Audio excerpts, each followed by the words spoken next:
A man mistaken for a deity. His bookstore is frequented by powerful beings from both celestial and demonic realms. They offer countless treasures, just to exchange for a book from his hands, while in his eyes they are merely ordinary books. And in the hands of these powerful beings, they become supreme treasures capable of changing heaven and earth. Even statues of emperor-level beings were given to the man as decorations by these powerful ones. The man's name is Yifan, just an ordinary book collector. One day, a magic circle suddenly appeared before him. Driven by curiosity, he pressed it. However, when the magic circle activated, it summoned an otherworldly evil god. In the end, under the evil god's persuasion, he pushed open the golden door before him, bringing all his books to another world to become a librarian. At this moment, Yifan is organizing books inside, hoping that on this rainy night, someone might come in to buy a book. While outside, two men are hunting down a woman. Clearly, this woman is no ordinary person. At the cost of an abdominal injury, she killed the two men. However, now she must find a place to heal. That's when she discovers Yifan's bookstore. But it's already late at night, yet this shop is still open. She doesn't know if this is a trap or coincidence, so she nervously walks in. When she sees Yifan inside, she is startled, because the aura emanating from Yifan is terrifyingly powerful, as if a deity is looking down upon her. Yet in Yifan's eyes, she's just a heartbroken girl. He even wants to take this chance to promote his books, so he puts on a mysterious act and speaks words of encouragement to the woman. But unexpectedly, his words perfectly match the woman's situation. To the woman, this man before her already knows everything about her, so she respectfully sits before Yifan to listen to his teachings. Yifan sees the moment is right. He takes out an ordinary manual and tells the woman to study it well at home. But this seemingly ordinary book, in the woman's eyes, the book has become a radiant beasts and blood. When she opens it, countless liquid instantly bursts forth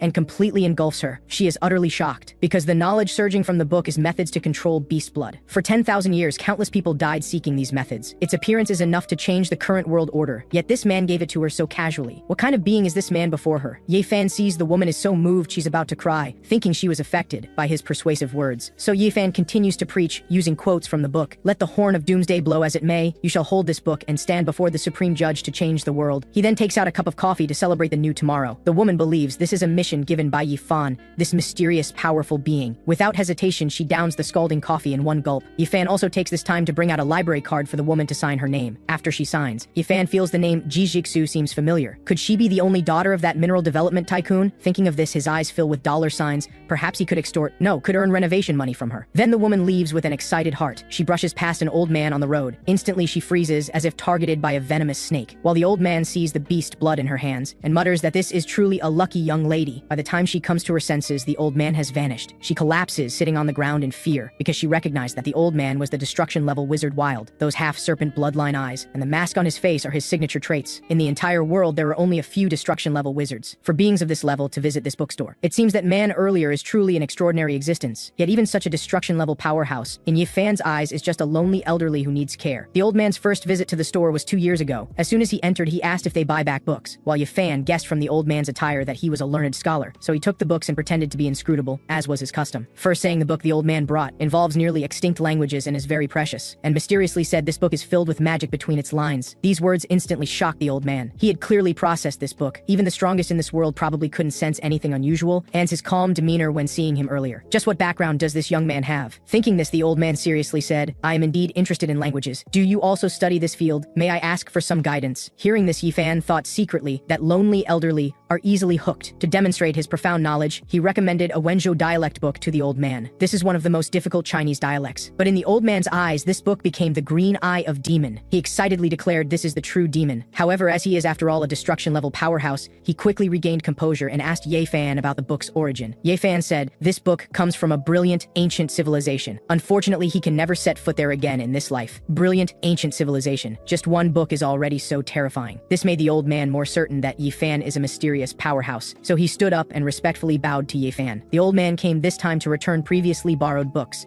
and again requested Yifan to grant him another book of the same type, because 2 years ago, he battled a deity-level powerhouse. It was a terrible loss. During his most confused time, it was Yifan's book that guided his path forward, and recently, he vaguely feels he is about to break through. This is all thanks to this all-knowing and learned person before him. He must be a powerhouse far surpassing deity-level beings. At this time, Yifan searched for a while, finally taking out a self-written rituals and folk customs, and apologetic apologetically said, though somewhat presumptuous, but I think this book suits you. But the old man kneeled upon seeing it, because in his eyes this book had become the cannibal scripture, especially when seeing the author was Yi Fan. He was shocked beyond measure, then carefully asked, was this written by you? Getting Yi Fan's affirmative response, his arms began trembling involuntarily. In this world there are truth societies that worship facts, there are plague churches that worship powerful beings, and there are azure sky churches that worship the moon. But this cannibal church has never been heard of. Could this person be trying to create a faith? Thinking this, the old man said, putting such an important thing in my hands really makes me feel uneasy. Seeing he seemed unwilling to borrow, Yi Fan again launched into his brainwashing speech. Old Wang, I believe you can add more value to my book. If you think this book is good, you can help promote it. The old man hurriedly agreed after hearing this. To show gratitude, the old man also gave Yi Fan a stone statue. Yi Fan saw the statue was lifelike, perfect as a store decoration, so he happily accepted. But he didn't know this statue took the old man 20 years to complete. Not only could it automatically recognize killing intent, it also had impressive magic resistance and tough skin. In terms of combat power, it was no less than panic-level warriors. Then the old man deeply bowed to Yi Fan before leaving. After the old man left, Yi Fan was about to close shop when the words "long time no see" suddenly appeared on his desk. Yi Fan instantly understood this was the behind-the-scenes mastermind who transported him here 3 years ago, so he asked, why appear so suddenly? Do you need me to do something? The words appeared on the desk, you've already done it, and I have awakened. Could it be because I just asked old Wang to recommend my book to others? Is this beneficial to you? And the word yes appeared on the desk. Then Yi Fan said he would try his best. Hearing Yi Fan's response, the words on the desk transformed into golden light and vanished. Meanwhile, on the other side, Ji Jixu also began her revenge plan. After gaining beast blood control powers from Yi Fan's book, her strength had reached panic level. Originally, she was the second leader of the White Wolf organization, but their first leader's personality drastically changed after obtaining a treasure called Mirror Egg, beginning to massacre people within the organization. Now she led her guerrillas to the White Wolf organization's lair. But when they opened the door, they only found a woman hanging in midair. Ji Jixu sensed something was wrong and hurriedly went forward, asking what exactly happened here. However, at the moment of contact, the woman's face became horrific and mumbled, "Is that demon king about to descend?" As soon as the words fell, the woman's body exploded. Ji Jixu felt things might be more serious than she imagined.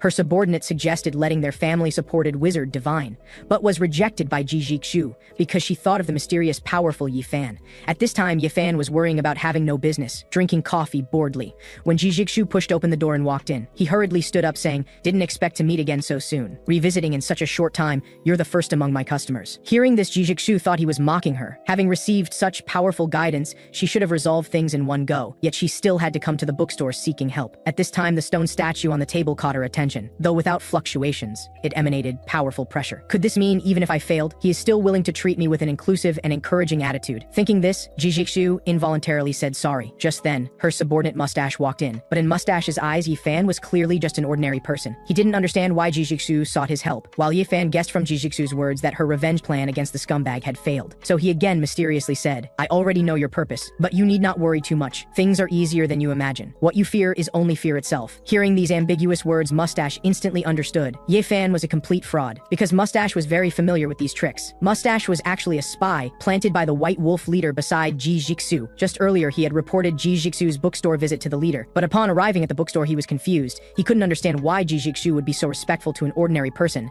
as if facing a deity-level powerhouse. Just then, Yi Fan went upstairs to use the bathroom. Mustache took the chance to tell Ji Jixu she had been deceived. This man is a complete fraud, but before he could finish speaking, a long sword was at his throat. Ji Jixu warned if he said another bad word about Mr. Yi, she would kill him right here. Seeing this situation, Mustache pretended to beg for mercy, but secretly took out a poisoned document. However, just as he erupted with killing intent, the stone statue on the table instantly opened its blood-filled mouth and pounced on him, then lifted him into mid-air like picking up a chicken. The next second, it swallowed him without hesitation. Even the blood on the ground was licked clean. After doing all this, the stone statue returned to its position, as if nothing had happened. Yi Fan also happened to come down at this time. In Ji Jixu's view, Yi Fan must be controlling the statue. This is his warning to me. At that instant, probably even I couldn't react. The fear of facing death made Ji Jixu's body start trembling, but Yi Fan was completely unaware of all this. Asked Ji Jixu the purpose of this visit, she carefully said she wanted Yi Fan to recommend another book. Getting the answer he wanted, Yi Fan began searching. But then he suddenly thought of Mustache, and reminded Ji Jixu that Mustache's eyes seemed off. "You can only trust yourself." These words instantly shocked Ji Jixu. Mr. Ye wouldn't say these things without reason. Could there be problems with Mustache's loyalty runes? But the runes were written by the wizard their family has supported for 100 years, and only she could remove them. Could he have betrayed the family? Yi Fan saw Ji Jixu seem down, continued mysteriously saying, "When you have an iron will, no one can defeat you." Then handed her the book How Steel Was Tempered, also adding a classic quote, "Life only comes once, don't hide away in mediocrity, you have your own mission." After taking the book, Ji Jixu dazedly came to the street. The book in her hand had already transformed into iron will. After opening it, even more dazzling light burst forth. The surrounding raindrops instantly froze. Then a huge eyeball appeared in the sky staring at her, but she felt a huge energy pouring into her body. This energy reformed her soul structure, making her mental power reach unprecedented peaks. weeks. Now she finally had the chance to break through panic level. This satisfaction of being filled with energy made her involuntarily bleed from her nose. At this time, she decided to become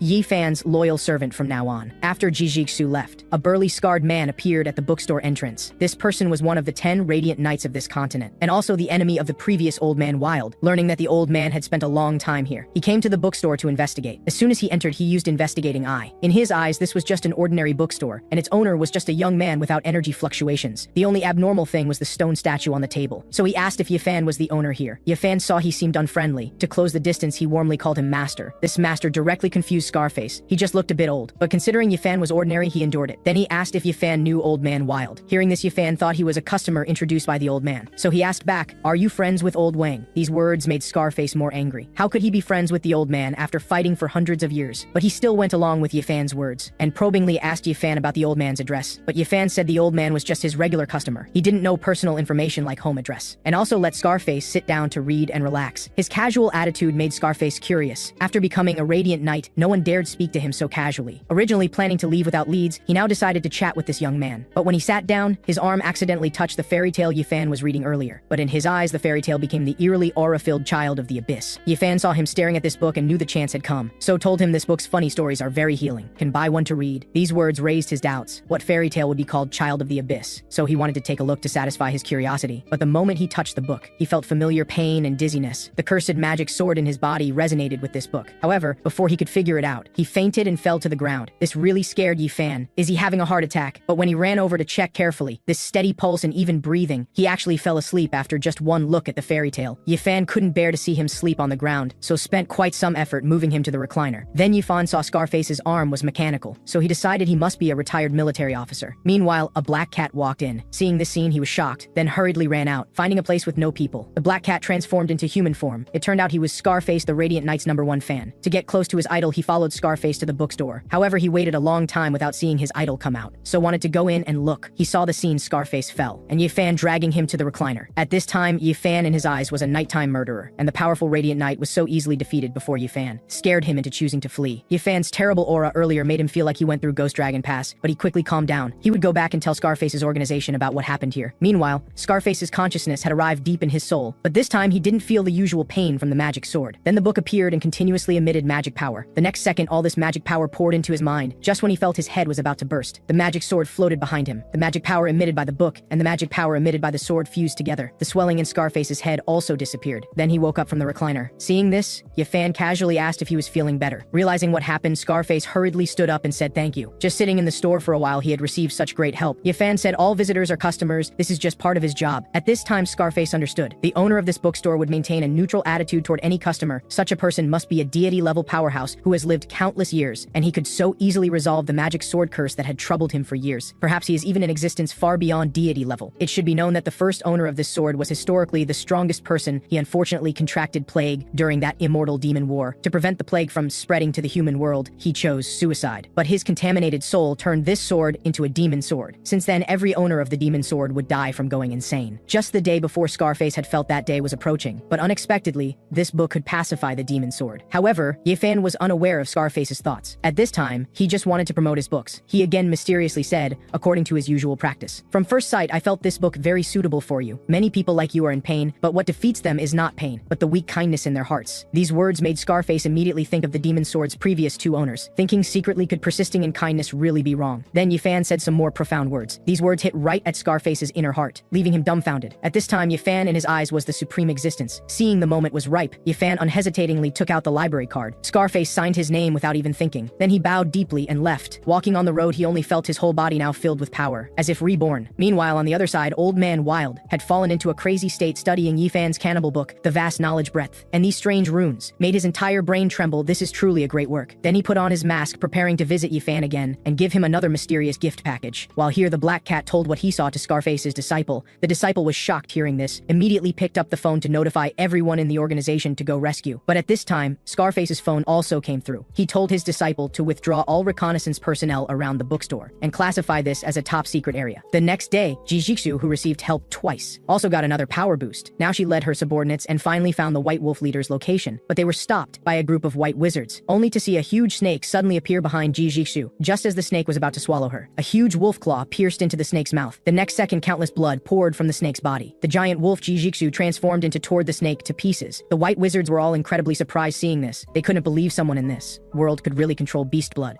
but they quickly calmed down because beasts must fear fire. So they launched fire attacks at Jijiksu. Countless flames surged toward her. Jijiksu dared not advance seeing the flames. At this time, black smoke began rising from her body. After an explosion sound, the white giant wolf had become a gray giant wolf. Meanwhile, a huge golden eyeball appeared in midair, continuously sending energy into Jijiksu's body. The leader watching the battle from the rooftop saw this scene and said to the person beside him, "Even Wild cannot achieve this kind of beast control ability. Have you seen Wild recently? Heard he frequently appears in a bookstore." The wizard beside replied hadn't seen him. Hearing this, the leader said, "Let's go see him. After all, he is your mentor." Just then, the leader's face suddenly changed. Jijiksu's spatial shifted behind him. Without time to react, he was knocked down by Jijiksu. Seeing the situation, he immediately called for help from the white wizard beside him, and the white wizard, with just a simple spell, made Jijiksu's body unable to move. After the leader was released, he took out a dagger. In the critical moment, Jijiksu shouted, "Iron Finger." The next second, the leader arm was bitten off. At this time, the white wizard beside raised his magic staff, releasing a huge energy ball in the air. Seeing this, Jijiksu knew she definitely wasn't this person's match.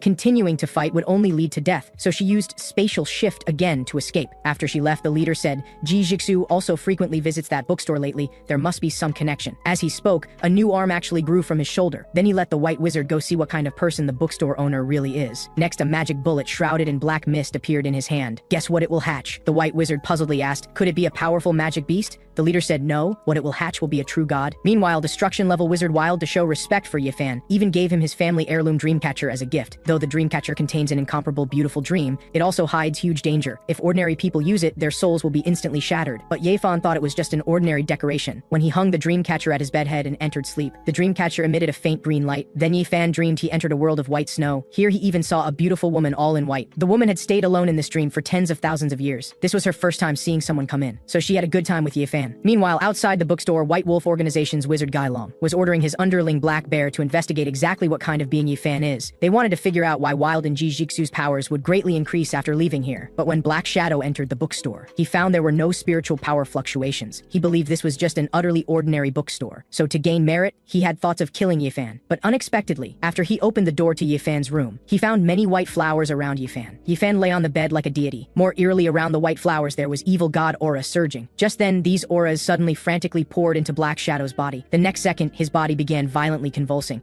Then he closed the door, staggered down the stairs. Now he was like a completely different person. Meanwhile, his mouth was saying, "Lord, I am your faithful servant. I will eliminate all existence that threatens you." After finding Gilong waiting outside, he directly launched a sneak attack, threw two forks pinning Gilong to the wall, though not knowing why Black Shadow would betray him, but now must counterattack. As a powerful wizard, he stretched out his other hand using fire magic on Black Shadow. Intense flames instantly engulfed Black Shadow. Just when he thought Black Shadow must die, Black Shadow suddenly transformed into a huge monster. Now Gilong was completely panicked. He believed this was the bookstore owner's warning to him. Soon, Ghost Dragon became a corpse lying on the ground. His surroundings also became like the scene in Yifan's room, and his mouth had a white flower stuck in it. The next day, Yifan, who finished conversing with the woman, woke from his dream. While washing up, he found 8 teeth had mysteriously grown in his mouth. He thought he was sick and didn't pay attention, but he didn't know 40 teeth in Buddhism means supreme existence. Just then, a young girl walked into the bookstore. She was Ivy, daughter of Radiant Knight Scarface. Yesterday, after Scarface returned, he classified the bookstore as a top-secret area. This raised Ivy's doubts, so she wanted to come investigate. However, coming all this way, but finding it was just an ordinary bookstore, she believed her father must have made a mistake. She wanted to beat up Yifan to vent some anger, but couldn't find a good reason. So she proposed arm wrestling with Yifan, and said if she lost, she would buy a book from here. It should be known that in her eyes, Yifan was just an ordinary person. While she was a cultivator, how could she possibly lose? Yifan saw from Avi's attire and knew this was someone from a wealthy background. To earn big money, he agreed to the arm wrestling proposal. But what Avi never expected was, Yifan won effortlessly. No matter how many times she tried, the result was the same. However, Yifan's next move even more dropped her jaw, because Yifan took out 3 years of mock exams, 5 years of simulation from the bookshelf. In the girl's eyes, it became Origin of the World, and she just glanced at it lightly. A golden door appeared before her. After pushing it open, her body fell into a mysterious space. Here, she clearly felt her body being decomposed. Then energy formed a completely new body. When the girl came to her senses, she was covered in sweat. The earlier experience gave her the ability to freely absorb other cultivators' energy. Even among deity-level powerhouses, this ability was rare. Yet she just chatted with this man, and he granted her such powerful ability. This man is simply a devil. However, Yifan was unaware of all this. He thought the girl before him was scared by 3 years of mock exams, 5 years of simulation. After all, this book is every student's nightmare. To punish the girl for her earlier rudeness, Yifan pretended to be a teacher, patting the girl's shoulder, saying to her, "You don't like this book? I also have practice papers. Want to take a look?" But in the girl's eyes, this person was clearly threatening her. If she didn't listen to him, she might die immediately, but if she listened, she might walk down a path of no return. But now the girl had no choice, so she deeply bowed to Yifan and expressed she definitely wouldn't disappoint him. Seeing such a big change in the girl, Yifan thought secretly 3 years of mock exams, 5 years of simulation, is truly the nemesis of all naughty children. After packaging the book, he also didn't forget to charge the girl 100% yuan. The girl felt relieved after leaving here, didn't expect just coming to see the bookstore her father mentioned. Her life would undergo such a big change. Whatever, better hurry home, then can properly study the book's contents. Meanwhile, destruction-level powerhouse Wild was studying Yifan's book. A young man suddenly came to his door seeking help. After Wild opened the door, looking at the young man lying on the ground, his face was already full of tears, because this person was his beloved disciple who died many years ago. When Wild was young, he adopted an orphan from an orphanage, and named him Shi Hao. Since then he treated Shi Hao like his own son. Their relationship was as close as father and son. However, one day when Wild returned from being out, he found beloved disciple Shi Hao had been assassinated. Only an arm was left at the scene, though he found the black wizard who killed Shi Hao and took revenge, but couldn't find his soul and body. Without these two things, reviving Shi Hao was impossible. This meant he forever lost his beloved disciple. Since then, for over 10 years, Wild lived in pain, though Shi Hao's return this time made Wild very excited. But he was, after all, a destruction-level powerhouse. Soon discovered current Shi Hao was clearly like a different person. To resolve the doubts in his heart, he came to the bookstore seeking Yifan's help. Yifan saw he was downcast and silent, guessed he must have encountered something sad. He wouldn't speak, so Yifan didn't dare ask. To resolve the awkward situation, Yifan wanted to tell a little story, so he asked Wild if he had heard the story of the farmer and the snake. Wild indicated he hadn't, so Yifan started telling it on his own. Once there was a snake frozen stiff about to die. A passing farmer found it. Out of sympathy, the farmer put the snake in his bosom to warm its body, but the snake's first action after waking was instinctively biting the farmer's heart. The farmer also died because of this. Yifan also said the story tells us not to easily trust others. Also, don't deceive yourself, and don't be soft-hearted.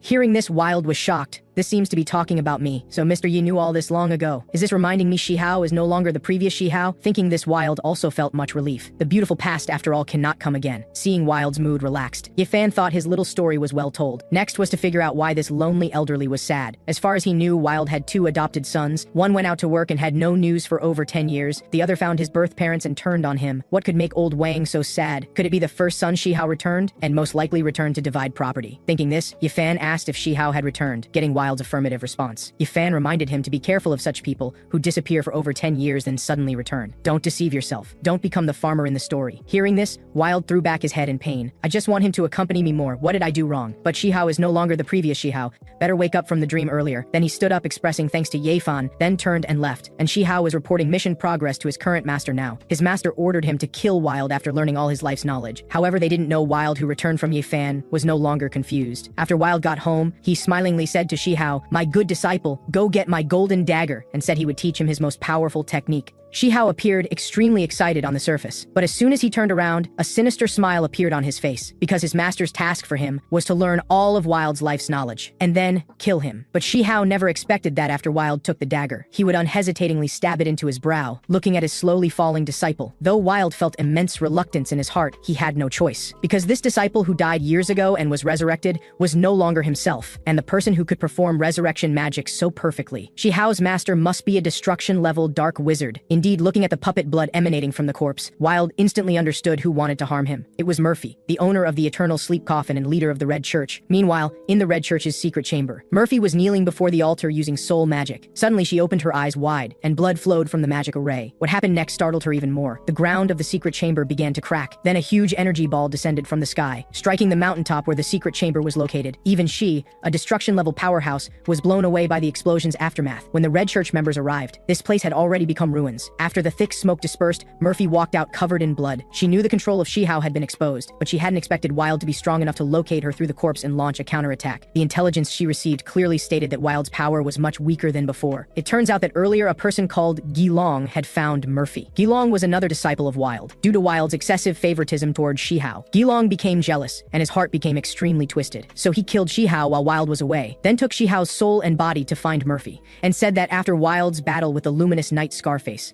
he was severely injured, his power greatly reduced by half. If they took this opportunity to resurrect Shi Hao, they could use him to easily kill Wild, and as a destruction-level powerhouse, his life force could provide great help in hatching the magic mirror egg. Hearing this, Murphy was tempted, because the magic mirror egg, a magical creature jointly owned with the White Wolf organization, had shown no signs of hatching for decades. So she used the Eternal Sleep Coffin, spending several years to resurrect Shi Hao, then began executing Ghost Dragon's plan. She hadn't expected such an outcome. At this moment she was furious, unable to understand why everything had been progressing so smoothly. Why Why did Wild, after only being gone for half an hour, come back and kill his most beloved disciple with one strike? Just then, the White Wolf organization's leader Harris requested an audience, saying he knew the reason for Murphy's failure. This left Murphy very puzzled. It would take at least 3 days to travel from White Wolf territory to here, yet Harris could foresee her failure and arrive here. Thinking of this, Murphy emanated a terrifying aura, demanding that if he couldn't give a satisfactory answer, then she would conclude he was also involved in this matter, while Harris was already scared, sweating profusely by this terrifying presence. Stuttering, he said, "A few days ago I suggested you investigate a bookstore, but you refused. And half an hour ago, Wild had just visited that bookstore. The culprit behind Wild regaining his power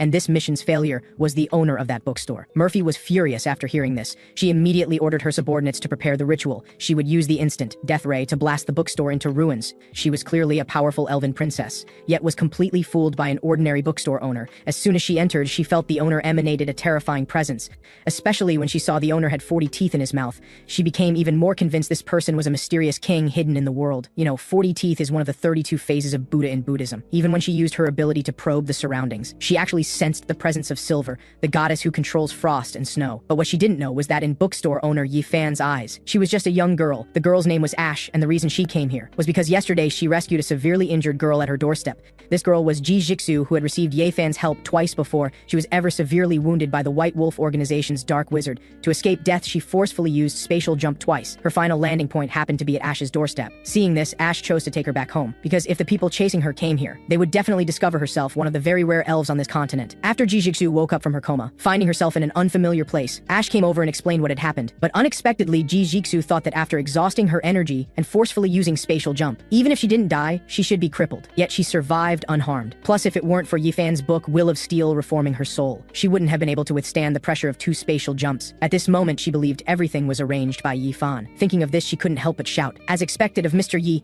everything was under his control, while Yifan in the bookstore sneezed involuntarily. In the subsequent conversation, Ji Zixu learned that Ash was from the most mysterious and ancient iris family of the Black Rose continent. According to historical records, that continent became ruins after the Elf King sealed it. Later, some elves signed a contract with the witch LeBlanc for protection. She came to Ionia this time, under LeBlanc's orders, to find the Silver Goddess. The Silver Goddess was one of the 4 primal witches. No one had seen her true appearance, only knowing she slumbers in an icy dreamscape. LeBlanc prophesied that the Silver Goddess would soon descend her dreamscape in Ionia to favor someone illuminated by the stars. Hearing this, Ji Jixu suggested Ash visit the bookstore on 32nd Street. The owner there might be able to help you, because he is a true powerhouse and a person comparable to an omniscient deity. At this moment, Yifan sneezed again involuntarily. Ash said she would go after the heavy rain stops, but when she went to the kitchen, her expression became very grim. She believed no one except the 4 primal witches could be called omniscient deities. If she saw Yifan wasn't as great as claimed, she wouldn't mind killing him immediately. However, none of them expected that last night when Yifan was sleeping, the Snow White woman he dreamed of was the Silver Goddess. The next day, Ash came to Yifan's bookstore. At this time, Yifan was puzzled about suddenly growing 8 more teeth, though his appearance hadn't changed. He felt he was becoming more and more like a pyramid scheme leader. Just then, Ash walked in. When Yifan saw her, his eyes lit up immediately. This cosplay styling really struck his heart. However, when Ash saw that Yifan wasn't surprised to see her, an elven princess, but instead was looking her up and down, she believed this was because Yifan had foreseen her arrival, and she also saw appreciation and approval in Yifan's gaze. So she decided to first use her ability to probe the entire bookstore. When Ash discovered Yifan had 40 teeth, she became more certain the man before her wasn't human. Though he had a human appearance, the aura he emanated in every movement indicated he was an ancient unknown existence. Just then, the badge on Ash's chest suddenly began to tremble. When her ability flowed back, it actually carried the Silver Goddess's presence, and the source of that presence was in the seemingly ordinary bedroom on the 2nd floor of this bookstore. This made Ash even more apprehensive. This meant the great Silver Goddess had descended her dreamscape here before, to bring favor to someone on Earth. Obviously, in this bookstore, the only one who could be favored was the seemingly young bookstore owner before her. Could he be the one illuminated by the stars? The woman became an existence capable of destroying heaven and earth after 10,000 years. She once reduced an entire continent to wasteland in an instant. The eternal sleep coffin in her hand could resurrect anything in this world. But now she had to use the forbidden technique Instant Death Ray to blast this ordinary bookstore to pieces. While at this time, bookstore owner Yifan was unaware of the approaching danger. Still chatting with his customer Ash, Yifan thought the Ash before him was just a girl who liked cosplay. But Yifan didn't know she was a powerful elven princess. And after Ash used her ability to probe the entire bookstore, learning that the frost-controlling Silver Goddess had descended here before, she became convinced Yifan was the prophesied person illuminated by the stars. So Ash told Yifan that Ji Jixu introduced her here. You've helped her solve many problems. In her eyes, you are like a deity. Now I've also encountered some thorny problems and hope you can help me. Yifan was confused after hearing this. He had only helped Ji Jixu solve some relationship problems, yet she praised him so highly. Could this young lady have watched too many idol dramas? But Yifan was, after all, an experienced smooth talker. He didn't show any of these thoughts, just pretending to be calm and saying to Ash, "Tell me your problem first, I'll help within my abilities." So Ash said she was from the ancient Iris family, but since losing their faith support, they gradually gradually declined. Now they want to rebuild the family's past. Let the Iris family's glory bloom again. After hearing this, Yifan thought to himself, though this problem sounds difficult, it actually falls within my expertise. You should know that when he was in China, he was a book collector. Among his collected books were ways to restore family glory, and he had specifically studied this issue. So he solemnly said, I roughly understand your problem. It may be difficult for others, but it's not a big deal for me. However, if you want my help, you need to pay extra. Just as he finished speaking, a strong light suddenly shot directly at them. The dazzling light made Yifan unable to open his eyes, and he could clearly feel this light was targeting him. At this moment, he began to panic, because since crossing over, he hadn't even registered for household registration yet. Could it be that the police uncles were coming to arrest him for this reason? Whatever the reason, Yifan still decided to go out and look. Continuing like this, wouldn't it affect his money-making speed? Just then, Ash stood up, indicating for Yifan to wait a moment. She would go out and solve the trouble outside. Yifan saw her confident manner and thought to himself, after all, Ash is a friend of Ji Jixu, that wealthy young lady. She must know more people than me. Such situations might just be small problems for her. Then Yifan thanked her for offering to help. But unexpectedly, Ash said, I will gain your approval in my own way. It's my honor to solve troubles for you. Yifan was confused again after hearing this. Indeed, anyone who could be friends with Ji Jixu isn't normal. While at this time, the Red Church leader stood in midair. Around her were all powerful dark wizards. Their magic arrays had been completed, about to use numerous instant death rays to level the bookstore. Murphy confidently stated that at such close range, even if the bookstore owner was very powerful, he would be seriously injured if not dead. With her command, huge energy gushed out from the magic arrays, forming a skyward beam shooting toward the ground. Everything in the beam's path was completely annihilated. Ash also felt the power of the instant death ray, but she still resolutely walked out, because she believed this was Yifan's test of her. Only after passing it could she receive help from this deity-like person. This was all for the sake of reviving the Iris family's glory. When she pushed open the door, the instant death ray had already reached the bookstore entrance. The Red Church members in the sky were all excited, like watching a great masterpiece about to be completed. However, when Ash stepped out, their beautiful dream was already declared shattered. Ash looked at the all-destroying beam before her without fear. She just slowly extended her palm. A withered tree branch appeared in her hand. Then the branch grew larger and larger until it became the sage's staff. When the staff fell at that moment, the ground exploded with a boom. A huge energy spread to the surroundings. Only at this moment did Ash reveal her full power. She was actually also a destruction-level existence. She raised the sage's staff and called out, in the name of the great elven sage, I command all forest beings to protect my master's peace. Then many saplings sprang from the ground, almost instantly forming a towering tree. And that extremely powerful beam striking it only moved it slightly. Murphy couldn't believe what she saw. The seemingly fragile elf before her was actually a powerhouse with destruction-level strength. Even more unbelievable was that such a powerful existence would call the bookstore owner master. And at this time, Ash chanted spells to break down the staff. Moments later, it formed into a huge bow and arrow. All things in the world are tied to one arrow. Don't take kindness for weakness. Then Ash used all her strength to shoot the arrow skyward. Murphy saw this and sensed something wrong, hurriedly telling the dark wizards around the sky transmission array to scatter. However, it was too late. After a violent explosion,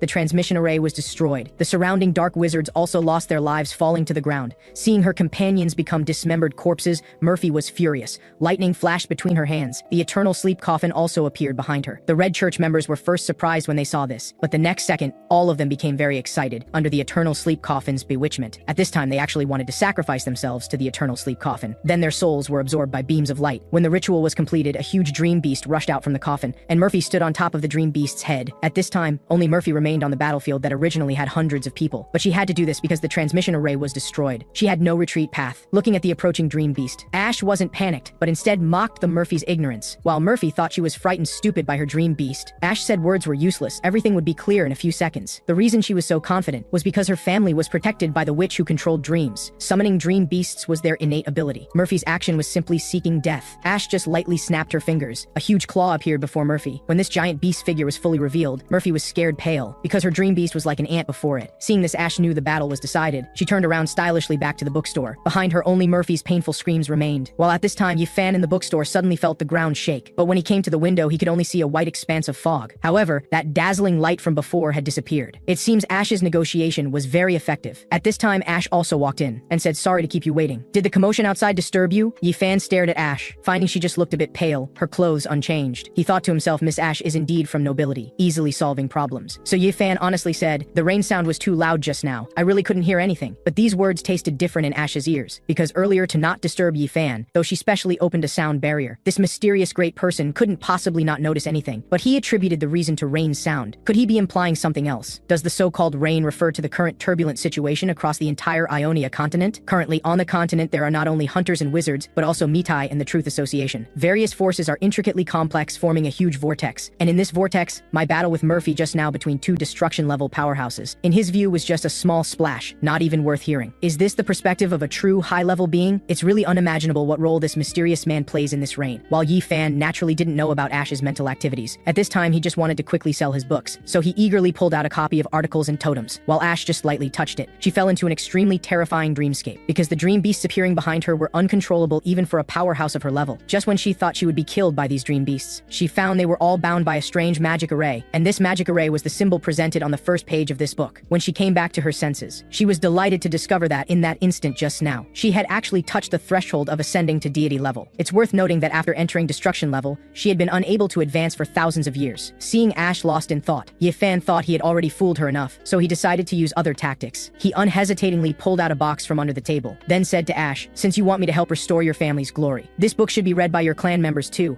I only have 30 copies left here. I'll give you a bulk discount price." When Ash saw this, she was shocked. Such precious books, this great person actually mass-produced them. Indeed, the interests of great figures are unfathomable to people like me. Then she respectfully said to Yifan, "Since you are so generous, my Iris family is willing to serve you." Seeing Ash's reaction, Yifan was overjoyed inside. Now he had money for renovating the store. Meanwhile, outside, people from the Truth Association and Mitai were investigating the battlefield after Ash and Murphy's battle. Mitai's luminous knight Scarface also appeared here, but at this time he was cursing loudly at the Truth Association people, letting two destruction-level powerhouses rampage in the city as they pleased. The Truth Association's proud detection network was really just for show. Just then, subordinates came to report the situation. The Truth Association's Ezreal detected through his ability that the target of Red Church's numerous instant death rays this time was this bookstore before them, and the battle that should have been a sure victory actually failed. Even their leader Murphy died here. So Ezreal prepared to enter the bookstore to investigate. Scarface was startled when he heard this, because he had received help from the bookstore owner before. He naturally knew how terrifying an existence the bookstore's owner was, so he hurriedly tried to stop him. But Ezreal was stubborn, ignoring the persuasion and insisting on going in to investigate the truth, even getting into a fierce argument with Scarface, this luminous knight. Just then, Ash walked out from the bookstore, the sage's staff appearing in her hand. "What are you doing at my master's door? Who gave you the courage to spy on my master's existence?" After speaking, Ash emanated a terrifying aura. This directly scared Ezreal to tears. He could feel he would be reduced to ashes if he moved even slightly.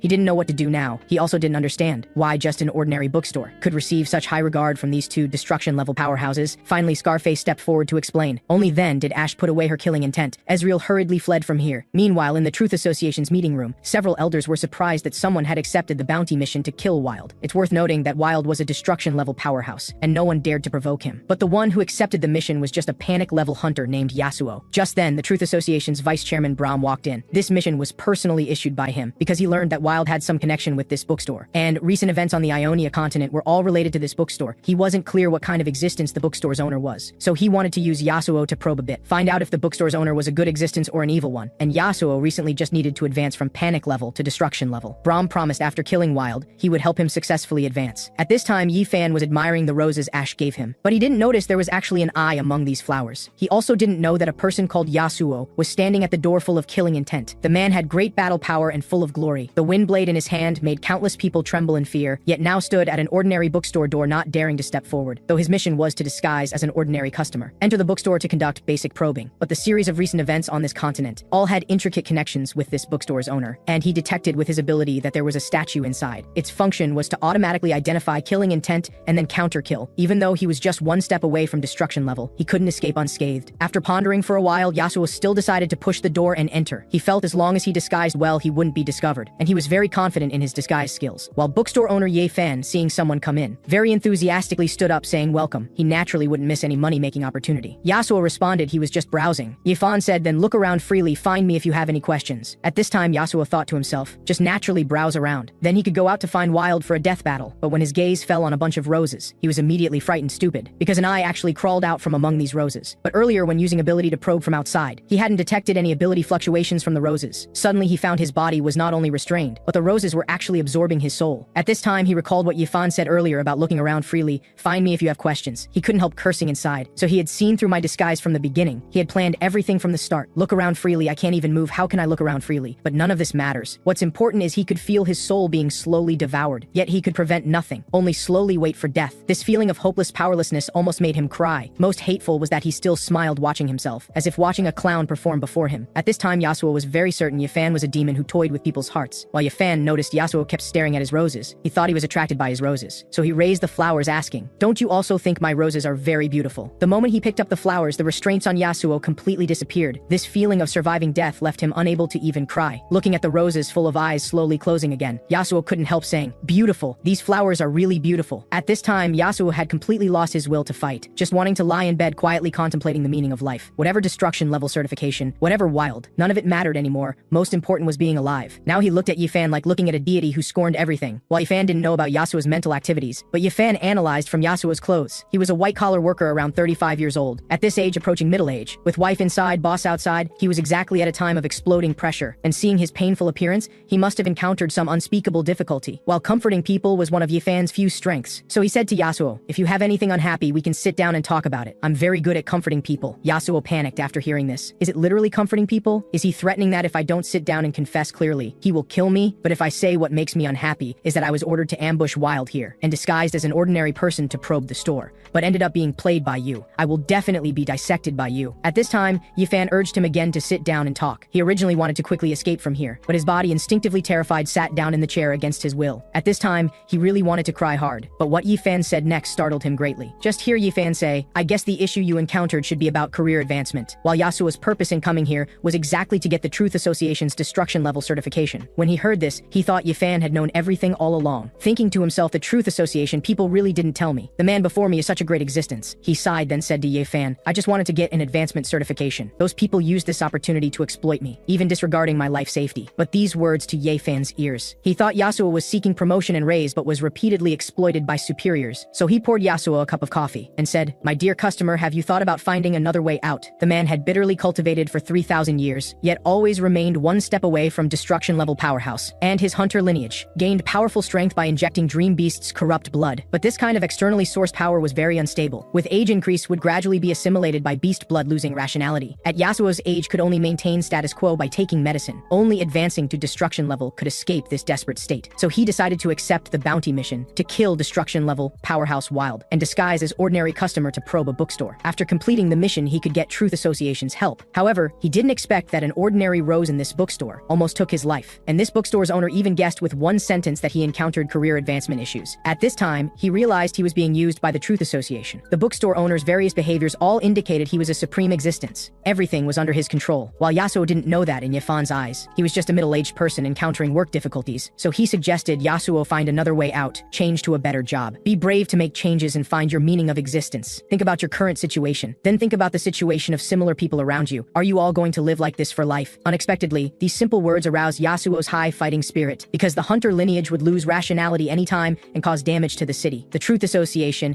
and Mitai representing Justice's side, viewed them as potential enemies. Even only with Truth Association's approval could they advance levels. Otherwise, they would receive their merciless elimination. After hearing Yifan's words, Yasuo suddenly understood. Why should we hunters' fate be controlled by others? We should rely on our own power to seek a new future. Seeing his excited appearance, Yifan thought to himself, though this customer has fallen into middle-age crisis confusion, he still has an unwilling to lose heart. So Yifan decided to use words of encouragement again to break down Yasuo's psychological defenses. This way, maybe he could buy several more books from himself. Sometimes pure compromise can't get you the peace and quiet you want. It might even make them think you're weak and bully you more. If you're willing to try, I can introduce you to a new job. I have a customer here called Jijixu who might be able to help you. A few days ago, she encountered some trouble and I helped solve it. When Yasuo heard this name, his face changed greatly, because Jijixu's strength suddenly increased greatly recently, and her newly created organization developed very rapidly. So she received help from this bookstore's owner. Could this great person want me to integrate the independent hunters? Then join Jijixu's organization. Help her establish a force that can rival Truth Association and Mitai. This way, everything makes complete sense. So this great person had been planning all this, and that I could become a small chess piece in this chess game is truly my great honor. Thinking of this, he couldn't help asking, was all this within your expectations? Yifan seriously said on the surface, of course it was. But in his heart, he was thinking, how could I possibly know? I'm not omniscient. I just say some words of encouragement based on customer situations. How you understand it is your business. At this time, Yifan, seeing Yasuo was persuaded enough by him, said, you definitely don't have much experience in your first venture. I have a book here that can help you. And what Yifan pulled from the bookshelf was a book, Zero Cost Entrepreneurship. But just this ordinary book, in Yasuo's eyes, became full of bizarre void sacrifice, and there seemed to be a force in that book urging him to quickly open it. But when Yasuo opened the book, his body fell into a void hell full of darkness. This book in his hand was the only light. At this time, a void monster appeared before him. His chest was also pierced by suddenly appearing light, but at this time, he felt no pain at all, instead felt a refreshing sensation of body being baptized. As more and more void monsters appeared, he also became the only light in void hell. Moments later, his body returned to reality. Now he felt he could enter that unfathomable void hell anytime, and the void monsters inside were all deity level. As long as suitable sacrifices were offered to them, they would bestow their powerful strength in return. And for Yifan, who could casually give away such deity level power as gifts, Yasuo already didn't know how to describe his greatness. Yasuo could only bow deeply to express thanks, while Yifan just lightly replied, hope next time I see see you, you can obtain what you want. When Yasuo left, he was still feeling honored to become Yifan's chess piece. Looking at Yasuo's departing figure, Yifan just remembered he hadn't asked for money. But this wasn't important. Being able to help a confused person walk out of predicament was also good. Life should be full of positive energy. Meanwhile, on the other side, Jijixu encountered big trouble. Her father, Ionia continent's top wealthy man, was very dissatisfied with what Jijixu was doing now. He wanted to stop everything Jijixu was doing now. This city was divided into upper and lower districts. Upper district people lived luxuriously, while lower district people were full of diseases, looking strange. Therefore, the two districts were completely isolated by an organization called Truth Association. But the lower district's mineral resources were very rich, yet the minerals they mined didn't belong to themselves, but had to be given to a company called Demacia in exchange for food. This company was also the only company with rights to enter the lower district. Though the company's chairman Garen was just an ordinary person, as Ionia continent's top wealthy man, he naturally gathered many ability users around him. Therefore, he formed a tripartite balance with Truth Association and Mitai, these two organizations. But now his daughter Jijixu wanted to create a fourth organization to break this balance. Garen learned this and was furiously angry, immediately returned home to stop Jijixu, while at this time she was studying the books Yifan gave her in the room. Now she was about to completely tame the beast transformed from corrupt blood inside her body, could even freely control the contraction degree of every pore on her skin, just one step away from advancing to destruction level. Her next task was to spread this book to more hunters. When more hunters could control the tainted blood, they could truly become the fourth major organization on this continent. At this moment,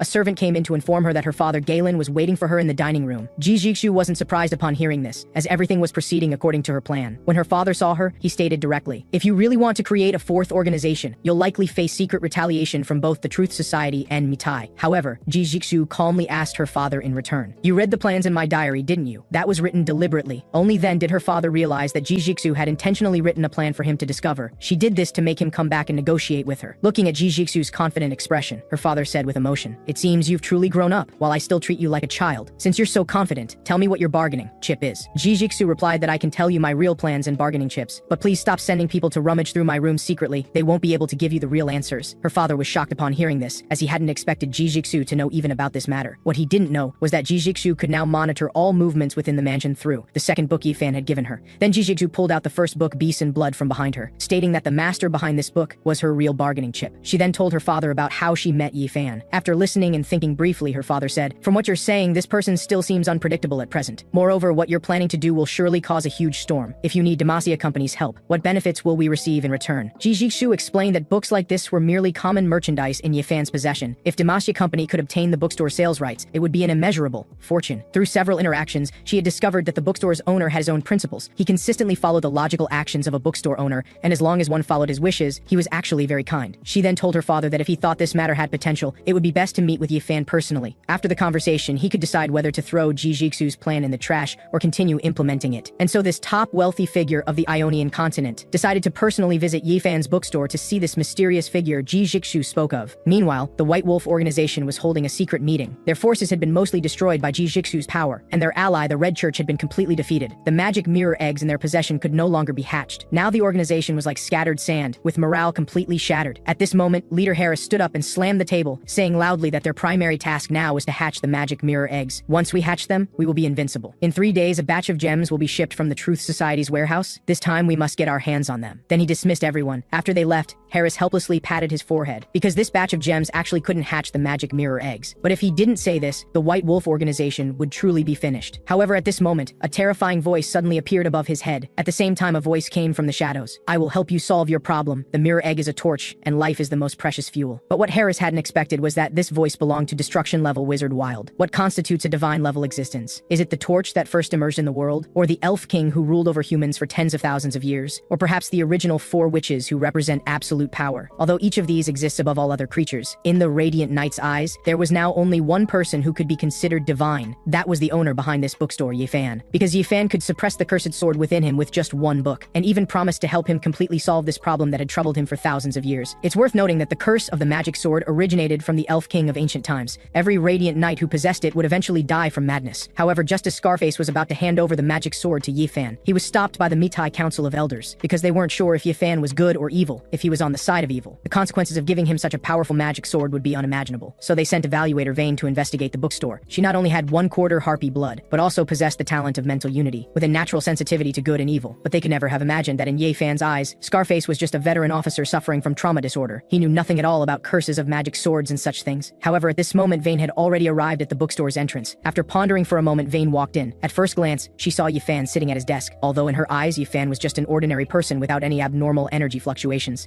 But in rumors, Yifan had knocked down the radiant knight silently and effortlessly. Facing such an existence, Vayne thought to herself that she must maintain respect and absolutely must not make him angry. So Vayne sat down respectfully in front of Yifan and said hello. But it was precisely this hello that aroused Yifan's suspicion. The woman in front of me has big breasts, but her naturally flowing smile was very enchanting and looked very practiced and quite professional. She could unconsciously make such a standard business smile. Could it be that she's in the same line of work? In other words, she's not here to buy books, but came here trying to induce me to consume. But since you dare to come here rashly, no matter what your intentions are in coming to my place, you must buy a book before leaving. My title of Mr. Yi is not earned in vain. At this point, Yifan showed a crafty smile and said, "Are you the owner of this bookstore?" Almost simultaneously, Vayne across from him also said the same line. As someone experienced in business, Yifan very easily guessed Vayne's first words. This gave Vayne quite a shock. She believed Yifan had read her mind and was even making a warning to her. Looking at Vayne's tearful expression, Yifan showed another crafty smile. It was just a simple test, but the other side became scared immediately. It seems she's just an inexperienced newcomer, and as a famous counselor and life coach, wouldn't handling her be extremely easy? So Yifan mysteriously said, "Since you chose to come here proactively, haven't you thought you might encounter this situation? Moreover, you came specifically looking for me." With these words, Vayne became too scared to move. She believed Yifan had already seen through all her actions, and if her performance was slightly inadequate, this great person before her could crush her to death at any time. So she quickly pressed her legs together and sincerely apologized for disturbing Yifan. She also said in a pleading tone, "Can I ask you a few small questions? If you're willing to cooperate, we would be extremely grateful." And Yifan was very interested in her upcoming questions, so he generously said, "Ask whatever you want." Upon hearing this, Vayne felt greatly relieved, thinking to herself that this great person is quite generous after all. At least her life safety wouldn't be an issue now. Meanwhile, on the other side, Jace was reporting to Scarface about the White Wolf organization's recent situation. They had used various methods to search for White Wolf organization remnants in the city, but every time they were close to success, these people would disappear. So Jace suspected there were secret passages in the city that they didn't know about. After hearing this, Scarface indicated that Ionia had a long history. It was normal to have some passages they didn't know about, but these passages were only known to some elderly people who had lived here for a long time, yet the White Wolf organization had no such people. So Scarface determined someone was helping them in secret, but he didn't know that the person helping the White Wolf organization was his opponent Wild. At the bookstore, when Yifan was asked why he opened a bookstore here, he casually replied it was out of interest, arranged by fate. But unexpectedly, Vayne's understanding was that the bookstore owner had glimpsed fate and became interested in it, so waited here for destined people. After writing this down, she asked Yifan what he thought about previous events. Yifan was confused after hearing this, thinking to himself, so many things happened before. How would I know which event you're talking about? Could it be the gas explosion that happened a few days ago? It turned out that the damage to the city caused by the great battle between Ash and Murphy days ago was too severe. The higher-ups told ordinary citizens it was an explosion caused by natural gas pipes that hadn't been maintained for too long. Thinking of this, Yifan stood up angrily and said, "The person responsible for this is truly deserving of death. How can they treat people's lives as a game?" After hearing this, Vayne showed a wise expression on her face and immediately wrote down that the bookstore owner strongly disapproves of the Red Church and White Wolf organization. His stance aligns with Mitai. And Vayne's last question was, what did Yifan think about what he was doing now? Yifan was even more confused after hearing this. What kind of messy questions are these?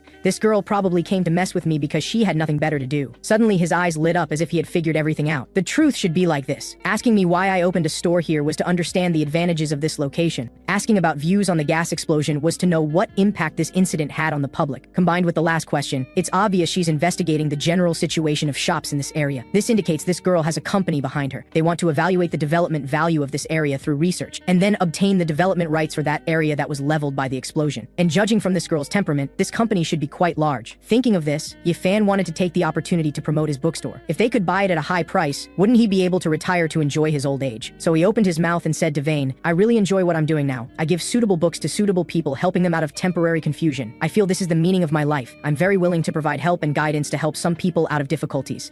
After hearing this, Vayne's face was full of admiration. She had been infected by Yifan's selfless dedication spirit, and this was exactly the effect Yifan wanted to see, because what he wanted to say next was the key point. He thought that as an investigator, Vayne must go door to door to ask. Just thinking about such complicated work made Yifan feel extremely troublesome. So he said to Vayne, "I most enjoy helping people like you who are troubled by complicated work. Poor child, sit down and read a book to relax." These words immediately touched the depths of Vayne's heart, because since birth she had possessed the talent to see the good and evil in human nature, and it was precisely because of this talent that everyone stayed away from her. Moreover, her father, for the sake of family honor, when she was very young, sent her to work in Mitai's logistics department. After that, she hadn't seen her parents once in decades, although she had achieved great success in Mitai through hard work. But no one had ever said a word of comfort to her. Even as her position got higher and higher, everyone kept their distance from her. She felt like a puppet now. No one cared about her feelings. She didn't even know what the meaning of her existence was anymore. But now, this great person she had never met before could see through her fragile heart, and this great person's words seemed to contain some kind of magic, making leaving her unable to refuse his suggestion to sit down and read. At this moment, Vane unconsciously said, "Can I find a book I like to read?" After hearing this, Yifan was very pleased. Just a few simple words had converted the girl in front of him into a potential customer. I've really mastered these inspirational quotes. So he let Vane go to the library in the back to find books she liked. He also told Vane that assessment tasks and such weren't urgent. After coming out, they could chat and relax. After hearing this, Vane thought to herself, this great person indeed knew early on that I came here with purpose. But he didn't blame me. He's really very tolerant. And Yifan's purpose in saying this was actually to suggest to Vane that she didn't need to be so serious about the assessment. Maybe chatting with him would lead to buying more books. However, Vane was now shocked by the library in front of her, because what was an ordinary library in Yifan's eyes had become a huge divine space in Vane's eyes. And the moment she entered, she was suppressed by the terrifying pressure emanating from the library and couldn't breathe. Even looking at a book's name would cause great pain. However, just as she wanted to escape from here, she was attracted by a book called Soul Gaze on the bookshelf. The most bizarre thing was that there seemed to be a voice behind her telling her she must choose this book. Under the urging of that voice, she slowly picked up the book. Instantly, her consciousness entered a strange space. Here, she couldn't speak, nor make any sound. She could only see a red giant waving to her. But just as she was feeling scared by what she saw, that red giant turned into a shadow leading a cow walking towards her. Almost instantly, the shadow and cow came before her. When their eyes met, blood actually flowed from Vane's eyes. Then the shadow turned into strands of black threads wrapping around her body. The next second, the black threads frantically poured into her left eye, and her right eyeball was also grabbed by a small shadow. That intense pain made her unconsciously start screaming. Finally, her consciousness returned to her body. Now she didn't dare stay here for a moment longer, hurriedly taking the book to find the bookstore owner Yifan. However, just as she left, the other Soul Gaze books on the shelf suddenly changed to Live. At this time, Yifan was feeling pleased about being about to sell another book. When he saw that Vane had chosen to live, he thought to himself, the book is indeed good, but such a sad book probably isn't suitable for relaxing. Sure enough, when he looked up, he saw Vane's expression of holding her head in pain. He quickly stood up and explained,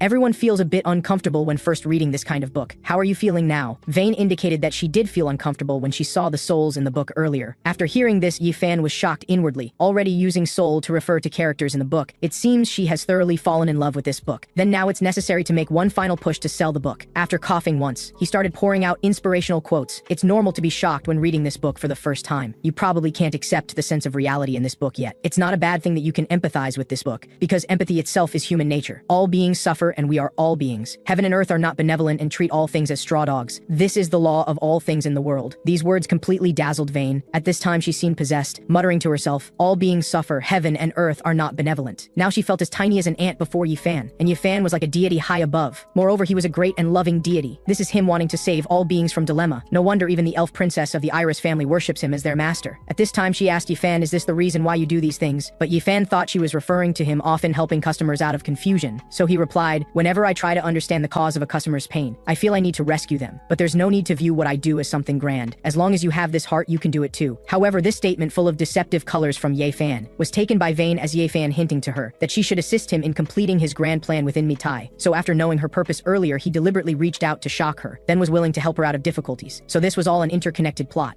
Thinking of this, Vane immediately stood up and said loudly, from now on, all of me is at your disposal. I will not disappoint your expectations. Then waved and left this place. After Vane left, Yifan fell into a mind storm. Why is this person exactly like Ji Jixu? Just fed a few inspirational quotes. Is there need to be like this? After leaving the bookstore, Vane first sent a text message to Mitai's Council of Elders. Then she took off her glasses. Her left eye had turned light blue. Now she could directly view the essence of souls. Indiscriminately observe true information engraved on souls. Being able to become Yifan's pawn made her feel very honored. It felt like an eagle with broken wings returning to the sky and being reborn. When Mitai's Council of Elders saw the assessment report, they agreed to the Radiant Knight's idea of giving the magic sword to Yifan. But when Vane handed the agreement to Scarface, Scarface saw her renewed appearance and knew she had received great benefits from Yifan. So he asked, how does it feel? Isn't the feeling after being helped by that great person fantastic? Vane replied, full of confidence, that great person bestowed new life upon me. Then Scarface returned to his room and found the magic sword that had accompanied him for thousands of years. Now it was time to bid farewell to this old friend. He resolutely raised the cursed magic sword. After this, he would have to endure the sword's backlash for thousands of years. That pain coming from deep within the soul would make him lose all combat ability. To thoroughly resolve the magic sword curse that had troubled him for thousands of years, he brought the sword to the door of an ordinary bookstore. And at this time, the bookstore owner was also waiting for his arrival, because previously he had borrowed a fairy tale book called The Little Prince from here. Today was the day to return the book, and Yifan had suggested he sign up for an inspirational, quote, counseling course at his place. After signing up, he would help solve his psychological troubles. But the Radiant Knight Scarface thought Yifan was going to help solve his sword problem. So as soon as Scarface entered, he put the magic sword on Yifan's desk and said, I've thought it through, this is my decision. But this action confused Yifan completely, because he had no idea what decision Scarface was talking about. Looking at this situation, he thought he was like Wild coming to give him a gift. Before he could think further, Scarface pulled out the Little Prince prince from his pocket, and praised what a good fairy tale book this was. This book has reduced my pain a lot, reaching unprecedented relaxation. It's because of this that I could make such a decision. Ye Fan was even more confused after hearing this. It's just a fairy tale story, why be so serious? So Ye Fan thought. Last time I did tell him to hand over his troubles and burdens to me to resolve, but he directly gave me such a precious sword. What is he trying to do? But looking at the determination and relief in the old guy's eyes, it probably wasn't a joke. And this sword looked extremely gorgeous, must be very valuable. Normally no one would fight with such a sword. Looking at it this way, this sword should be a sword representing inheritance. From this point of deduction, this old guy might be from a military family with hereditary titles. Then this sword symbolizes his responsibility and honor in the family. And now he wants to give this sword to me. Should be wanting to completely put down the burdens he's carrying. Thinking of this, Ye Fan seriously asked, "Are you sure you want to give this sword to me? This is your inheritance right. Don't you need to think about it more?" After hearing this, Scarface opened his mouth and said, "I'm very certain now. And now I can no longer bear the pain this sword brings. I'm extremely grateful you can take it over." After hearing this, Ye Fan thought to himself, this is indeed another declining family. Although this sword is very valuable, but it's still this old guy's gesture of goodwill. Better accept it. Then Ye Fan picked up the magic sword. Looking at this gorgeous magic sword, Ye Fan liked it very much. He even swung it around in his hand. Unexpectedly, this action scared Scarface into a cold sweat, because although this sword looked light, it was actually very heavy, yet Ye Fan could easily pick it up without using any special abilities. Even peak condition Scarface couldn't do this. At this time, Ye Fan expressed that he really liked this sword, and asked Scarface if he could draw the sword to take a look. These words shocked Scarface even more. He believed Ye Fan had seen at a glance that the curse existed within the sword, because when the first owner of the magic sword, the Elf King, committed suicide, this sword pierced his body like a scorpion, and permanently imprisoned his soul within the sword. That Elf King was considered comparable to deities in ancient times. Even divine-level experts couldn't do anything about the curse he left behind. And this sword's scabbard was actually added later by Mitai's people. It had the effect of suppressing the curse from spreading. But once drawn out, the curse would first attack the sword holder. If one's will wasn't firm enough, they could go mad and die on the spot. At this time, Scarface thought to himself, although this great person is a mysterious boss, better remind him to be careful. So he stuttered and said, "Of course you can look if you want, but please be very careful." But Ye Fan thought Scarface was worried the sword was too sharp and might cut himself. He was still appreciating in his heart how caring this old guy was. Then Ye Fan slowly drew out the sword. Instantly, a light like white flame burst forth from the sword. This intense light immediately lit up the entire bookstore. Ye Fan was so shocked by this sight he couldn't speak. He had never seen such a beautiful sword. However, at this time, Scarface was preparing for battle on high alert, because in his eyes what burst forth from the sword wasn't white flame, but strands of black magic sword curse. Even the nearby rose and statue that could easily kill destruction-level experts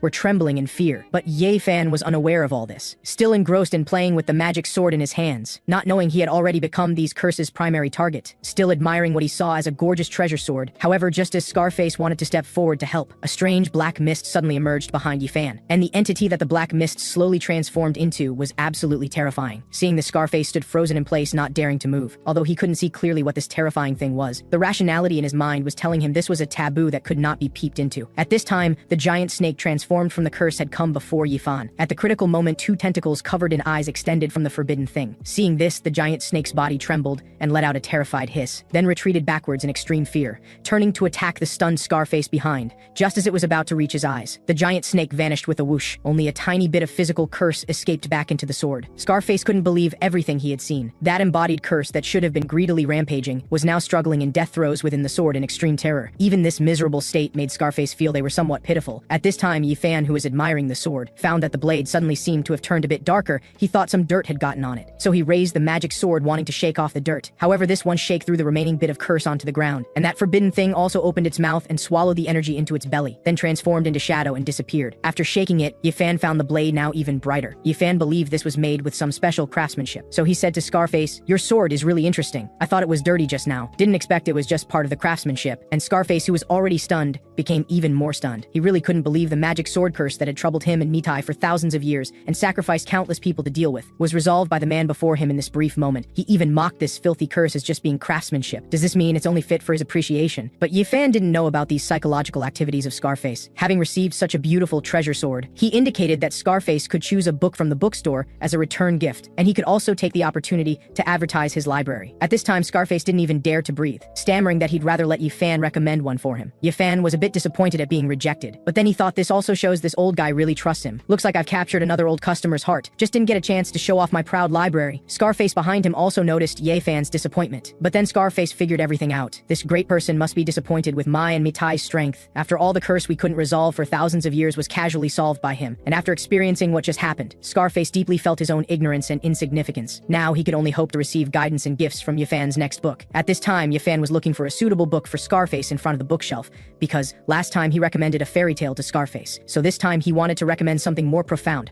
So he pulled out a book called When the Stars Return from the Shelf and said, "This book will definitely give you a different experience." However, Scarface's body started trembling uncontrollably just hearing the name of this book. It's worth knowing that in all mysterious realms, the starry sky is always the highest realm. No one knows what's hidden in that unknown darkness. But now this god before him took out a book about the starry sky. At this time, Ye Fan told him, "This is a biography. It might be a bit difficult for you to understand. Just treat it as a novel recording another lost civilization." Scarface asked, "Does another civilization mean the world beyond the starry sky?" Ye Fan answered, "Yes. Existences beyond the starry sky have their own civilization too." With a curious mindset, Scarface opened the first page of the book. Instantly, blue light gushed out from the book. Then he found himself like last time arriving in an unknown space. But this time's feeling was clearly different from last time, because here there was nothing else but endless darkness. Just as Scarface was puzzled, a voice came from behind him. "One who wishes to glimpse the starry sky? Welcome to this place." Scarface turned to look and found a masked man sitting on a sofa. He then puzzledly asked, "Who are you, and what is this place?" The masked man answered, "In this space, individual names are irrelevant. If you must have a specific title, please call me Mr. Y." After hearing this, Scarface was shocked. Could this person be Ye Fan's external manifestation? Then the masked man's voice sounded again.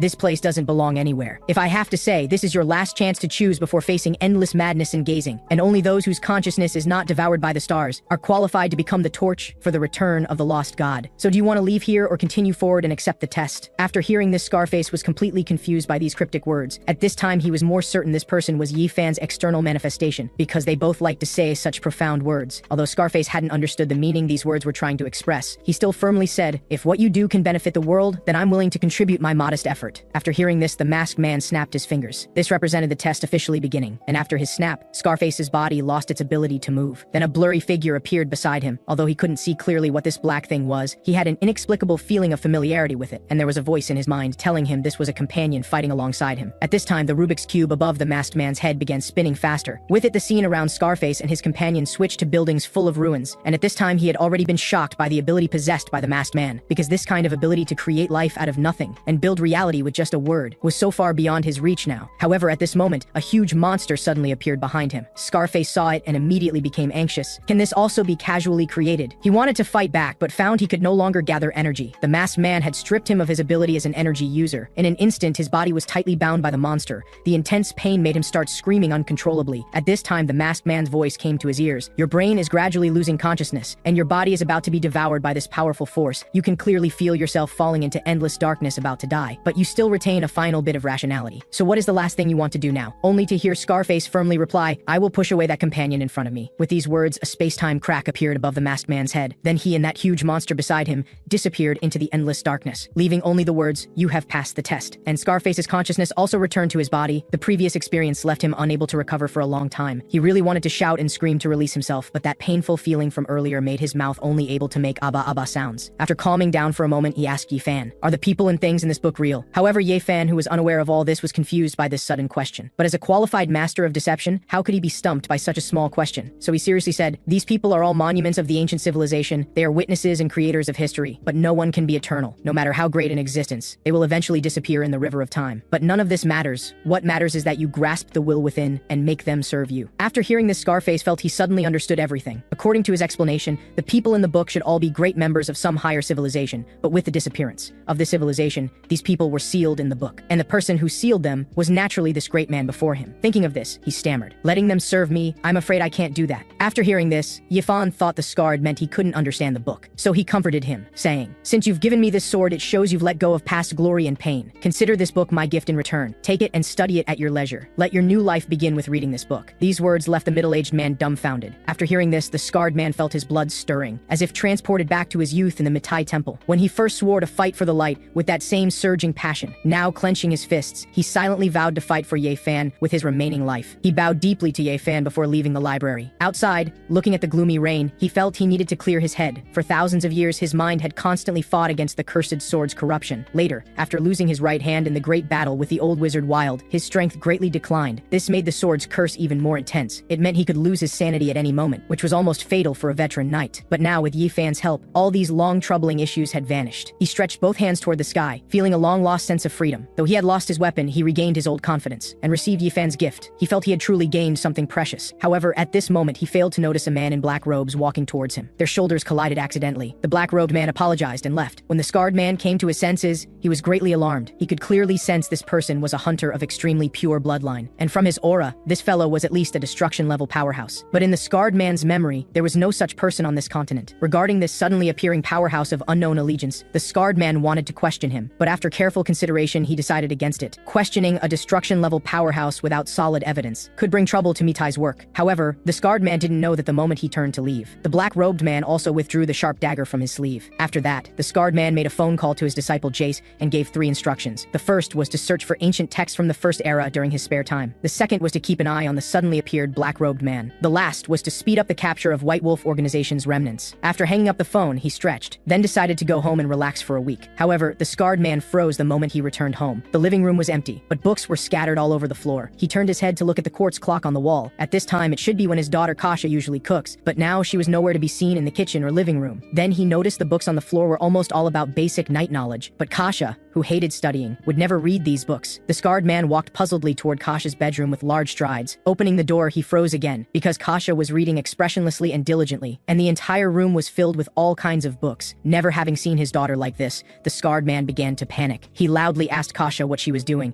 and Kasha just calmly replied that she was studying. The scarred man put his hand on her forehead thinking she must have a fever, but Kasha said she was very clear-minded now, and that she had finished reading all these books. She had found her path in these books. She would definitely become someone like her father in the future. After saying this, she lost consciousness and fell to the ground. The scarred man hurriedly caught her in his arms. At this moment, the scarred man's attention was drawn to a unique book on the desk. In an instant, he understood why his daughter had become like this. Meanwhile, the black-robed man from earlier arrived at the Truth Society's gate. After removing his mask, this person turned out to be Yasuo, who had been helped by Ye Fan, and in just 3 days he had risen to destruction level. He wielded great power and claimed to act for the sake of all living beings. But behind the scenes, he was secretly conducting human experiments. The initial purpose of this plan was to transform ordinary people into powerful ability users. But out of 3,000 test subjects, only 1 survived. Coincidentally, this person's appearance was very similar to the elven princess Ash, and in his youth, he had a painful connection with Ash. 300 years ago, when he traveled the continent and came to the elven tribe, he fell in love with Ash at first sight. But how could a proud elven princess like an ordinary human? After being rejected, Bulong left here heartbroken. He secretly vowed to become one of the continent's top power holders. 300 years later, he indeed achieved this, becoming the vice chairman of the Truth Society, and now Bulong looked at this test subject who resembled his love, for her to live longer, and to fulfill his youthful dream. Bulong actually infused half of his own ability into the test subject's body. However, he never expected this would cause the ability in the test subject's body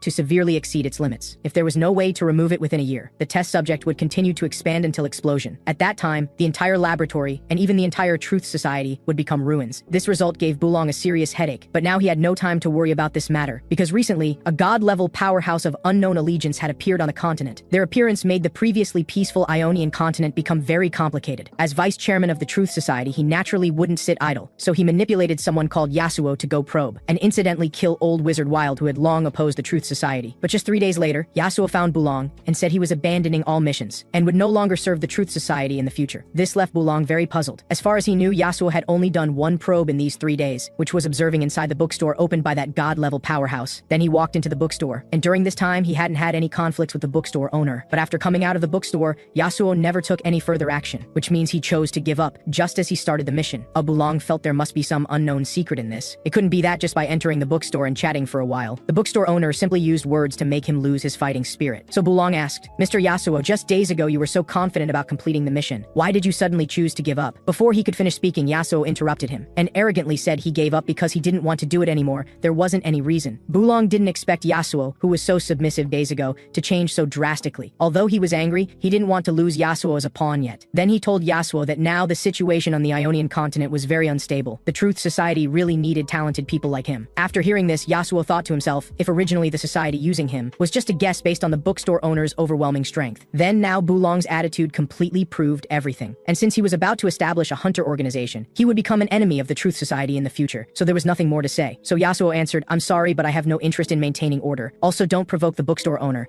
You can't handle the consequences. After saying this, he left. After Yasuo left, the smile on Bulong's face instantly disappeared, because at the moment Yasuo closed the door, the wine glass in his hand cracked. This showed that now Yasuo had gained destruction-level power with the bookstore owner's help. This made Bulong even more uneasy. Why would the bookstore owner help a hunter who could lose his sanity at any time? Could it be that he chose to stand against the Truth Society? Now Bulong urgently wanted to obtain all of Yifan's information, so he called Mitai, wanting to get intelligence from them. The one who answered the phone at Mitai was Jace, the scarred man's disciple. However, just as they were discussing the price, the scarred man sent a message saying Yifan's information had been classified as top secret and couldn't be sold. This sudden change made Bulong very angry. After hanging up the phone, he muttered, looks like I'll have to visit the bookstore myself. Meanwhile, Yifan had just laid down to sleep. The dreamcatcher above his head and the great sword on the table both emitted dazzling light. Then he dreamed of entering a realm full of ruins. This real feeling surprised him greatly. Last time he had this feeling was when he dreamed of a beautiful young lady, and this time dreaming of ruins left him somewhat disappointed. But thinking again, since he was already here, he decided to look around, because such realistic dreams were rare in normal times. As he walked, he suddenly found a familiar golden fragment on the ground, but the moment he picked it up, the building in front collapsed. Subsequently, a huge altar appeared from within, and on that altar appeared the corpse of the ancient elven king. Yifan was greatly startled by this corpse, but at the same time he felt a bit excited. He felt it was because he picked up the fragment that triggered some mechanism. This made him look forward to what would happen next, so he crouched down to observe these scattered corpses. He found these people all had long ears, and they were connected to their heads, not decorations. This reminded him of the elven princess Ash who visited his shop a few days ago. That cosplay-loving young lady had left quite an impression on him. All these familiar people and things appearing in his dream made him more convinced this dream was produced because thoughts during the day lead to dreams at night. Thinking of this, he created a notebook out of thin air with his left hand and recorded all the appearances of these corpses. After waking up, he would draw them from memory to show Ash. Perhaps it would help her restore her family's glory. After leaving here, Yifan continued exploring. Unconsciously, he walked to the central altar of the ruins, but suddenly he stood there frozen because the scene before his eyes was too shocking, only to see a dazzling beam of light in the center of the altar illuminating a kneeling figure. Yifan thought this triggered a new plot and wanted to climb up to look, but he didn't know this person was the soul of Kale, a god-level powerhouse elven king from the first era. Just then, Kale suddenly opened his eyes and said to Yifan, my savior, the exiled soul has waited for you here for 10 million years. These words scared Yifan, who was about to climb up, into repeatedly backing away. At this moment, he thought to himself, this really feels like triggering a new plot, but this person should not be the final leader, rather a non-player character's dying entrustment to a newbie player in the opening plot. Though these savior-type titles were quite cliche, but as a master of wild imagination, through the current scene and Kale's words, Yifan had roughly guessed what happened here. First, a great disaster must have occurred here. The elf before him was either the culprit or lacked the ability to save everything. However, when the tragedy occurred, he couldn't bear the torment and pain in his heart, so he chose suicide or self-sealing, waiting until someone who could save the world and make up for his mistakes appeared. While he was imagining wildly, he saw the sword pierce through Kale's body. Isn't this the sword he received yesterday? He was studying it during the day, and at night a story was triggered in his dream starting from this sword. And this dream seemed perfect in every detail. Now he felt his title of Master Lin was indeed well deserved. At this time, Kale spoke again. First, thank you for making the holy sword shine again. Second, I have 3 sins that need your redemption. Yifan thought to himself, the holy sword must be the sword pierced through this person's chest. That is, the sword I got yesterday. And what he meant by restoring light must be when I shook off the dirt from the sword. As expected of my dream, even such a small thing can be made so grand. And people with such deep grudges are often quite lonely. Even lacking communication with others leads to heavy psychological burden. Why not display my special talent here and give some guidance to this fellow before me? So he sat on the throne and said to Kale, since you say you have 3 sins, let's hear them. I really want to hear your story. After hearing this, Kale bowed deeply, saying it was his great honor that Yifan would listen to a sinner's monologue. Then Kale began his narration. In that era without light or fire 10 million years ago, as the elven king, because he wanted to expand territory for his subjects, he arrogantly thought himself a god, but he was only a god-level powerhouse, not a true god. In the end, merely by looking at God, he fell into madness. This was the sin of cowardice. Later, after falling into madness, he slaughtered his subjects to extinction, personally destroying everything in his kingdom. He held the holy sword, yet let it be stained with his kinsman's blood. This was the sin of betrayal. Finally, he used the holy sword to seal his filthy soul. The holy sword thus lost its former glory, making this kingdom's final sacred symbol tarnished. This was the sin of ignorance. Kale had once brought his kingdom to its peak, but he also personally destroyed everything. For 10 million years after, the crown on his head became his shackle, so people called him the exile. Yifan listened without ripples in his heart, as this was basically the same as his previous guess, so he spoke. Although you call me savior, I cannot save you. Your kingdom has long perished. At this point, Yifan pointed at the ruins and raised his voice. Look at all this caused by your actions. What do you want me to do? What can I still do? After hearing Yifan's words, emotions accumulated for 10 million years finally collapsed in Kale. With trembling body, he told Yifan, I never felt I should be redeemed. My country has become dust of history. history, and I have no right to do anything for this continent again. No matter what, I cannot repay my sins. Yi Fan didn't expect his casual words would make Kale break down. He must have been constantly self-condemning during the 10 million years of sealing, leading to psychological barriers, where he now takes everything as criticism. This definitely needs some guidance. So Yi Fan said again, since you say your sins are deep, but now you don't want redemption, you are evading your responsibility. Actually, your actions have no meaning, just cowardice. Have you paid attention to what happened to your country afterwards? Whether the surviving subjects lived wandering lives, or whether they rebuilt their homes somewhere. You have such powerful strength, yet sit here in self-pity. This seems more like giving yourself an excuse to not bear this responsibility. These 10 million years, you still haven't made any progress, just constantly retreating, waiting for others to forgive you. Have you thought that while you do nothing, the suffering your subjects endure may far exceed yours? After finishing, Yi Fan patted Kale's shoulder, telling him to think carefully about what he should do, and that no one is his savior. Now only he can save himself. Hearing these passionate words, Kale was already in tears. His hand holding the sword trembled uncontrollably. Blood from his wound had pooled on the ground. Looking at Yi Fan standing before him, his mind was filled with countless thoughts. Finally, he buried his head deep in the ground and said to Yi Fan, please be merciful and agree to this sinner's final request. Only to hear Kale solemnly say, I wish to become your sword. However, Yi Fan didn't clearly hear what Kale meant by this, but judging from his attitude, it should mean loyalty and submission. But at this moment, Yi Fan only wanted to infuse motivational quotes into Kale. He felt there was nothing more wonderful than providing psychological counseling to a tragic character. So he cleared his throat and said again, is this your decision? What you really need to do can't be solved by me saying a word or two. You still need to actually execute it yourself if you maintain that cowardly mindset. Just continue hiding here like a turtle. Those subjects you've forgotten will have no one to forgive you. But Yi Fan's purpose in saying these things wasn't to strike at Kale's confidence. Rather, it was using reverse psychology based on Kale's situation. Truly worthy of Master Yi, filled with positive energy from head to toe, simply the light of righteousness. Sure enough,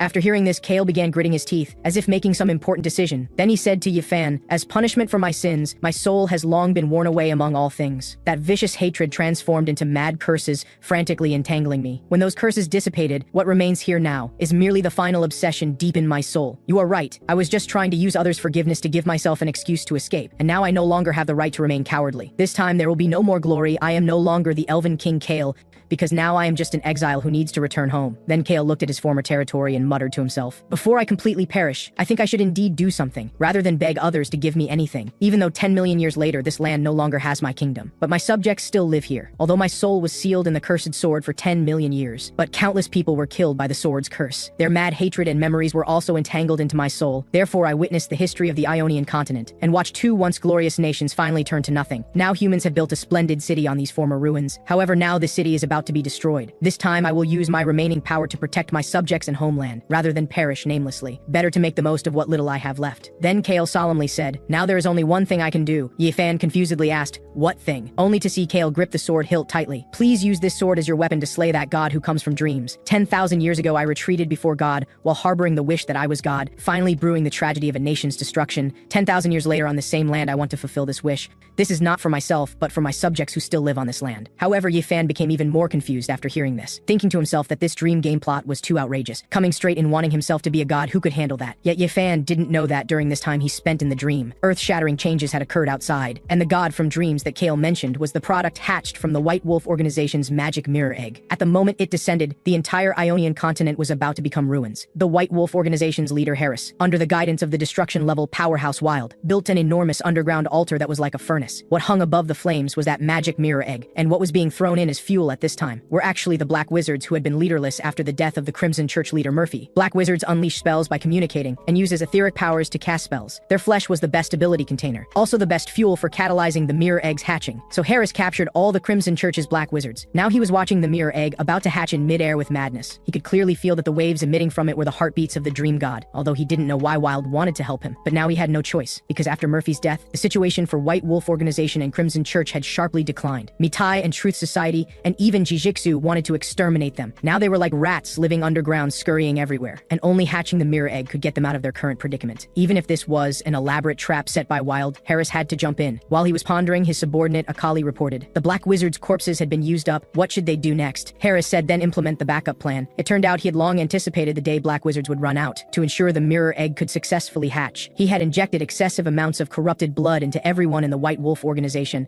turning these people into zombies without reason, becoming monsters that only knew killing. They were both powerful forces when facing enemies, and could replace Black black wizards as fuel for hatching the mirror egg. After saying this, he patted Akali's shoulder, indicating they wouldn't have to be so anxious soon. However, at this time, another subordinate, Kane, suddenly walked in. This huge body was caused by injecting large amounts of corrupted blood. He tremblingly told Harris their nearby base had been discovered by the Spider Organization, and this organization was the new force created by Jijiksu. Hearing this, Harris was extremely angry. At this critical moment, he wouldn't allow any mistakes, only to see him snap his fingers. Behind him, Akali took out large amounts of corrupted blood. He told Kane before him, after injecting this, go stop the enemies outside. At that time, Kane would be several times stronger than now. However, Kane's face showed an expression of fear, because he knew death awaited him after injection. Then he told Akali now was her time to perform. Hearing this, Akali was extremely excited. Then she stuck her hands into her own neck. The next second, she actually took off her head and handed it to Harris, and her mouth still said, being able to merge with you is my honor. Bless you, my master. After Harris took it, his hands burst into raging flames. In an instant, Akali's head was reduced to white bone. Then Harris merged it with his own face. Let the Spider Organization come if they want, but since they've come, they won't be leaving. After doing all this, he took Kane to meet the enemy. Meanwhile, Jijiksu was watching the White Wolf Organization's hiding place from an attic. Now she had formed a life or death situation with the White Wolf Organization. So this time she gathered all her combat power, determined to completely eliminate the White Wolf Organization here and take over all their affairs. Among these, the most important thing was the formula for corrupted blood owned by the White Wolf Organization, because having corrupted blood was the foundation for establishing any organization. Only by obtaining it could the Spider Organization gain others' recognition. At this time, a violent explosion sounded. Then Jijiksu gave the order to launch an all-out attack. However, when they arrived at the entrance created after the explosion, they were directly shocked by what they saw. Before seeing this enormous underground passage, no one could imagine there would be a huge secret space nearly 50 meters deep under the city. Most terrifying was that mountains of corpses were piled up here. Jijiksu felt this was no longer something humans could do. Even as a hunter who had experienced countless life and death situations, she had never seen such a horrifying scene. Although she knew before that the White Wolf Organization had conducted massacres, but she hadn't imagined they could reach such an inhumane degree. However, while she was pondering, Kane suddenly burst from the ground, launching an attack at Jijiksu. By the time Jijiksu reacted, Kane's fist had already smashed down heavily. At such close distance, Jijiksu had no time to dodge. At the critical moment, Ali, wielding her weapon, blocked in front of her. The huge impact force made Ali directly spit out blood. Despite this, she still didn't step back half a step, because protecting Jijiksu was her only mission from childhood to adulthood. Just when she was about to be unable to hold on, Jijiksu beside her used all her strength to attack Kane. She transformed into a beam of white light piercing through Kane's body. Seeing Ali about to fall to the ground, Jijiksu hurriedly ran over to catch her in her arms, then ordered subordinates to quickly send Ali back to base for treatment. But suddenly she had a sense of danger. She was about to open her mouth to tell nearby subordinates to run, when a huge golden lightning struck down on them. The affected subordinates couldn't even cry out, before being blasted to pieces, falling into the deep pit, and several black figures appeared on that high platform. Jijiksu was so angry she gnashed her teeth upon seeing this, because the leader was her mortal enemy Harris. At this time, Harris stepped out and jumped down from the platform, then landed directly in front of Jijiksu. Jijiksu immediately transformed her hands into wolf claws, preparing to fight. Meanwhile, more of Harris's subordinates arrived here, surrounding Jijiksu in a circle. The high concentration corrupted blood gave these people strength several times greater than before. As long as they didn't reach the point of being unable to move, they were the most efficient killing machines. Seeing this, Jijiksu mocked, "You haven't gathered all your remaining people to deal with us, have you? That's really an honor." Hearing this, Harris chuckled, saying now words were meaningless. Currently, both sides had no way to retreat. Only a fight to the death would determine the victor. Whoever survived in the end would represent the future of hunters. After saying this, blue veins bulged on his body, transforming into a huge gray wolf. Opposite him, Jijiksu also knew she had no way to retreat now, then hunched her body and began transforming. The next second, a white giant wolf appeared. After probing each other, Harris launched the first attack, pouncing toward Jijiksu. However, he forgot that Jijiksu gained the ability to traverse space after Yithan's help. By the time he reacted, Jijiksu had already bitten firmly onto his spine. Sharp fangs instantly pierced his bones, although Jijiksu was now very confident about defeating Harris. But on the other side, her subordinate situation was extremely critical, because they were basically all newcomers who had just joined the organization. There was no way they could be opponents for Harris's people, who had injected large amounts of corrupted blood. Now they had been surrounded by these beasts, and quickly became a one-sided slaughter. This new member named Riven wanted to notify Jijiksu about the situation here, but was punched to the ground by one of the beasts, just when she was about to meet a tragic end. Their squad leader, wielding dual guns, saved her. Then he told Riven to leave here, he would hold back these beasts. Go quickly report the situation here to the leader. Riven was about to say something, when the squad leader loudly scolded her, "If you don't leave now, we'll probably all die here." Hearing this, Riven no longer hesitated, beginning to run hard toward Jijiksu's direction. Meanwhile, she silently prayed in her heart that her squad leader would definitely be safe. However, the next second, the squad leader's body was thrown into the air. Riven was scared, frozen in place. She couldn't believe the squad leader who had just protected her had now lost his life. At this time, a terrifying voice appeared behind her. Sensing danger, she immediately lifted her skirt, shooting out the flying knives hidden on her thigh. The person opposite swung their weapon, blocking all the flying knives, then moved at extreme speed to Riven's front. The speed was so fast, Riven had no time to dodge. She was directly kicked, flying several meters, then heavily crashed into the wall. The huge impact made Riven spit out blood. Seeing Riven's strength was so weak, the masked man took off his mask and started mocking her. But just when the masked man wanted to walk over and completely finish off Riven, he suddenly found steel wires all around him. At this time, Riven said this was a trap set earlier. Now everything within 20 meters was under her control. Leave here quickly if you don't want to die. Hearing this, the masked man laughed loudly, indicating these things still couldn't hurt him, and he didn't even need to make a move. As soon as he finished speaking, a black figure dropped down, and the moment he landed, the trap Riven set burned to nothing. Then the masked man walked over and kicked Riven into midair. He indicated if Riven could say some nice words, he might consider sparing her life, but the stubborn Riven only answered with one word: fuck off. This made the masked man very angry. Then he used his weapon to wound Riven's eye. He also reached out to grab Riven's cheek, still wanting to cut off her tongue.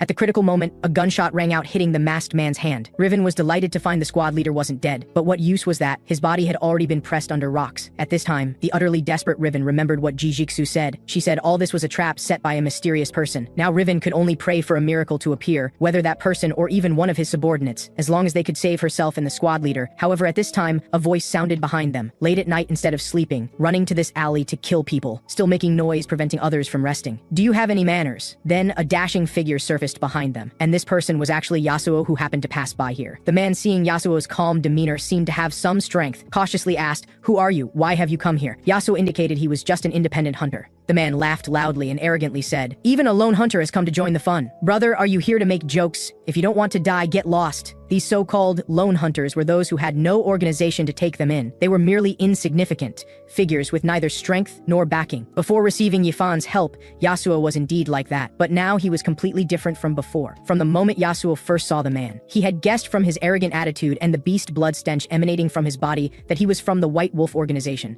So he arrogantly replied, "My purpose here isn't to joke around or to pick a fight. I just want to silence the noise and kill you all in the process." These words infuriated the man to the point of grinding his teeth. Even his hands, holding the spear, were trembling. With a loud shout, he leaped into the air, raising his spear to strike at Yasuo. Seeing this, Yasuo calmly threw away what he was holding. At the same time, the man's spear crashed heavily into where he had been standing. As the thick smoke gradually dispersed, the man felt something was amiss. He suddenly realized that Yasuo had disappeared from his original position the instant the spear struck. While the man was confused, Yasuo rushed at his companion with incredible speed. The companion was startled. Before he could react, Yasuo had grabbed him by the throat. Then he lost consciousness and fell to the ground. After doing all this, Yasuo asked the woman lying on the ground who she was and why she was being hunted by the White Wolf organization. The woman said her name was Riven, a member of the Spider organization. They had fallen into an enemy ambush here. She had planned to break through and report what happened here to their leader, Jijiksu. But not only did she fail, she almost died here. After hearing this, Yasuo was very puzzled about how the Spider and White Wolf organizations had gone to war so quickly, and he happened to stumble upon it. Thinking about this, a look of wisdom appeared in Yasuo's eyes. He thought to himself that this couldn't be coincidence, but rather part of that person's plan. The current situation was all orchestrated by the bookstore owner. He had guided me to break free from the Truth Society's control and had hinted that I should help Jijiksu. If I hadn't gone to the Truth Society today, I wouldn't have passed by here. The bookstore owner used this to give me an opportunity to do Jijiksu a favor, making our future work smoother. Everything was within his plans. What an exquisite yet bold arrangement. Seemingly casual, yet intricately connected. Thinking of this, Yasuo's admiration for Yifan grew even stronger. He believed if Yifan were here, he would definitely say to him, "Do you understand what you should do next, Yasuo?" And he would certainly kneel before Yifan and say, "I understand." At this moment, Yasuo decided to take this opportunity to make a good impression. So he took out a vial of healing tainted blood and injected it into Riven's shoulder. Instantly, all of Riven's wounds healed. Then, he drew the wind blade from his back. Afterward, he told Riven, "You will not suffer any more harm. When you return, be sure to send my regards to your leader." These dashing movements and domineering words captivated Riven behind him. But in the next second, her eyes were filled with terror, because the man across from them had also injected himself with a vial of tainted blood. But what the man injected wasn't the healing kind. It was tainted blood that could greatly enhance strength and turn him into a beast. As the man's body grew increasingly swollen, a huge gray wolf appeared before Yasuo. Seeing this, Riven worriedly told Yasuo to be careful. However, Yasuo arrogantly declared that this giant wolf might look strong, but in reality it was as weak as a wild dog. He could crush it with one finger. Upon hearing this, the man could no longer contain himself. He raised his spear and unleashed his ultimate move. Seeing this, Yasuo thought, "Damn, there's no way to dodge such speed." Then the man's spear pierced through Yasuo's chest. Riven beside them was completely stunned.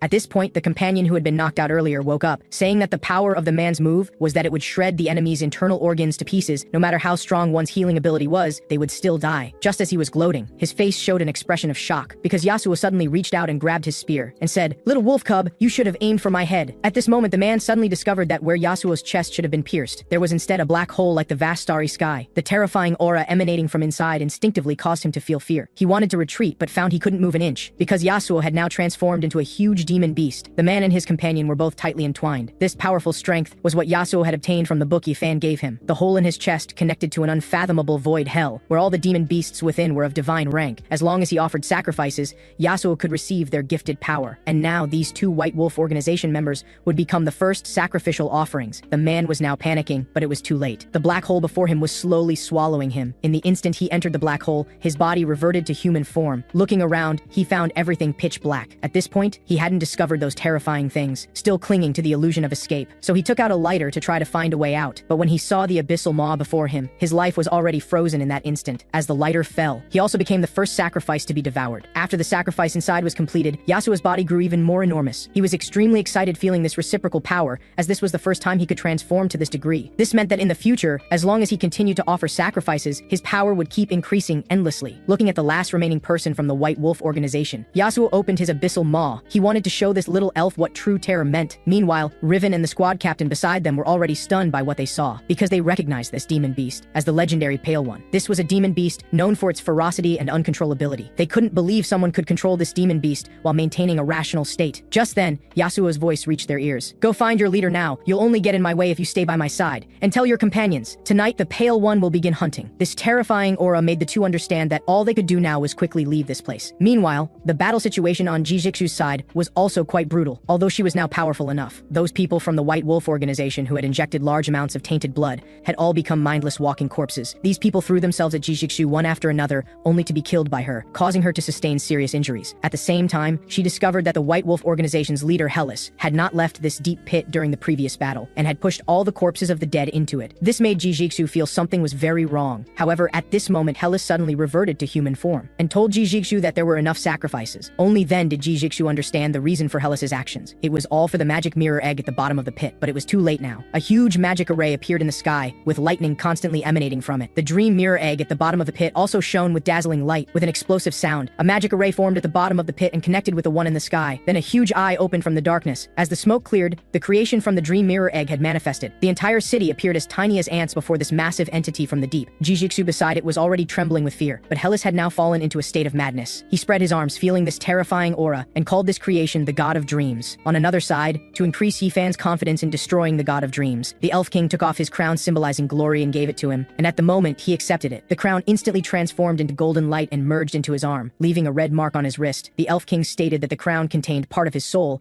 and that mark represented that Yifan was now the supreme being of the elf race. After speaking, the Elf King knelt before Yifan, with fierce flames burning on his body. Then he stood up and solemnly said to Yifan, "Please draw out the holy sword, after which I shall fight for you." At this point, Yifan was completely confused. Until now, he still believed everything he had experienced was his own dream, but he had been deeply moved by the spirit shown by the Elf King, and he was also very curious about how this dream would develop. So he placed his right hand on the sword hilt and forcefully pulled the holy sword from the Elf King's body. At the instant the holy sword was drawn, all of the Elf King's life memories appeared before Yifan, from his birth until his coronation as king, to when he challenged the god of that era, and after failing, went mad and slaughtered his own people. Yifan stared blankly at all this before him, and couldn't help but sigh. Although the Elf King had both merits and faults in his life, in that age without light or fire he was the only brave one, because only he dared to draw his sword to challenge the gods. Just then, a thunderclap sounded. Yifan found he had become the Elf King, while the Elf King's soul had taken residence in the holy sword. His mount also descended from the sky to his side, and the surrounding scene switched from ruins to a blood-red sky. Only then did Yifan realize he had passed through those fragments of memory, arrived within the Elf King's memories and become him. The current scene clearly indicated a great enemy was about to appear, and this enemy was the God of Dreams spoken of by the Elf King. Yifan thought to himself that although the Elf King possessed powerful strength, he was filled with fear towards gods, so he might as well take over his body to slay the God of Dreams. While he was pondering this, the God of Dreams walked out from the gray sky, so he said to the Elf King in the holy sword, "Is this the God you spoke of?" After receiving the Elf King's affirmative response, Yifan mounted the great bird, transforming into a golden light and charging forward. However, what Yifan didn't know was that with the previous scene change, he was no longer in his dream, but had truly arrived in the real world. Meanwhile, with the birth of the God of Dreams, the pressure it emitted turned everything around it into nothingness. Even Hellas, who had incubated it for thousands of years, couldn't escape.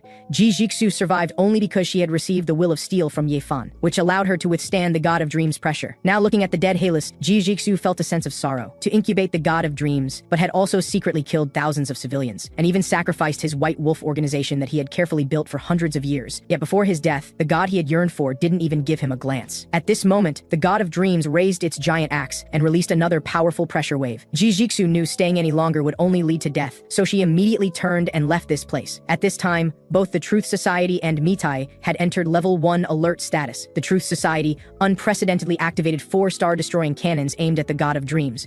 Mitai was even prepared to fight to the death, because the most terrifying aspect of the so-called god of dreams was that it could open passages between dreams and reality if it couldn't be destroyed in time. More and more dream beasts would descend from the dream realm, and then the whole world would be devastated. But at such a critical moment of life and death, the Glory Knight Scar wasn't present, and his response to the Truth Society and Mitai was just a short sentence, saying to let everyone prepare for the aftermath. This god of dreams was seeking its own death. After the Truth Society's pride and joy, the star-destroying cannon's first wave of attack, that dream beast still stood unharmed in its original position. This made people understand that this thing simply couldn't be defeated by human means. Even the Radiant Knight's disciple was scared into crouching on the ground. Seeing this, his senior brother went up and gave him a resounding slap, and angrily told him to pull himself together. If at such a critical moment, we knights can't stand up, who can the people of the Ionian continent rely on? Now for you and me, victory or defeat in this battle is no longer important. What's important is that as the first line of defense, even if we die, we must fight with all our might. These passionate words reignited Jace's fighting spirit. He swore by the honor of Radiant Knight Scar that he would fight with all his might in the upcoming battle. At this time, Scar's phone call came through. The senior brother excitedly stated that they had made all preparations for battle. However, Scar on the other end of the phone said to let them prepare for the aftermath work. This dream beast was simply seeking its own death. Upon hearing this, the two who were previously full of fighting spirit were immediately extinguished, standing helplessly in the heavy rain. On another side, Mitai's combat department chief Arthur also received the same response from Scar. However, just as he was wondering why Scar would be so confident, a dazzling golden light streaked across the sky towards the dream beast. Yefan, controlling the Elf King's body, appeared. He asked the Elf King's soul residing in the Holy Sword,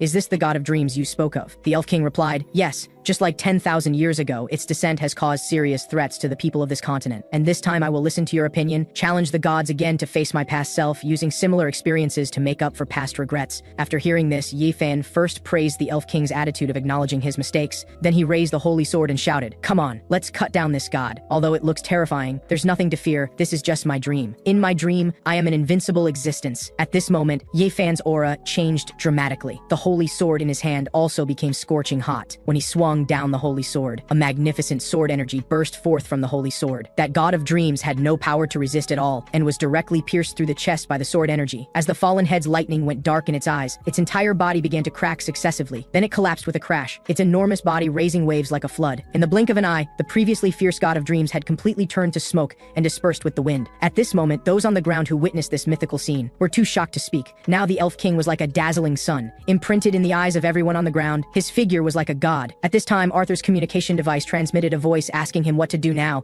Coming back to his senses, Arthur stated that everyone should remain in position, maintain vigilance and battle readiness, and contact the Truth Society to analyze who this person really was. After speaking, he drew his own sword. He believed the battle wasn't over yet, or rather, this suddenly appearing Elf King was now the greatest danger. On one hand, because the power displayed by the Elf King was too overwhelming. On the other hand, this scene was exactly like the recreation of that ancient kingdom's mythology. But everyone knew this Elf King called Kale could not possibly be resurrected. He had committed suicide with his holy sword 10,000 years ago. His soul, carrying hatred, had entwined with the sword and become a curse. Since Kale hadn't been resurrected, there was only one possibility, that someone had reawakened this ancient heroic spirit. Thinking of this, Arthur's pupils suddenly contracted. That holy sword should be in the hands of the Radiant Knight Scar, so he took out his communicator and dialed Scar's number. But just as he was about to question him, Scar spoke first, telling him to calm down, and that he had already arrived at the battlefield, and the hurriedly arriving Scar was standing on the ruins of one of the buildings, looking at that mythical scene in the distance with shock in his gaze. Although he had thought the bookstore owner would surely help, he hadn't expected such enormous help. Then he took a deep breath and said to Arthur, "The holy sword was just transferred a few days ago through the Council of Elders' decision, and you don't need to doubt, this is indeed the Elf King Kale. He's been talking in my head for over a decade. I'm very familiar with him." Arthur asked in surprise who the holy sword had been transferred to. Scar calmly replied, "The bookstore owner, Boss Yifan." Hearing this name, Arthur let out a sigh. His tense mood also relaxed, but just then his expression suddenly changed, because warning signals came from everyone's communication devices. A high-energy reaction had appeared ahead, and at this time in the sky, the Elf King, or we could say Yifan, also raised the holy sword again, and his eyes revealed a piercing, killing intent. Arthur suddenly looked up in great shock. This energy was actually from the Truth Society's star-destroying cannons, and their attack target was the Elf King in the sky, and the one who gave the attack order was the Truth Society's Vice President Garen, because the analysis report clearly indicated that the Elf King had come from the dream realm. He believed that since it was a creature from dreams, the Elf King must be a dream beast. He obsessively believed that fights between dream beasts lack justice. It's merely survival of the fittest among them. Even when someone raised the possibility that the Elf King might be on the side of justice, he wouldn't listen to advice, activating 4 groups of star-destroying cannons to attack the Elf King. The enormous energy converged into a beam. Carrying an aura of destruction, it reached the battlefield in the blink of an eye. At this time, Yifan controlling the Elf King's body was somewhat surprised. He thought to himself, is this a second wave attack, or small monsters summoned by the god of dreams from earlier? Whatever, doesn't matter what it is, let's cut it all down. Then he gripped the holy sword and rode the great bird soaring up. The holy sword blazed like fire in his hand. Slicing down from above, it collided thunderously with the star-destroying cannons. A blinding white light shot up into the sky, entering the black storm vortex of clouds. Large amounts of rain and clouds were vaporized, forming an entire vacuum zone. When the clouds were broken through, a piercing light shone through. The heavy rain also finally stopped at this time. After the battle ended, the 4 groups of star-destroying cannons that had attacked the Elf King all exploded in an instant. At the same time, all Truth Society members received a message on their communicators. Star-destroying cannons destroyed. All personnel enter level 1 alert status. At this moment, they all had only one thought in their minds. That was that the Truth Society's sky had fallen. But Yifan in the sky was unaware of all this. At this time, he was riding the great bird, circling around, waiting for the next wave of attacks. But after waiting a long time, nothing came, so he stopped and thought to himself, is it over already? I'm not satisfied yet. That god of dreams looked very imposing from the outside with great pressure, but his actual combat power was very weak. Just swung twice, hadn't even landed a critical hit, and was already killed. Overall though, this dream game experience was quite realistic, just lacking a bit of excitement. At this time, the holy sword left Yifan's palm, coming before him. The Elf King's soul then manifested, and he said to Yifan, thank you for your help. I have fulfilled my final wish, and used my remaining power to protect my subjects and land.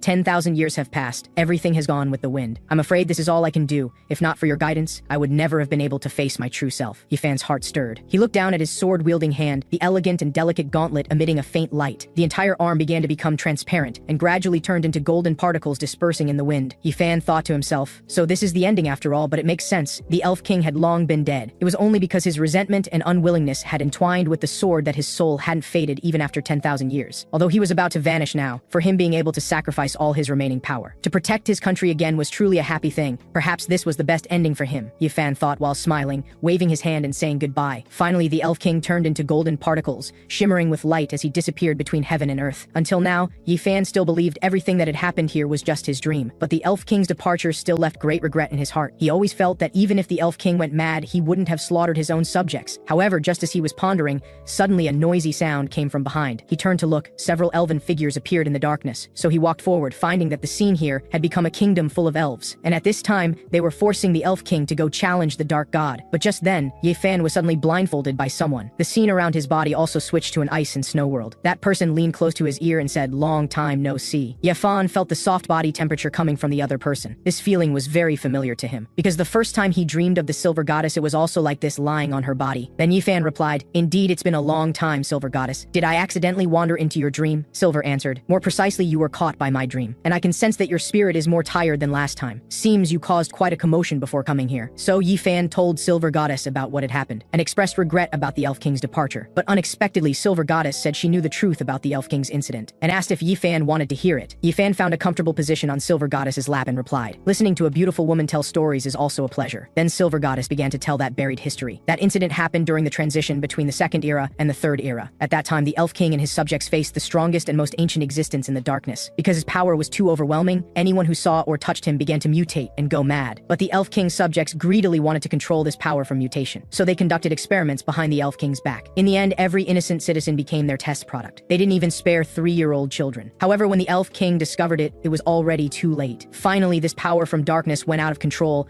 Most subjects were mutated by this power. The remaining people, seeing the situation, forced the Elf King to challenge the gods, attempting to end the source of mutation through deicide. But God were ultimately God. The Elf King was utterly defeated just by one glance when he returned to his kingdom. This place had already become dilapidated beyond repair. Everyone had become ugly and terrifying monsters, and to prevent this disaster from continuing, the Elf King could only swing his holy sword to kill all his subjects. After doing all this, he dragged his incomplete body to the Snow Mountain peak, offering his life as a sacrifice to the original 4 witches, begging them to let his previously scattered subjects live on. After receiving the 4 witches' response, the Elf King resolutely thrust the holy sword into his own chest. Hearing this, Far Yifan sighed. So it wasn't the Elf King who went mad but his subjects, and the Elf King who maintained clarity throughout must have been in such pain when he swung his sword to kill them. He was willing to bear thousands of years of infamy rather than reveal the truth. How extremely sad this is. Now the ancient kingdom and subjects have all passed away. Even the Elf King's soul has permanently vanished. I'm afraid this ancient infamy will continue to be carried. Silver Goddess replied, as the king of this country, failing to protect this land and subjects was his crime. Moreover, this history has already turned to ashes in Time's river. Now neither will anyone clear his name, nor will anyone be willing to believe him. Yifan sighed and said, Kale was a good king. I am willing to believe him, and will forever remember him. After hearing this, Silver Goddess lifted Yifan's sleeve, revealing the crown mark the Elf King gave him, and said, this is exactly why the Elf King gave you this mark. This symbolizes the exchange of kingship. kingship. If you can find the Elf King's surviving people,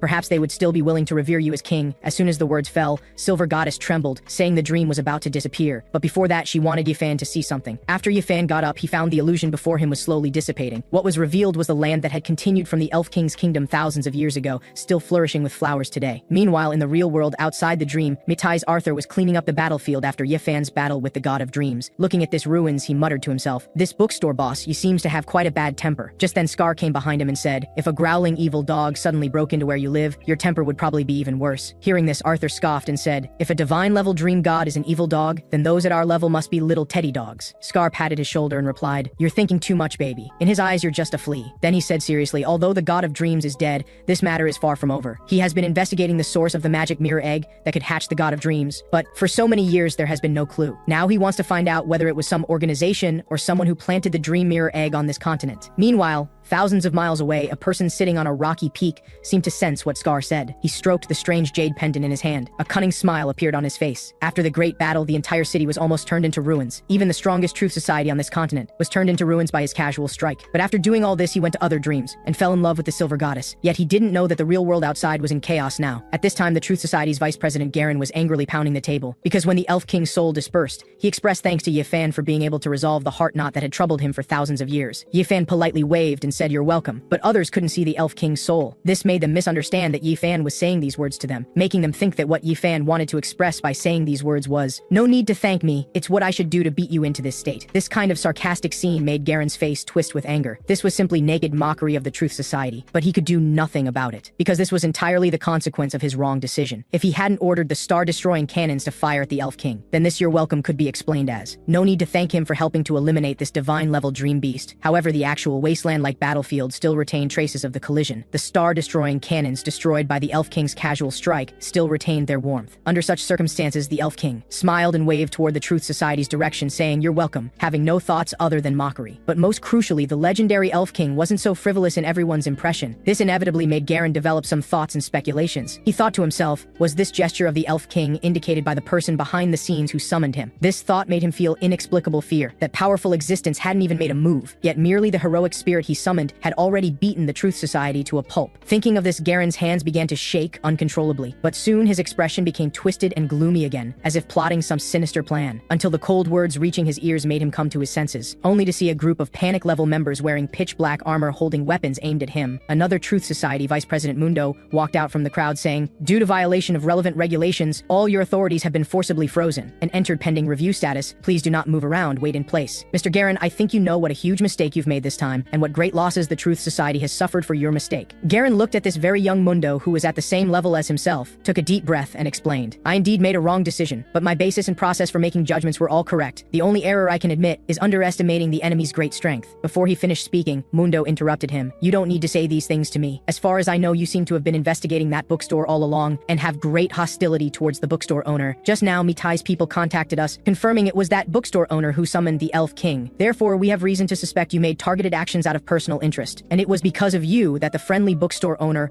launched a counterattack, ultimately leading to the Truth Society's heavy losses." Hearing this, Garen knew the situation was decided and closed his eyes. Now, no matter how he explained, he couldn't change the status quo. However, just then, an alarm sounded. "All Truth Society members, please note, the Mechanical Reincarnation Department has been attacked again. All members immediately enter Level 1 alert status." This sudden situation greatly delighted Garen, because according to regulations, when Level 1 alert status overlaps, all personnel must maintain their original positions. This way, all institutions can operate normally. Meanwhile, Jijixu arrived at the White Wolf Organization's stronghold. Now the White Wolf Organization no longer existed. Her revenge mission was over. Currently, the most important thing was to take over everything left by the White Wolf Organization. After opening the final passage, they entered White Wolf's last stronghold. Immediately, a strong stench of rotting corpses assaulted their nostrils. After Jijixu walked in, the feeling under her shoes was sticky and heavy, like stepping on damp army blankets. She looked down and saw the ground was covered with something like bright red meat sauce, and all around were mountains of piled corpses, still dripping strange mixed liquids. Jijixu couldn't help but sigh in her heart. Being able to live here for so long, these white wolf hunters must have gone mad long ago. Then, she came to the hatching warehouse, where the magic mirror eggs were hatched. Seeing this scene of devastation, Jijixu felt overwhelmed with emotion. The White Wolf Organization's leader, Harris, had gone through countless hardships, even sacrificing his life to hatch the god of dreams. Yet before it could demonstrate its power, it was slain by a single arrow. Just then, her subordinate Marx found her, dragging his severely wounded body. Marx had completed the task Jiji Shu had given him, finding the White Wolf organization's greatest treasure, the original formula for the blood of impurity. However, when Jiji Shu tried to touch it, she discovered the box was covered in White Wizard's runic magic, making it impossible to open at present. Marx suggested she could consult the wizard serving her family, but since the betrayal by the man with the mustache, she felt there were very few people she could trust. Moreover, if such an original formula were to leak, the consequences would be extremely severe. So she told Marx to go back and recover first, saying they would discuss this matter later. Meanwhile, at the Truth Society's mechanical reincarnation factory, the laboratory for the clay body project had become an inferno. Someone had broken in and destroyed all the humanoid specimens to infiltrate such a heavily guarded experimental facility and cause such destruction. The Truth Society's elders were certain the perpetrator must be an internal member. At this moment, the rescue team discovered a severely injured girl, but they felt they had never seen this girl before. Just as they were puzzled, the girl suddenly opened her eyes. One hand shot out and pierced through one person's neck. Then she immediately leaped behind another person. In just a second, both men were taken down by the girl. Then the girl escaped through the pipeline. She was actually a test subject of the clay body project's artificial human experiments. Because she was the 9,527th specimen, her number was 9,527. This number was printed on the back of her neck, along with a barcode for recording data. Since the Truth Society started the artificial human project, there had been 15,698 specimens in total. Without exception, they were all failures. Girl 9,527 was one of them. However, because she bore some resemblance to Vice President Galen's first love, Galen injected half of his abilities into her body. Yet this action caused the girl's abilities to severely exceed safe levels. If they couldn't be expelled, she would continue to expand until she exploded after a year. But Galen hadn't expected the girl would develop self-awareness. After learning she only had 1 year left to live, many thoughts she'd never had before emerged in her mind. Moreover, she possessed extraordinary hearing and vision, allowing her to instantly obtain desired information. Thus, she noticed many details she hadn't seen before. She knew the daily staff rotations and movement patterns in this laboratory. She also knew the structural layout of the entire mechanical reincarnation factory. She even knew that someone was about to destroy this factory right now. That person was among these scholars. While chatting and joking with others nearby, they had tampered with the philosopher's stone in the hand. In an instant, a thunderous explosion shook the entire building. Flames engulfed everything and all glass containers exploded in succession. After obtaining their desired samples, the attacker quickly left. After they left, a hand emerged from the ruins. The girl stood up, supporting her severely injured body. Looking around, she tore off the mark on the back of her neck along with the skin. Then she found a staff member's corpse. She put on his clothes, then mercilessly threw the body into the raging fire. But at this point, her body could no longer support her, and she collapsed. She was then rescued by the search team who thought she was staff, leading to what happened earlier. Now she stood on the rooftop, unsure where to go, though she had escaped. This body needed maintenance fluid injections to remain stable. Otherwise, it wouldn't last long. The most important thing now was to find a place to hide. So she leaped down from the building, but just before landing, blood spewed from her mouth. Her consciousness began to blur, and her body collapsed again. In her hazy state, she saw a goddess bathed in moonlight. The goddess dragged her body to a place illuminated by moonlight. This place was Yifan's bookstore. At this moment, Yifan was on a date with the silver goddess in his dreams. The unconscious smile on his face showed how comfortable he was right now. But just then, a dark shadow appeared beside him, and that shadow slowly condensed into Yifan's form. Soon Yifan woke up from his sleep. He stretched and stood up, the dream still vivid in his mind, the memories crystal clear. Looking at the holy sword on the table, he felt a familiarity, as if forged through countless trials, and he could even remember the Elf King's entire life clearly. Yifan sighed and muttered to himself, "Better not think about the dream anymore, should wash my face and prepare to open the store for customers." Just then, Yifan suddenly noticed the rain outside seemed to have stopped, but it seemed something had happened, as he could hear various bustling sounds coming from far away. Yifan had really had enough of this terrible weather this month. He felt his books were about to grow mold in this humid weather. With a bit of excitement, he hurried downstairs to open the door. Immediately, fresh post-rain air rushed in, making Yifan feel refreshed and energized. But the towering flames and collapsed buildings in the distance suggested there had been a fire. He was about to go out to check the situation, when his sharp eyes suddenly noticed a figure collapsed on the ground nearby, and the bloodstains covering their white clothes. This figure was girl 9,527, who had escaped from the Truth Society. If left unattended, the post-rain puddles could lead to more serious infections, so Yifan had no choice but to carry her inside. But Yifan couldn't have known this would bring him enormous trouble. Yifan not only helped clean her wounded body, but thoughtfully bandaged it into a butterfly pattern. But the girl, in order to hide her identity, actually wanted to end his life. In the girl's eyes, killing this ordinary person would be as simple as crushing an ant. But just as she was about to act, a fierce chill suddenly rose in her heart. Looking over, she found the statue on the table was staring at her grimly. That's when she realized this statue was alive, and she was now absolutely certain that if she showed even a hint of killing intent, this statue would tear her to pieces in an instant. She immediately released her abilities to scan the entire bookstore. This scan frightened the girl even more. She discovered the rose beside the statue was also alive. Even every book in this bookstore emanated a terrifying aura. The girl looked back at Yifan, who was closing the door, trembling all over, though he showed no signs of ability fluctuations. But with such terrifying decorations in his shop, this person must be a mysterious master hidden in the mortal world. Thinking of this, the girl tiptoed back to the lounge chair. After carefully lying down, she didn't didn't dare move a muscle as she waited for Yifan to return.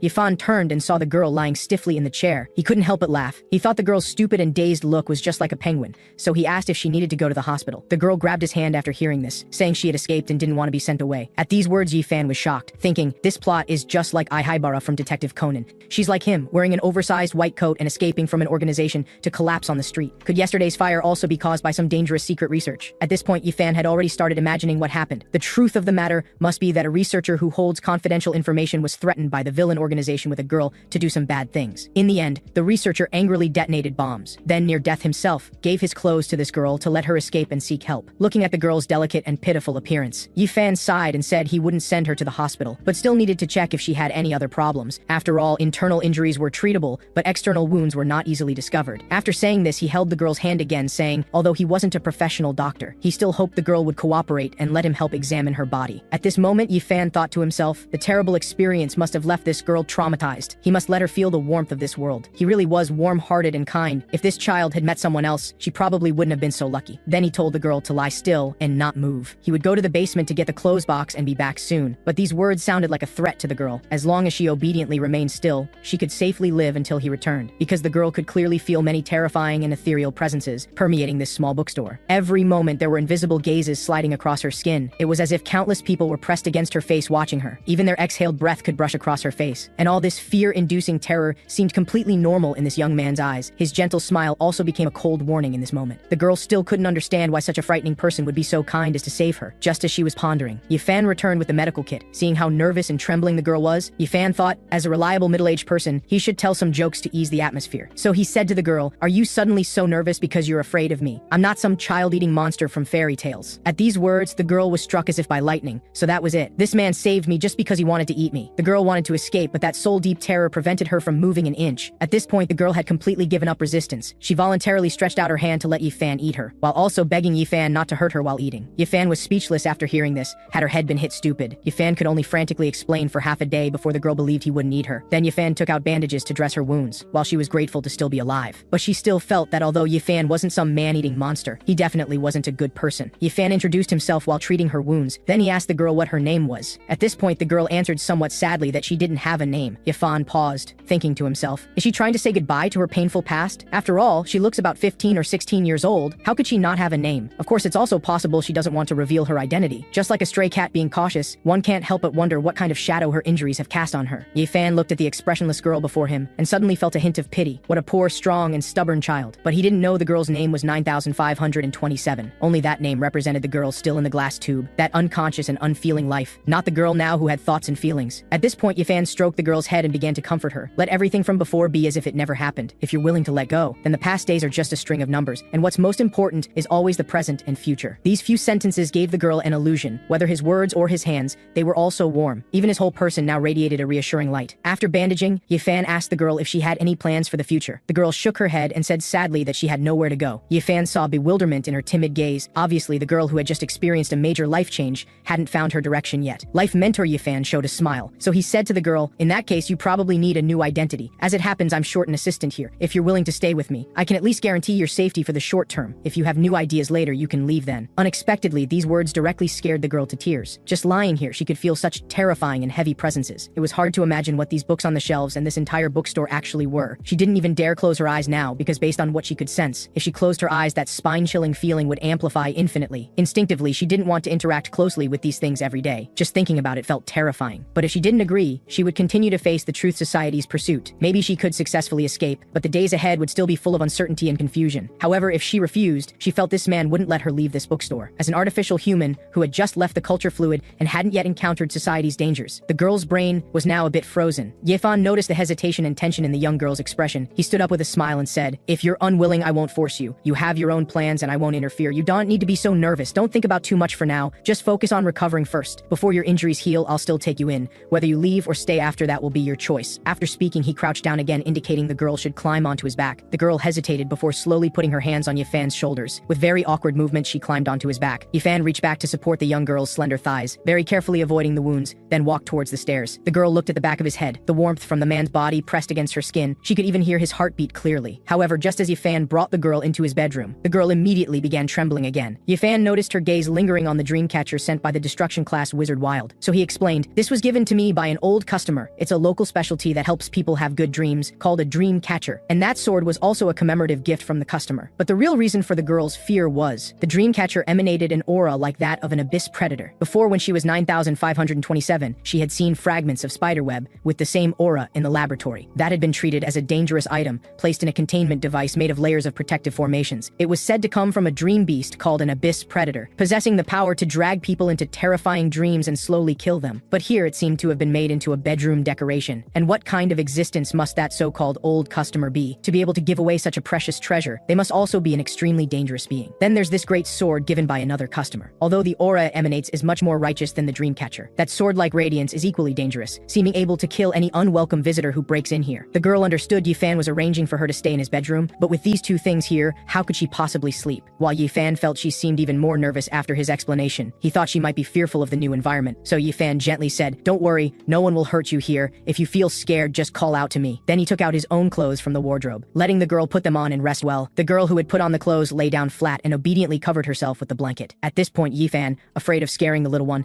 put away the sword from the table. Just then, he suddenly remembered something, turned back and said, "Since you don't have a name anymore, would you like a new one?" The girl nodded shyly after hearing this, her dark eyes staring blankly at him, like a newly hatched chick wanting to imprint the first figure it sees into its mind. Yifan looked at the sky outside the window and pondered for a moment before saying to the girl, "From today on, you'll be called Zhao Yue, because after this month of dark clouds, a glimpse of bright moonlight has finally appeared." After settling her in, Yifan withdrew from the room. Then he took out his phone and dialed the only number on it. The number had no contact name, but it was given to him by the first customer when his bookstore had just opened. It was that customer who had given this shop proper business credentials and provided all kinds of help. And all this was just repayment for Yifan offering guidance and recommending a book at that time, although for Yifan then it was just casual comfort and habitual motivational quotes. But judging from the other party's later attitude, these words seemed to have changed their entire life. The owner of this number had once said the phone was on standby 24 hours a day. No matter how much time passed, whenever Yifan needed help, as long as he called this number, he would definitely get a response. Soon, a sexy voice came from the other end of the phone. "Hello, Mr. Yi." The tone was respectful, but seemed somewhat cold, as if one could imagine this was a serious, conscientious, and well-figured maid. Yifan thought for a moment, and dug out the source of such a distinctive voice from distant memory. She must be the maid who took back the first customer, Lulu. Then the voice on the phone said, "Following my master's instructions, I've been waiting for your call for 3 years. Do you need me to wake up my master?" Yifan thought for a moment and answered, "No need, let her sleep." Without realizing it, from when Yifan woke up until finishing settling this girl, almost half a night had passed. He made the call while cleaning up traces in the bookstore,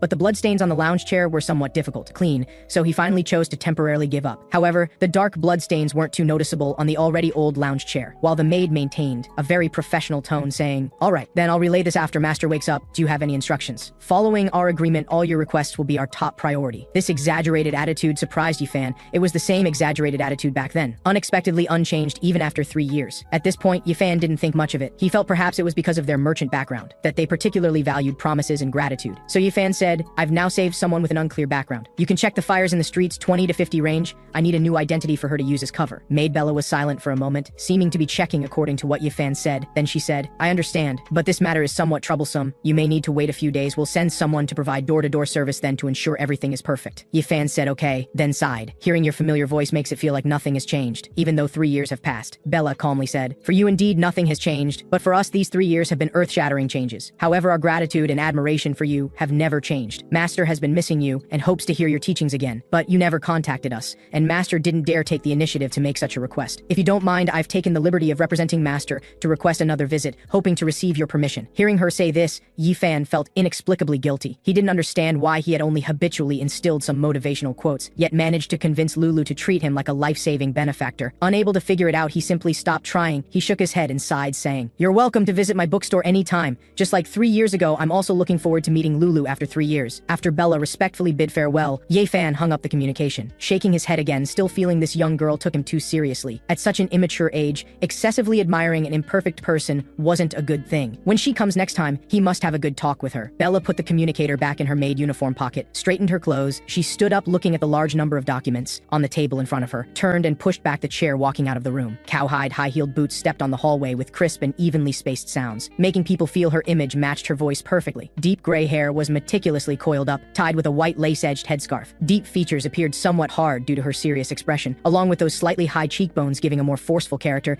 This was clearly the image of a dutiful, capable, and somewhat cold maid. In fact, her status and position were far beyond just a maid. After serving 3 generations of the Chapman family, she had become an inseparable part of this family's assets. Her current master, Chapman Lulu, was precisely the most competitive heir of the current generation, and one of the 3 branch presidents of the Rose Association. No one knew how Lulu, as a mixed-race illegitimate daughter, had managed to become a power wielder with vast authority in just 3 short years. Many people spread rumors saying she had the power to control people's souls through verbal communication, thus calling her the Witch of Chapman. But Bella, who had personally brought Lulu back to the Chapman family and witnessed her growth all along, naturally knew the hidden secret, even the phone call she just made. At this moment, Bella stood straight, knocking on Lulu's door, then folded her hands over her lower abdomen, respectfully waiting. A still, somewhat childish voice quickly came from the room, sounding drowsy and confused. "Bella, come in. Is something wrong?" The spacious bedroom had plenty of room, but the soft, large bed was covered with all kinds of pillows. Lulu looked only 11 or 12, young and beautiful, with a head of snow white, neat short hair, including white eyelashes and eyebrows. She was a mixed blood child of a human druid and dark elf, though looking like a little girl. Her actual age had exceeded 100 years. The Witch of Chapman rubbed her eyes with her small hand and yawned. Sitting on the edge of the bed, swinging her little legs, her toes couldn't even touch the floor. Bella stepped forward 2 steps, lifting her skirt,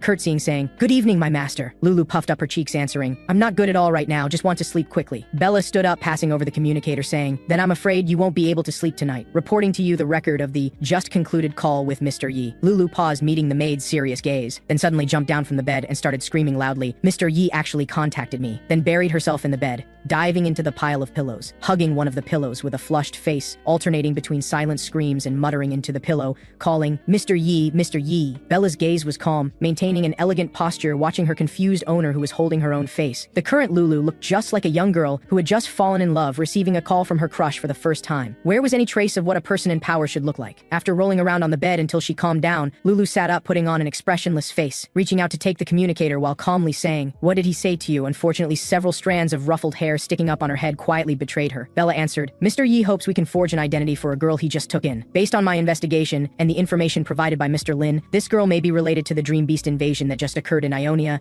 as well as the attack on the Truth Society's mechanical reincarnation. The specific situation still needs to be investigated to understand clearly." Hearing about that girl, Lulu's face changed. Was it for a girl that he thought of me? She now felt that girl was very shameless, stealing her home. Bella helplessly said, "Isn't your focus a bit wrong? And I must apologize for taking the liberty of extending an invitation to visit to Mr. Yi earlier." Lulu looked at her. Her previously expressionless face instantly made a WA sound, holding the communicator helplessly with hands and feet while speaking incoherently, saying, "How could you do this? You've overstepped this time. First, let me find a little notebook to write it down." Then Lulu's voice got smaller, her gaze wandering as she asked quietly, "Did he agree?" Bella smiled, saying he agreed, and expressed that he very much welcomed your visit. At this point, the so-called Witch of Chapman clutched her chest, falling down like she had been shot by a hunter's bullet, lying on the bed, breathing heavily, looking at the ceiling. Mr. Yi's request must be completed well, and also compile all the events that happened in Ionia during this time, and give them to me. After this auction and the guild affairs are quickly resolved, then arrange time to visit Mr. Yi, Lulu said with narrowed eyes. Besides, Congreve has been getting along well with the White Wizard lately. Slow and steady wins the race. This is the principle Mr. Yi taught me. Bella indicated she would send people to investigate immediately. You need not worry. His little tricks cannot shake your air position. Then Lulu smiled slightly, then sighed, murmuring, 3 years, finally able to see him again. While Bella, at the moment she took back the communicator, also recalled 3 years ago, when she picked up the runaway Lulu from that shabby bookstore. The light-filled eyes this little girl had when looking at the store owner. Back then, she still didn't understand why Lulu would show such an expression. But 3 years later, she couldn't help but be shocked by the strength and terror of this seemingly ordinary man. And the more she pondered, the more she felt soul-deep battle intent. While at this time, the continent of Ionia had started pouring rain again. The rain quickly flowed into Yefan's store. So Yefan listened to the neighboring audio store's TV reporting the cause of yesterday's fire,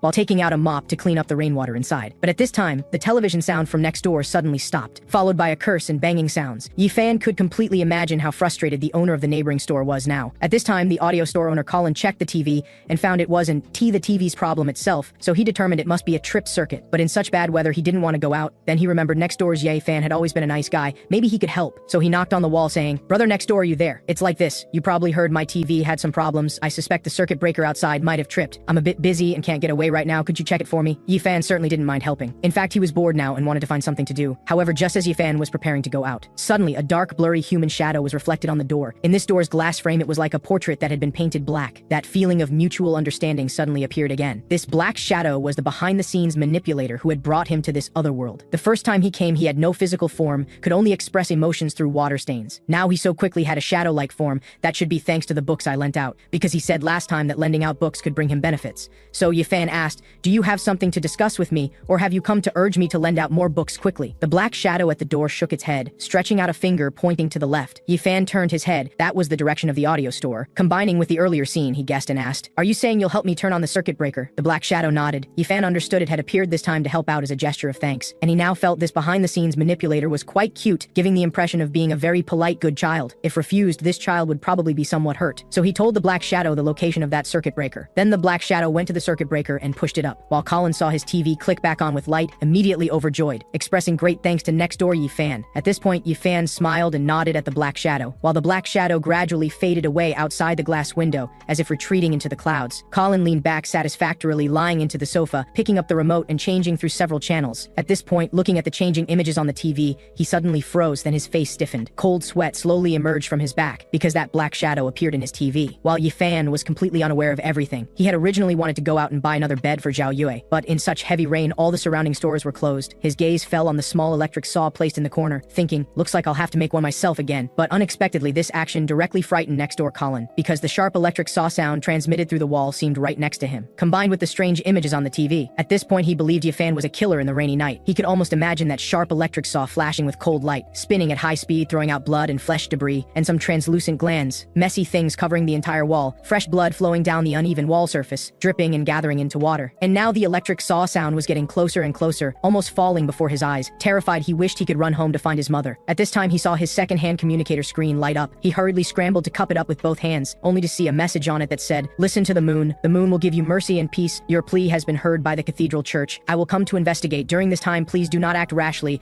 If you discover anything abnormal, please configure holy water according to the following formula. Spray it daily at the four corners of the house and doorway, and pray with the corresponding incantations." And the message was signed by someone called Vincent. Yifan certainly wouldn't know his neighbor was already near the edge of collapse, mentally severely traumatized, and was preparing to invite professionals to perform an exorcism, even if he knew he would probably just laugh it off and even persuade the other party not to waste money, meanwhile using his warm words and reliable image to resolve it. After 3 hours of busy work, Yifan finally made a semi-finished product. Then he put down the hammer and nails in his hands, satisfactorily looking at the semi-finished product in front of him, moving his shoulders and arms a bit. Surprisingly, it wasn't very tiring, and much easier than imagined. But all these wood shavings would still take half a day to clean up. At this time, Zhao Yue's voice came from behind, asking Yifan if he needed help. Yifan turned his head to see Zhao Yue, who had just received her new name, standing at the stairs turning point looking down. Several strands of hair fell beside her pale face. Her dark eyes showed no emotional fluctuations, although taking on an assistant was to share some work. But now this assistant had just been saved, and was quite weak. Yifan was very worried that later, the mess he would have to clean up wouldn't just be these wood shavings on the ground. Zhao Yue seemed to see Yifan's concern. She tilted her head thinking. She raised her arms, bending joints, making a strong pose. Yifan looked at this young girl's slender arms exposed from her slipped sleeves, along with the bandages he had wrapped himself, looking quite pitiful. Combined with her serious expression, he found it somewhat inexplicably amusing. So he said with a wry smile, "All right then, help me clean up these fragments on the ground. The broom and garbage bags are placed beside the counter at the back. Be careful not to get hurt." Zhao Yue thought he meant not to damage anything in the store, so immediately answered, "I won't break anything." Yifan covered his face, sighing, saying, "I believe you won't. But I meant be careful not to aggravate your injuries. Always put yourself first. A broom can have thousands and millions of replacements, but there's only one of you." Hearing this, Zhao Yue felt somewhat confused, and had some indescribable feelings. Because as an artificial human, according to those researchers, someone like her could be mass-produced, and wasn't any unique existence. He suddenly realized there might be some difference in meaning between the two, and she found it hard to explain this feeling, but it was like feeling again the warmth she had felt on Yifan's back at that time. Perhaps this feeling was simply human warmth. Zhao Yue slowly nodded, watching as Yifan turned back satisfied to continue fiddling with his newly made bed. Then he carried the bed upstairs again. Zhao Yue thought to herself, he really is a strange man, though he gives off such a frightening impression. Yet in these ordinary moments he seems just like a normal person. This was just like her initial judgment when she first met Yifan, but now she would absolutely never believe such an illusion again. She then carefully walked to the far end of the counter near the wall, warily eyeing these bookshelves that still made her hair stand on end, taking out all the cleaning tools. She had seen the cleaning staff in the laboratory use these before, so she knew how to use them. After initial unfamiliarity, she gradually became more skilled. When Yifan had carried the bed frame halfway up the stairs, he added one instruction, that she could call him boss or store manager or something similar. Zhao Yue immediately responded respectfully, "Yes, boss." When Yifan returned to the bedroom and saw his original bed with the sheets and blankets all neatly arranged, he couldn't help but remark that Zhao Yue was truly a thoughtful child. He laid out all the spare bedding, let out a long sigh, and looking at the ray of light coming through the window, felt that everything was getting better. Surely they would be able to get along very well from now on. Next, Yifan went downstairs and cleaned up the scene together with Zhao Yue. Finally, after taking a shower, he freshly opened for business. Yifan sat behind the counter as usual, casually flipping through the registry book, and suddenly said, "From now on, you'll need to record information about customers who come in and when they borrow books, as well as how many volumes they borrow. Take a look at this first to familiarize yourself." Zhao Yue stiffly took it, silently looked at it for a few moments before falling into silence. What's wrong? Feel free to ask if you have any questions. At this point, Yifan, who was preparing to guide her, hadn't yet realized the seriousness of treating Xiao Yue as an assistant. Until after a series of stumbling conversations finally ended, he understood that his newly hired assistant actually had no common sense, or more accurately, no systematic common sense. The knowledge she currently possessed was all learned from observing others, and she lacked systematic education. The simplest and most obvious problem was that she couldn't read. Yifan rubbed his temples, feeling the situation was giving him a headache. What kind of environment had she been living in before? Xiao Yue looked at Yifan's expression, pursed her lips, and said fearfully, "I can learn." Yifan sensed her anxiety and unease,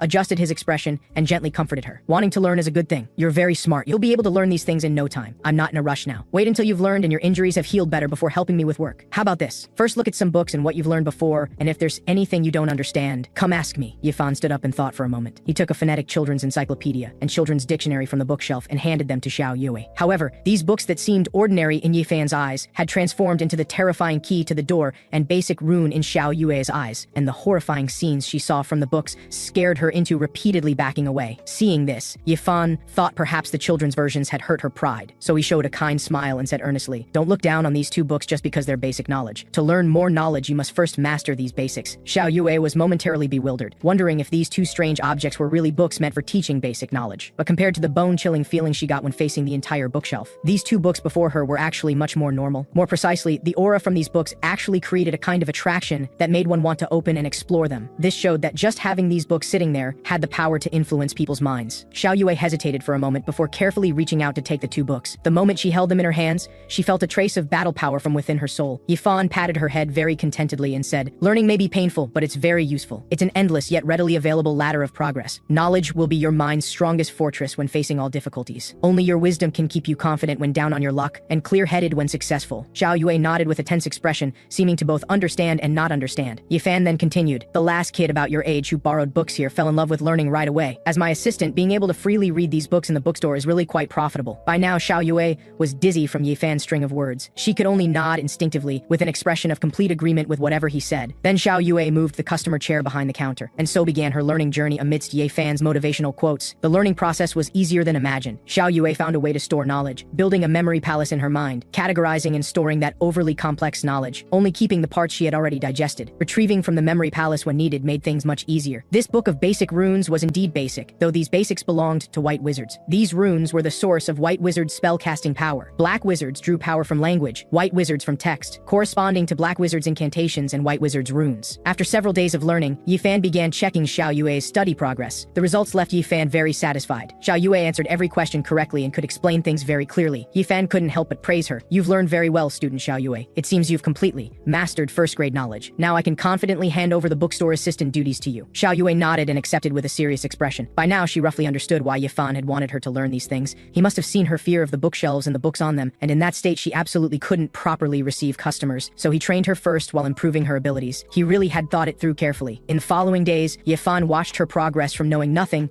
to fully mastering common Chinese and English vocabulary, feeling very gratified. Moreover, she didn't just acquire knowledge from the encyclopedia, she even used Yifan's various documents about Ionia's cultural environment as study materials. But what was surprising was how her learning speed for various skills could only be described as terrifyingly fast, like a sponge absorbing water. Last night, she helped Yifan reorganize the bed she had assembled, transforming what looked like a primitive tribal bed into a normal wooden bed. She even altered Yifan's clothes stitch by stitch into women's shirts that fit her figure. She had even cleaned and tidied up the bookstore, making it much neater than before. Xiao Yue had even learned how to cook nearly 300 home-style dishes. At this point, Yifan could only describe Xiao Yue as a genius. Fortunately, he had seen quite a few geniuses before, so this level was still acceptable. Therefore, regarding the matter of randomly picking up an absolute genius, Yifan was quite accepting. But watching Xiao Yue single-handedly become the pillar supporting this home made Yifan feel a slight sense of crisis. At this rate, his authority as boss and guardian might cease to exist. However, when Xiao Yue encountered the rose that Yifan had planted, she hesitated, staring at the flower for a long time, and brought up that she wasn't good at taking care of plants. This finally let Yifan breathe a sigh of relief. She finally had something she couldn't do. At this moment, he felt that as a guardian, he finally had one special skill. So Yifan walked over, deliberately turned the flower he had personally raised to show its front side, and humbly stated that this elegant and beautiful red rose was his masterpiece. At this moment, Xiao Yue looked at this horrifying rose with a somewhat bewildered expression. She looked at Yifan, then at the flower, but finally just nodded and said, "It's very beautiful. You're really amazing." However, this morning, when Yifan opened for business, he suddenly found yellow police tape outside with Central Police District printed on it. This meant that the highest police department, directly under the Central District's control, was enforcing law here. Usually the highest police department enrollment, as the Central District's guard for those in power wouldn't mobilize lightly. Obviously, the only reason they could appear here now was because of the major fire from a few days ago. These past few days, Yifan had been hearing various news about this fire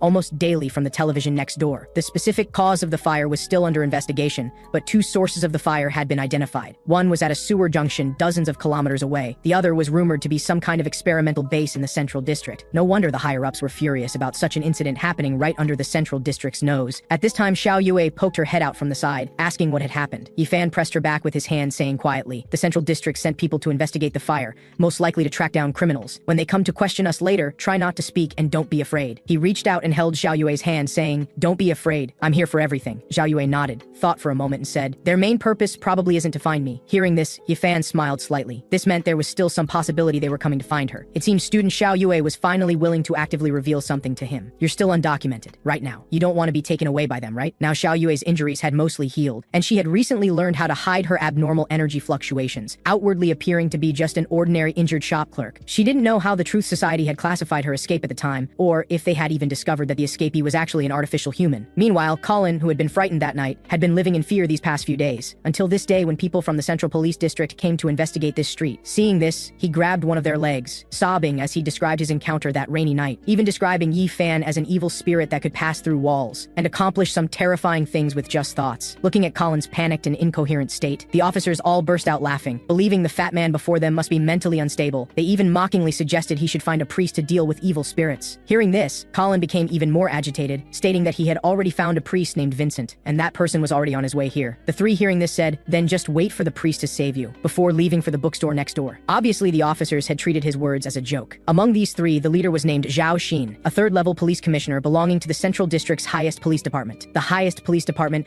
represented the will of those powerful figures in the Central District, and those who could enter and work there were either extremely capable themselves or had some family connections. This resulted in officers dispatched from the highest police department carrying a natural arrogance. Though not to the point of being overbearing, they were never there to serve the citizens of the upper city, because they served the power holders and nobles of the Central District. So when dealing with these ordinary civilians of the upper city, they naturally weren't very patient in their attitude. At this time, Zhao Xin just wanted to quickly complete the inspection task and then hurry home to take a hot bath and enjoy life, because coming from a noble family, he knew some inside information about this fire, and this matter couldn't be resolved by relying on the police department alone. Whether it was because of Colin's nonsensical ramblings or not, the moment Zhao Xin saw Yifan's bookstore, he felt an indescribable strange aura emanating from that dilapidated shop. After entering, he found the shop owner was younger than expected, but surprisingly, there was also an employee, appearing to be a young girl with bandages on her face and body, seemingly injured recently. So he probed by asking, "The registered information for this bookstore shows only the manager, right?" Yifan nodded, responding matter-of-factly, "Business has been busy lately and I really couldn't handle it alone. She's an employee I just hired recently." Hearing this, Zhao Xin asked Yifan to provide the girl's identification. At this point, Xiao Yue was scared and unconsciously took a step back. Seeing this, Yifan hurriedly put his arm around her shoulders and said to Zhao Xin, "She's the daughter of one of my relatives. Just moved here from the Central District. You should know that the procedures for fallen nobles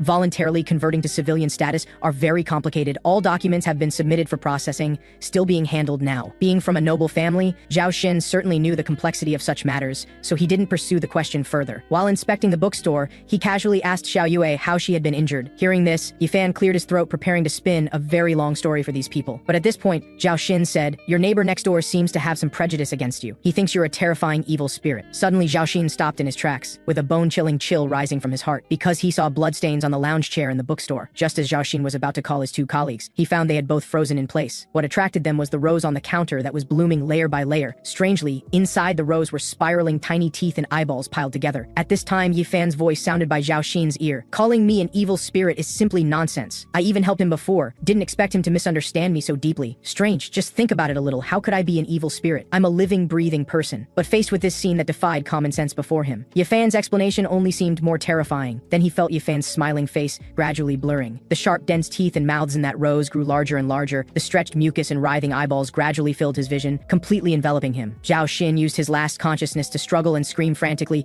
"You're not human at all! You're talking nonsense, you big liar!" At this point, Zhao Xin was completely desperate. He could feel that he would soon be eaten up completely by the rose. In his daze, he even heard chewing and swallowing sounds, and even felt a kind of draining sensation. However, at this moment, a voice full of practiced authority and carrying a hint of stern questioning came from the bookstore entrance. "What are you doing?" This voice was like a hammer shattering an invisible barrier. Zhao Xin's stiff limbs and brain instantly regained sensation, and the the world before his eyes returned to normal. He was seen breaking out in a cold sweat and suddenly stepping back twice, breathing heavily as if having survived a disaster, panicked and flustered, while his two colleagues standing nearby had collapsed on the ground, convulsing as they tried to leave this terrifying place, their pale faces full of breakdown and despair. Looking at this scene, Zhao Xin felt his mouth dry and cold sweat sliding down his forehead. This wasn't an illusion. The three of them had almost been eaten by that strange flower. But why did his two colleagues seem to be more severely affected than himself? Suddenly, Zhao Xin felt a burning sensation in his chest, so he reached out and took out his ancestral necklace. It turned out this necklace had protected him, but in the next second, the necklace turned to ash. At this point, Zhao Xin felt Yifan was 100 times, 1,000 times more terrifying than an evil spirit, because just a flower he raised would eat people. But Zhao Xin didn't know that he had indeed been partially eaten,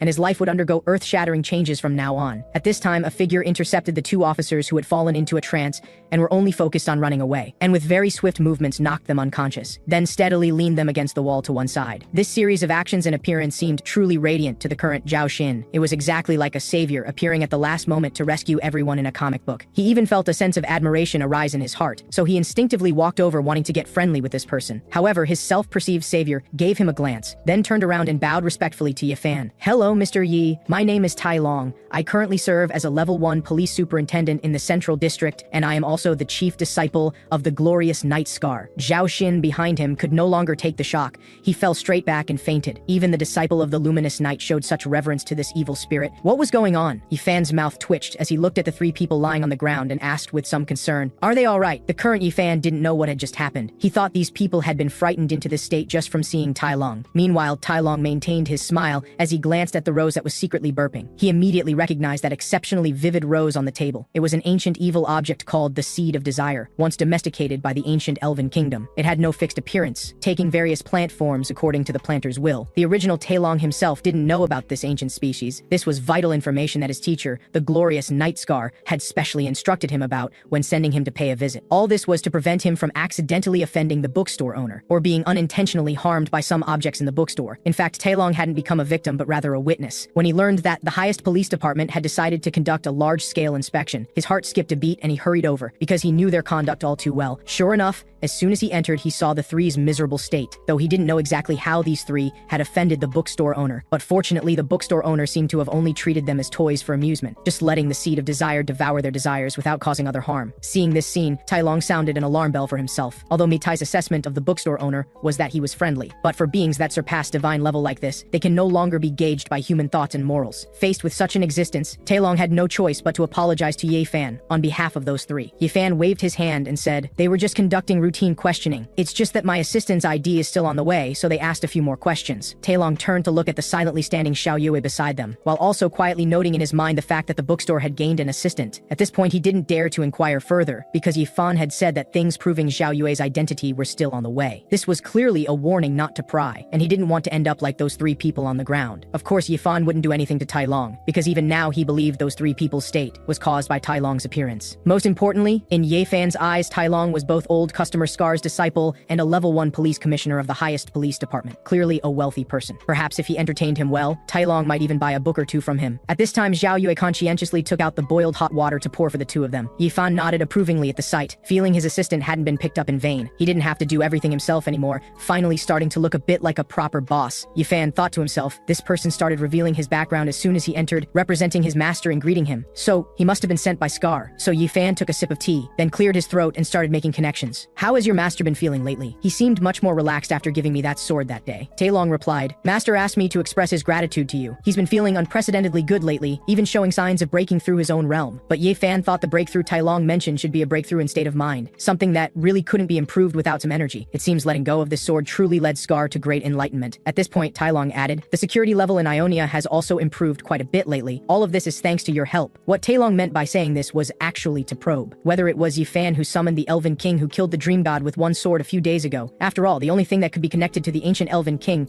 was that holy sword that Scar had transferred to Yifan. Hearing this, Yifan blinked in confusion, wondering what Ionia's security level had to do with him. But then he thought, Scar had previously appeared extremely hostile to evil. After his guidance, now with greatly improved skills, he must have gone back to fighting crime, so they were thanking him for resolving Scar's mental demons. So Yifan smiled and replied, "Your master Scar actually did all the work, I just provided a little guidance." Hearing this, Tai Long thought, sure enough, the one who acted that day was the owner of this bookstore. bookstore. He used the holy sword as a spellcasting tool, then summoned the ancient hero spirit to accomplish that feat. Yet he pushed this tremendous achievement onto his master. This bookstore owner was truly humble, low-key, and profound. While Tai Long was secretly marveling, he took out a thick stack of paper documents from his chest and placed them on the table, stating the main purpose of his visit. It turned out that last time when Yifan said he wanted materials about lost ancient languages, after Scar returned, he personally sorted them out from the archives. However, due to the extremely ancient era, the documents only recorded some fragmentary text and scattered research records. Upon seeing this, Yifan's eyes immediately lit up. He hadn't expected that when he had just casually mentioned it last time. Scar would find such important documents so quickly. This old fellow was quite reliable. After organizing the documents and placing them on the counter, Yifan looked at Tai Long. He felt it was time to get to the main point, so he smiled and said, "Making you come all this way for such a small matter. Take a rest and look at some books. I can recommend a few good ones." While Tai Long had anticipated the bookstore owner would say something like this, he glanced at those bookshelves hidden in the shadows behind Yifan, then hesitated for a moment before shaking his head, indicating he still needed to deal with these three rash fellows, so he temporarily couldn't enjoy a pleasant rest period. However, his refusal wasn't out of disrespect, but rather following his master's instructions. Although he knew the books in the store were extraordinary and knew of the bookstore owner's power, he had to consider whether he could bear the bookstore owner's favors. His master's daughter had fallen into an unstoppable learning state due to books from the bookstore. If she hadn't been forcibly interrupted by his master, who knows what the consequences would have been. Fortunately, at that time it was just fainting from lack of sleep and food. But even so, she still had to rest in bed for a whole week, and seemed to have undergone some subtle changes in personality. According to his master, his daughter had gained benefits far outweighing the cost. This couldn't help but make one feel terrified. Therefore, before he came, his master specially instructed that if the bookstore owner recommended books, he could try to politely decline. If he had to accept, he must be extremely careful, or bring them back to study with his master first. Absolutely must not read them himself, otherwise the consequences would be unpredictable.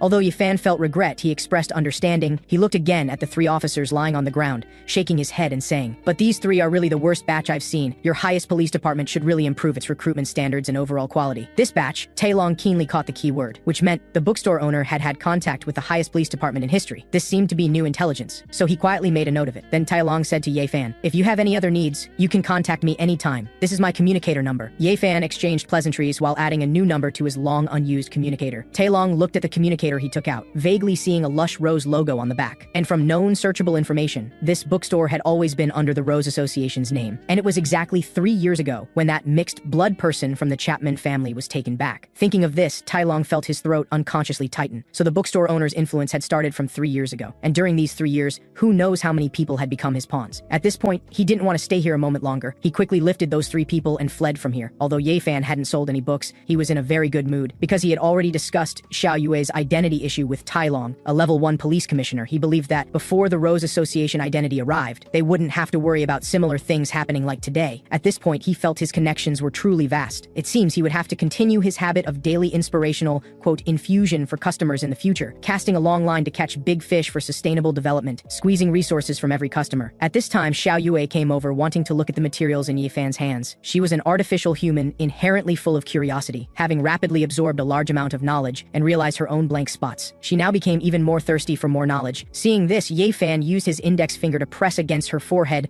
pushing her back slightly, putting on a stern face and saying seriously, "These are documentary materials about a lost ancient language. That is, the text used in the sword inscription on that sword in my bedroom. This isn't content you should be looking at. You haven't reached this level yet. Be careful not to get dizzy from looking at it, like those 3 guys who fainted just now." Xiao Yue covered her forehead, recalling that feeling of having her thoughts reshaped, and unconsciously took a step back. But because Yifan mentioned the big sword, she instinctively recalled the sword inscription she had seen on it. The text she glimpsed in the materials suddenly seemed to have a connection with the sword inscription, through those words whose meaning she couldn't express. She sensed that dwelling within them were ghosts belonging to an already destroyed civilization. Instantly, countless fragments of information from an entire era flashed before her eyes. Xiao Yue froze for a moment, realizing this really wasn't something she could look at. Just one glance had already made her start having hallucinations. Who knows what terrible things might happen if she stared at it for a long time. So she hurriedly picked up the tea set and ran upstairs to wash the cups. Meanwhile, outside the bookstore stood a young man with a black cloth covering his eyes. This person was Vincent, the exorcist invited by the neighbor next door. He cautiously stopped at the bookstore entrance. The street was extremely quiet now, which made him feel somewhat uneasy. After sighing, he resolutely walked into Yifan's bookstore with all his exorcism tools. Vincent's original purpose in coming here was to kill the man, because ever since he opened a bookstore on this street, too many strange things had happened. This made the neighbor next door mistake him for being possessed by an evil spirit, so the neighbor spent a large sum to invite Vincent to kill him. However, what the neighbor hadn't expected was that, at this moment, Vincent was already trembling in fear from Yifan's various manifestations. Moreover, everything in this bookstore could easily turn him to dust. Yifan had even determined, just from Vincent's appearance, that he had been poisoned with a type of slow-acting poison, and the source of that poison was the lollipop in his hand. But Vincent was completely unaware that he had been poisoned. He He looked at the very serious-faced Yi-fan, then instinctively shook his head vigorously and shouted, "This is impossible!" Yi-fan wasn't surprised by his reaction, because to be able to unknowingly accept problematic lollipops, and even show symptoms without noticing anything wrong, the source of these lollipops must definitely be an entity he trusted. However, this was precisely what made it feel even more chilling. Whether he accepted them as gifts from someone, or bought them from some store, in this situation it definitely gave one a deeply terrifying feeling. At this point, Yi-fan slowly spoke again. "Nothing is impossible. First, answer me a few questions." But Yi-fan didn't wait for his answer, and started by asking where his lollipops came from. Vincent first looked at the lollipop in his hand, hesitated for a moment, then turned over the packaging, from among the remaining few lollipops, revealing a silver tree crown pattern vaguely visible on the white inner paper surface. Then he took a deep breath and said, "These were purchased from the Rose Association. They just started selling them recently. Only provided as verification to selected clergy members in the church. The seventh apostle has already approved their effectiveness, believing they truly help with meditation and strengthen connection with the moon." The apostle he mentioned governed all priests of the Dome Church. They represented part of the moon's will and held absolute authority. For clergy members, obedience was also a required course. Because of this, even when he recently felt problems with his body, he never doubted the lollipops in his hand. However, now that Yi-fan had pointed it out, Vincent suddenly developed a hint of doubt. But at this point, he still didn't believe that the church he had always believed in would harm him. Moreover, the Rose Association's credibility had never had any problems. The apostle had also personally said other priests felt the lollipop's effects were very good. Yi-fan on the side was somewhat surprised after hearing the familiar name of the Rose Association. But at this point, Yi-fan could understand why the priest before him had unconditional trust in the lollipop's quality, because the Rose Association was a very famous and reliable shopping platform. Moreover, there was even personal certification from an apostle. In Yi-fan's view, this matter seemed more complicated than imagined. So he thoughtfully said, "I will personally go inquire at the Rose Association. But what's most important now is who you choose to believe." Upon hearing this, Vincent instantly found himself in a dilemma. The bookstore fell silent once again. At this moment, Vincent wanted to pray to the moon for tranquility, yet he discovered the holy symbol showed no response in the other's hands. Instinctively, he reached to pull out a lollipop, but the motion stopped halfway. Vincent looked at the lollipop in his hand, laughing wildly in his heart. He had to admit that something was wrong with him, because the moment he saw the lollipop, he once again felt that extremely uncomfortable sensation. His skin felt like it was crawling with ants, unbearably itchy, and even his internal organs began to feel an indistinct itch. But his education did not allow him to question the church. At this moment, Vincent bent down painfully, running his fingers through his hair. In a pleading tone, he asked Yi-fan for guidance. Looking at him now, Yi-fan felt as if he was seeing Wild from 2 years ago. At that time, Wild was also in a moment of pain, nearly walking down a path of self-destruction due to the collapse of his beliefs. However, compared to Wild, the priest before him might be suffering even more. How cruel it must be to make a clergy member question their own church. So Yi-fan comfortingly said, "Relax a bit. Everything else can be put aside for now. What's most important is your current physical condition. How are you feeling?" Vincent raised his head upon hearing this, calmed down, took a deep breath, and said, "In my hallucination, I saw the moon. This should be impossible, as priests like us cannot directly gaze upon the moon." Upon hearing this, Yi-fan immediately felt Vincent's problem was even more serious,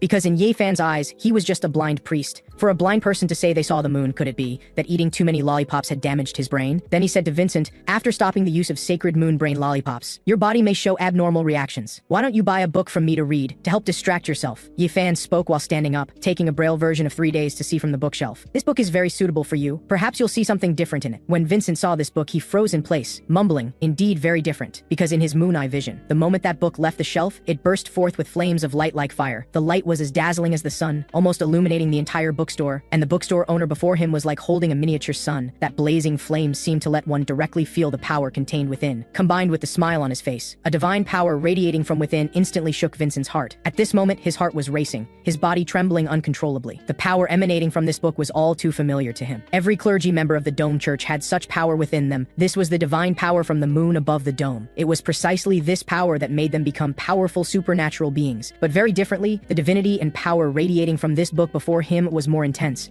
Like concentrated moon power suddenly ignited. Vincent could clearly sense that the two were from the same origin. He even vaguely felt that the source of moon power was the book in Yi-fan's hand. At this moment, another weak light source appeared in Vincent's vision, filled with blazing radiance. He instinctively looked over, then instantly widened his eyes, nearly wanting to tear off his blindfold. That other light source, quietly emitting a faint glow, was his holy symbol, and this light seemed to be responding to the book in Yi-fan's hands. He watched as his holy symbol grew brighter and brighter, even more intense than when he typically performed divine spells. And simultaneously, because the holy symbol had merged with part of his soul, Vincent suddenly felt a warm and vibrant power surge through his body. This power was strong and unstoppable, instantly calming all his discomfort and inner turmoil. Moreover, the moon power had no barriers with it at all, even rejoicing like rivers flowing into the sea. As his whole body relaxed, a terrifying thought arose in his mind. He felt that Yi-fan before him was a true god. This thought, once it emerged, along with the fear of completely overturning his past understanding, and the chill crawling up his spine made his scalp tingle. At this moment, he stood rigid, his mind buzzing with Yi-fan Fan's earlier words about who he was willing to believe. He thought to himself that the meaning of those words was probably not as superficial as he had initially understood. The bookstore owner wasn't asking about who Vincent would trust regarding the lollipop matter between the church and Ye Fan, but rather asking him, when he saw situations that overturned his understanding, what he would choose to believe. Just as he was pondering this, Ye Fan, in order to quickly sell the book, began spouting inspirational quotes. This book tells the story of how a person blind from birth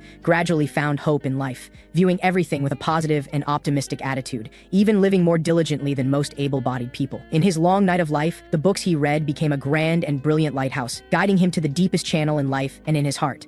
Then Ye Fan smiled and handed over the book, saying, "Remember, those blind in eyes are not necessarily blind in heart." However, these simple inspirational quotes made Vincent feel a chill down his spine. He thought to himself when the bookstore owner spoke of the long night. Could he be referring to that lightless and fireless age of the Second Ancient Era? Through these words and the divine power in this book, he became more convinced that Ye Fan was a god-level being who had lived for over 10,000 years. Vincent stared at the book and slowly reached out to take it. The white flame-like light receded, finally forming the book's title on the cover, revealing its true appearance. The text on this book was some ancient cuneiform script, and Vincent, who had never encountered such letters before, shouldn't have been able to understand their meaning. But when his hand touched the text, the meaning of the words naturally appeared in his mind. When he learned that this book was called the Sun Canon, Vincent understood something, that the moon's light comes from the sun. Therefore, the Dome Church's moon power originated from this sun canon before him, but no one had ever worshipped the sun. After the first era, light and fire and the sun had all perished in dreams. Ionia entered the lightless and fireless second era. If the sun was the true god, then what was the current moon? Before today, Vincent had always believed the sun and moon were two different deities. Though they might have connections, they weren't that closely linked. After all, when the sun was extinguished, moonlight eternally illuminated mankind, giving power to believers. He felt his mind was in chaos at this moment, deeply confused, even afraid to open the book in his hand. However, doubt was already growing continuously in his heart. He didn't understand where exactly the problem lay and what he should do now. So he instinctively raised his head and turned his gaze to the only person who could guide him at this moment. And in that dim lamplight, Ye Fan revealed a faint smile with a touch of mystery, then said, "Do not be confused, Father. You will find your heart's answers in this book. You can also find your own light. And at the same time, all questions will eventually have answers, as long as you are willing to seek them. If you have this willingness and determination, I will also give you help." At this moment, Ye Fan thought to himself, the victim in this matter was the priest before him. Whether to continue investigating mainly depended on his thoughts. The Dome Church's influence was not small, and it was also his own faith. If he chose to give up due to his own interests and safety, or even to go along with them, Ye Fan wouldn't find it strange. However, from Ye Fan's current observation, the priest before him was not such a person. On the contrary, though his expression was very struggling and confused, he gripped the book in his hand with no intention of putting it down. This indicated that his heart had actually already made a decision. He just needed someone else to be that guide. Although Vincent often played the role of guide as a priest, when his own faith wavered, he also needed other guides to help, and Ye Fan was exactly the guide he hoped for, this mysterious and powerful being in his eyes. But at this moment, Vincent was guessing at Ye Fan's purpose in giving him this book. If the bookstore owner was truly a long-lived being who had survived since the first era, then he must have personally experienced that mythology, and might even have been one of its members. This meant he had existed even longer than the Dome Church, and must be very clear about the truth regarding the moon and sun. And this sun canon was the most powerful evidence. The bookstore owner gave him this book and told him to seek light. Could it be that he wanted to use this opportunity to set right this distorted history? Vincent was startled by his own bold thoughts, but the more he thought about it, the more likely it seemed. Otherwise, why would such a great figure pay attention to him, an ordinary priest, even deliberately guide him here? Now he felt that the commission from the neighboring audio store owner must have been a result deliberately created by the bookstore owner. He used such a natural and secret way to guide him here. Talk after arriving, then give him this key book. It was almost like effortlessly manipulating fate. Thinking of this, Vincent secretly drew in a cold breath. The methods of these great figures were truly terrifying, and he felt that in the current situation, if he refused this book, he would either become one of the souls among the statues or become fertilizer for roses. Thinking this way, there was only one path left to follow Ye Fan's will. Moreover, he strongly needed to know what was behind all of this right now, whether the moon he believed in was the ashes of the sun or a false god who had stolen authority, and why the church allowed addictive lollipops to circulate. And accepting this sun canon meant accepting part of the truth. So he held the canon in his hand and said firmly, "I understand. I'm honored to receive your help. I want to know the truth. This is my only wish." Ye Fan nodded and replied, "Your having such enlightenment proves your heart already has direction. I will go ask Lulu what's really going on with this batch of lollipops. After all, according to my understanding of Lulu, she's not that kind of person, so it means the Rose Association must have traitors. I believe Lulu will be interested in this." Hearing this name, Vincent was shocked, because he thought of one of the three current branch heads of the Rose Association, known as the Chapman Witch, Lulu. Ye Fan was about to explain Lulu's identity, but noticing Vincent's slightly changed expression, he raised his eyebrows and asked, "Father, do you also know this child?" Vincent cautiously asked, "Is it the one from the Chapman family?" After receiving an affirmative answer, Vincent was even more frightened and trembling, because Ye Fan actually referred to Lulu as this child. Although rumors said she still appeared to be 11 or 12 years old, but her actual age was already over 100 years. Although such age wasn't much among elves, compared to humans, humans, it had already exceeded a normal person's lifetime. This 100 years was a genuine century of experience. Otherwise, even if Lulu had the power to manipulate hearts as rumored, she absolutely couldn't occupy a position in such a huge organization as the Rose Association. Now, in Vincent's view, his previous guess was indeed true. The bookstore owner Yi Fan was definitely a long-lived being, and the bookstore owner seemed very familiar with Chapman, which Lulu, actually able to say such casual things as ask her. This meant she could contact Lulu at any time and could easily get the other person to do things for her, even regarding internal matters of the Rose Association. Vincent's speculation about the bookstore owner's influence rose another level, so he carefully said, Miss Chapman is very impressive. I've heard her name for a long time. Her achievements in the Rose Association these past few years are remarkable. She's really very impressive. Obviously, Vincent didn't have much experience in praising people, although he wanted to highly praise the Chapman witch to gain some favor. However, his dry praise just those few words, making him feel somewhat strangely ashamed and blushing. At this time, Yifan recalled when he first saw Lulu, she was still a pretty little girl with a stubborn face. Yifan's mouth unconsciously curved into a soft smile. This smile was like a parent hearing others praise their child's good grades. Then Yifan said, when she used to buy books here before, she was still a crying, not very sensible child, but I guess she's grown up a lot now. Vincent heard this and breathed a sigh of relief. It seemed Lulu was also one of the bookstore's customers, just having a pretty good relationship with the bookstore owner. At this point, Yifan seriously said, I'll have Lulu investigate the Rose Association, and when you go back, first pay attention to how other people who use these lollipops like you are reacting, and try to approach the apostle you mentioned, and tell her about your abnormalities. Don't hide anything. Vincent asked puzzledly. Won't this alert them? Yifan smiled and said, what you need to guard against is your adverse reactions after exposing you have stopped using the lollipops. If they're providing lollipops to many priests, you're definitely not the only one experiencing abnormalities. After all, their goal isn't to kill you, but simply to get you addicted. If you show honesty, they won't be suspicious. They'll only try to continue appeasing you. On the contrary, if you show hesitation trying to cover something up, it rather indicates you've noticed something wrong. Vincent quickly nodded, saying he understood. Then Yifan let Vincent return first, telling him to come back and inform him if he discovered anything wrong. Vincent hurriedly left respectfully. When he stood at the bookstore entrance, he couldn't help but let out a long breath. The sweat on his forehead had almost soaked through his blindfold. His tightly clenched fists also relaxed at this moment. This was definitely the most thrilling and exciting process he had experienced. The bookstore owner's presence was truly terrifying. Just as he was wryly looking at the book in his hand, suddenly he heard a slightly hoarse, mature woman's voice from behind. You're a priest from the Dome Church, right? He alertly turned to look. Instantly his face changed drastically, because he saw a tall woman walk out from the darkness. The bloody smell and gloomy chill emanating from her body almost hit him in the face. This was a powerful hunter. The unique bloody smell from her wasn't due to excessive killing making blood impossible to wash away, but came from the aura of corrupted blood that only hunters would have. In Vincent's moon eyes searching vision, the other person was like a steel furnace of blood with strong aggression surging in this vessel, making one's hair stand on end. He felt like prey spotted in the forest, standing rigid in place, his throat feeling constricted. At this moment, Vincent's heart was utterly desperate. Moreover, he had left in such a hurry that he left his holy symbol in the bookstore. As a non-combat priest, and without the holy symbol to enhance communication, the other being a hunter known for madness, she would surely kill Vincent with one strike. At this moment, Vincent suddenly remembered he still had one item in his hand that could serve as a medium. That was this Sun Canon book he had just received from the bookstore. Although this wasn't an Orthodox Church medium, the holy symbol's resonance with it had already proved they shared the same origin. Moreover, the holy symbol showed submission to it. Perhaps he could try. Then Vincent gritted his teeth, gripped the book in his hand, preparing to infuse moon power. However, at this moment, the other person let out a hoarse, low laugh and said, No need to be so nervous, Father. I have no hostile intentions. I'm just curious about new customers. As fellow customers of the bookstore, we should get along well. Otherwise, Mr. Yifan would be unhappy. When Vincent came to his senses, he found the other person had already walked past him. He could vaguely see she was holding 2 books in a box in her hand, only leaving behind the words, Nice book. Seems Mr. Lin thinks highly of you. And this powerful hunter was actually Ji Jixu, who had come to visit again. But she didn't pay much attention to this small coincidence, instead pushing open the bookstore door and walking in. Although she was somewhat curious about what this Dome Church priest had experienced in the bookstore, but his power was too weak, and his reaction upon seeing her was like a frightened, timid mouse. Aside from the book in his hand, he himself seemed to be just an ordinary Dome Church priest. Meanwhile, Yifan was picking up the holy symbol left on the counter, raising his head to see Ji Jixu's figure walking in. Miss Ji Jixu, long time no see. Have you finished reading the books? Ji Jixu handed over the 2 books in her hand, respectfully saying, Although I'm still far from fully understanding everything, with my current level it's too difficult to comprehend all the content, and since the 1-month borrowing period is up, I might as well come return them first. Yifan heard this and replied, This is already very good. If you can master these 2 books and understand everything contained within, it would be an enormous benefit to you, benefiting you for life. Many people read many books in their lifetime, but actually understand nothing.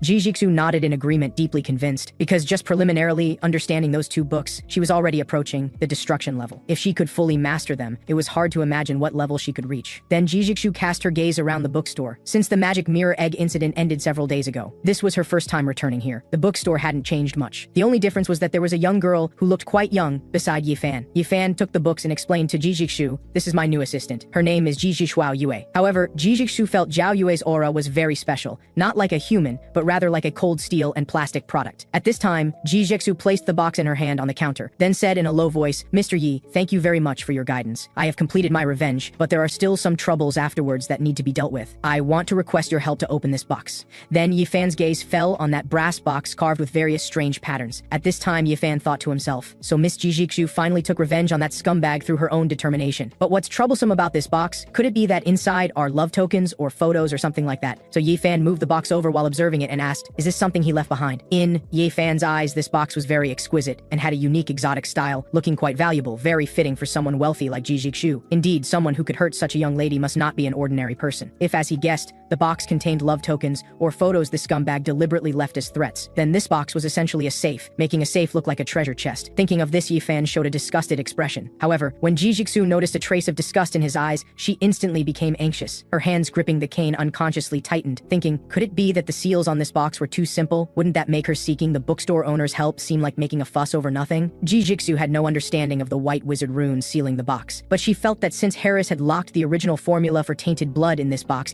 it showed he had great faith in the box's security, because this was the foundation of a hunter organization. Harris had once made the White Wolf organization become one of Ionia's top powers through his efforts alone. Although last month he was tempted by the magic mirror egg, lost his sanity and reason, and finally became a crazy blind martyr. But before that, Harris was a calm, composed, wise, and steady person, skilled in planning. Ji Jixu hadn't spent a short time in the White Wolf organization. If she wasn't satisfied with this organization, she wouldn't have joined in the first place, because with her father, Ji Bonong's support, she had enough other choices. At that time, she thought Harris was a perfect leader. But as the influence of the magic mirror egg deepened, Harris was gradually devoured by the bestial nature and the tainted blood, no longer possessing the ability to think. In any case, even at his most insane moment, Harris didn't forget to bring the formula, showing how much he valued it. The runic seals on this box definitely wouldn't be simple. However, Ji Jixu thought again that while it might not be simple for them, it might not necessarily be so for a powerful figure like the bookstore owner. So she quickly bowed her head and said, "This is his relic, perhaps insignificant to you, but it's a very crucial step for me. I will repay you with everything I have." Hearing the word relic, Ye Fan secretly twitched his mouth corner. Miss Ji Jixu really went too far. These rich people's grievances were really something else. However, someone who dared to deceive the daughter of Ionia's richest family probably had already thought about what his ending would be. Hopefully this scumbag had truly repented when he died. At this time, Ye Fan smiled and said, "I guided you back then, only because you needed guidance. I don't need your so-called repayment." What Ye Fan said was indeed true, because when Ji Jixu first hadn't revealed her name, he still helped solve her problems all the same. Ji Jixu heard this and nodded shamefully, her fair face showing a slight blush. Actually, as soon as these words left her mouth, she regretted them. Wasn't everything she had now given by Mr. Ye Fan? Talking about repayment was really too ungrateful. She should have offered everything in dedication from the start. Seeing Ji Jixu's nervous appearance, Ye Fan thought it would be better to chat with her first, so he put the box aside and indicated Zhao Yue to keep it for now. But he was rather curious why she specifically sought him to unlock it. He felt on one hand it was because of Ji Jixu's trust in him. On the other hand, it also seemed to indicate Ji Jixu didn't have many people she could trust. At this time, Ye Fan remembered Ji Jixu's subordinate,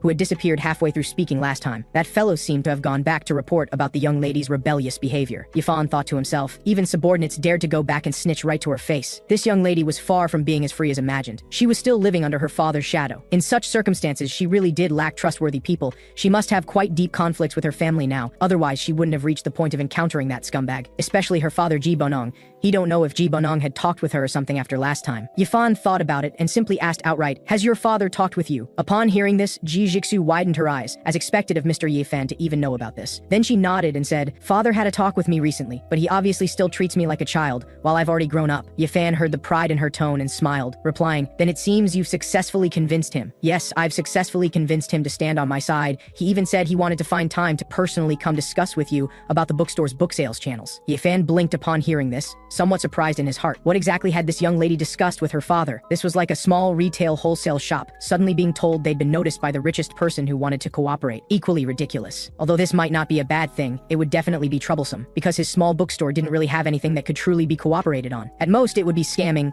no, drawing some investment or something. But after all, this was the young lady's goodwill, so Ye Fan nodded and said, "I understand." Though that's what he said. His gaze toward Ji Jixu was somewhat helpless. He shook his head and sighed. "Do you need to cultivate some people you can trust? You can't always come to me for such small matters." Ji Jixu always felt the bookstore owner looked at her like watching a child who hadn't grown up doing unreliable things. She thought to herself, was opening this box really that simple? Although she could indeed find wizards supported by by her family to open this box. But since the loyalty imprint of Rat Ryan, the underground information controller, had been unsealed after his death last time, she began to suspect there were traitors among the White Wizards selling methods to remove imprints. With no choice, she came to the bookstore. However, just at this moment, a clicking sound reached both their ears. They turned their heads in surprise and found Zhao Yue had actually opened the box. At this time, Zhao Yue was expressionless, with some surprise in her eyes as she looked back and forth between them, saying apologetically, "I opened it by accident." Jijixu froze, staring blankly at the opened brass box. The moment the box opened, the dissipating energy waves left a tail, the whole box seemed to have an invisible shackle removed, and the surface luster also underwent subtle changes. Ye Fan was also a bit slow to react. He had just handed it to Zhao Yue to hold temporarily. How did she directly open the box in just a few minutes when he wasn't looking? But thinking about it, since this child was saved by him, she had developed great curiosity about everyday objects, wanting to touch and feel everything she saw. Now giving her such a Lego toy-like box, wouldn't it be like throwing meat buns to a dog, gone without return? Plus, with that abnormal learning ability, being able to figure out the box's mechanism didn't seem strange. Opening it was fine since it was opened. After all, Jijixu's request was to open this box. Just that this child tampered with someone else's things without permission. And this might be that scumbag's blackmail material left to threaten Jijixu. This might make Jijixu uncomfortable, should still properly apologize. At this time, Xiao Yue pushed the box in front of Ye Fan under both their gazes. Then, like a child caught doing something wrong, she looked at Ye Fan a bit guiltily, saying softly, "I just wanted to try." Jijixu heard this and had countless thoughts, thinking to herself, "You just wanted to try, so you tried and directly opened it?" Even if the seals on this box were really simple, the number of runes covering it wasn't small. That would still require a white wizard proficient in this part of runes to accomplish. Could this girl who looked quite young actually be a white wizard specialized in rune memory? Jijixu suddenly stopped doubting as she thought of this. Instead, she even felt it was natural. How could someone who could be this bookstore's assistant be a simple character? The child doesn't know any better and touch things carelessly. I apologize on her behalf. It's my fault for not teaching her properly. I will teach her proper etiquette in the future. When Jijixu learned that this mysterious and powerful girl was personally taught by Ye Fan, she began to speculate about her origins. Could she be a super android that Ye Fan created from countless corpses of young girls? No, that's too terrifying. I can't think about it anymore. It's all right. I respect and trust Mr. Yi, and the same goes for your assistant. But Ye Fan sighed and thought to himself, no wonder she got cheated on. She has no sense of vigilance at all. We've only met 3 times. I've told many people hell is other people, and those who didn't heed this warning paid the price. I hope you won't repeat their mistakes.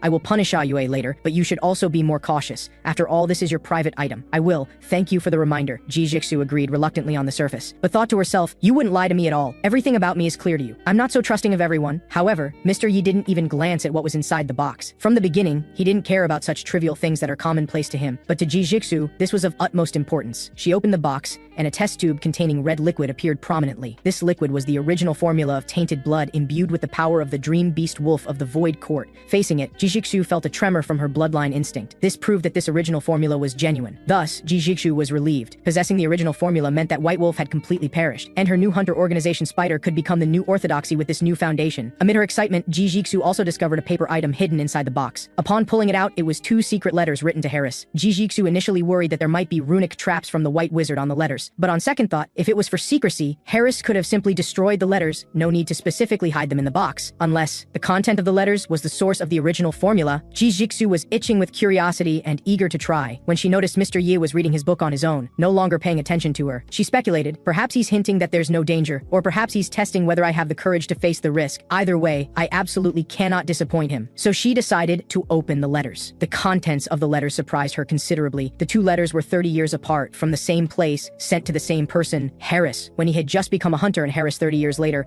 when he became the leader of White Wolf. From these 2 letters, Jijixu reconstructed Harris's life story. 30 years ago, Harris was just an obscure small-time hunter. One day he received a letter and the original formula from this mysterious organization. After injecting this tainted blood and gaining powerful strength, he gradually established White Wolf. But the other party certainly wasn't here to help for nothing. They needed Harris to provide appropriate compensation. The second letter used promotion to the destruction level as bait, luring Harris to seek the magic mirror egg. But Harris didn't anticipate that the moment he touched it, his mind would be taken over, becoming a servant single-mindedly devoted to incubating it. From beginning to end, Harris was nothing more than a puppet whose fate was manipulated by others. While Yi Fan appeared to be reading, he was actually secretly observing Jijixu just from watching her. Rapidly changing expressions, Yi Fan could imagine the twists and turns of the plot. This wasn't just an ordinary scumbag's betrayal, but organized and premeditated fraud. Behind this scumbag was a gang that planned everything. Their goal wasn't to swindle affection, but money. They wanted to use Jijixu to seize the company's enormous wealth, but before they could achieve it, they were discovered and eliminated by Jijixu. Perfect. It was a gang operation, right? He was just a controlled pawn with deeper chains of interest behind him, right? It seems your revenge is far from over. Seeing that Yi Fan had guessed everything correctly, Jijixu quickly confirmed it and said, as you said, I should cultivate my own power. But Yi Fan thought that business warfare was his blind spot, so he wouldn't give random advice. advice. He just reminded her to find professionals to handle it. Tell your father to be careful recently. Thank you for the reminder. I will, just as she continued to marvel at Mr. Yi's foresight in her heart. Yifan suddenly felt a bit dejected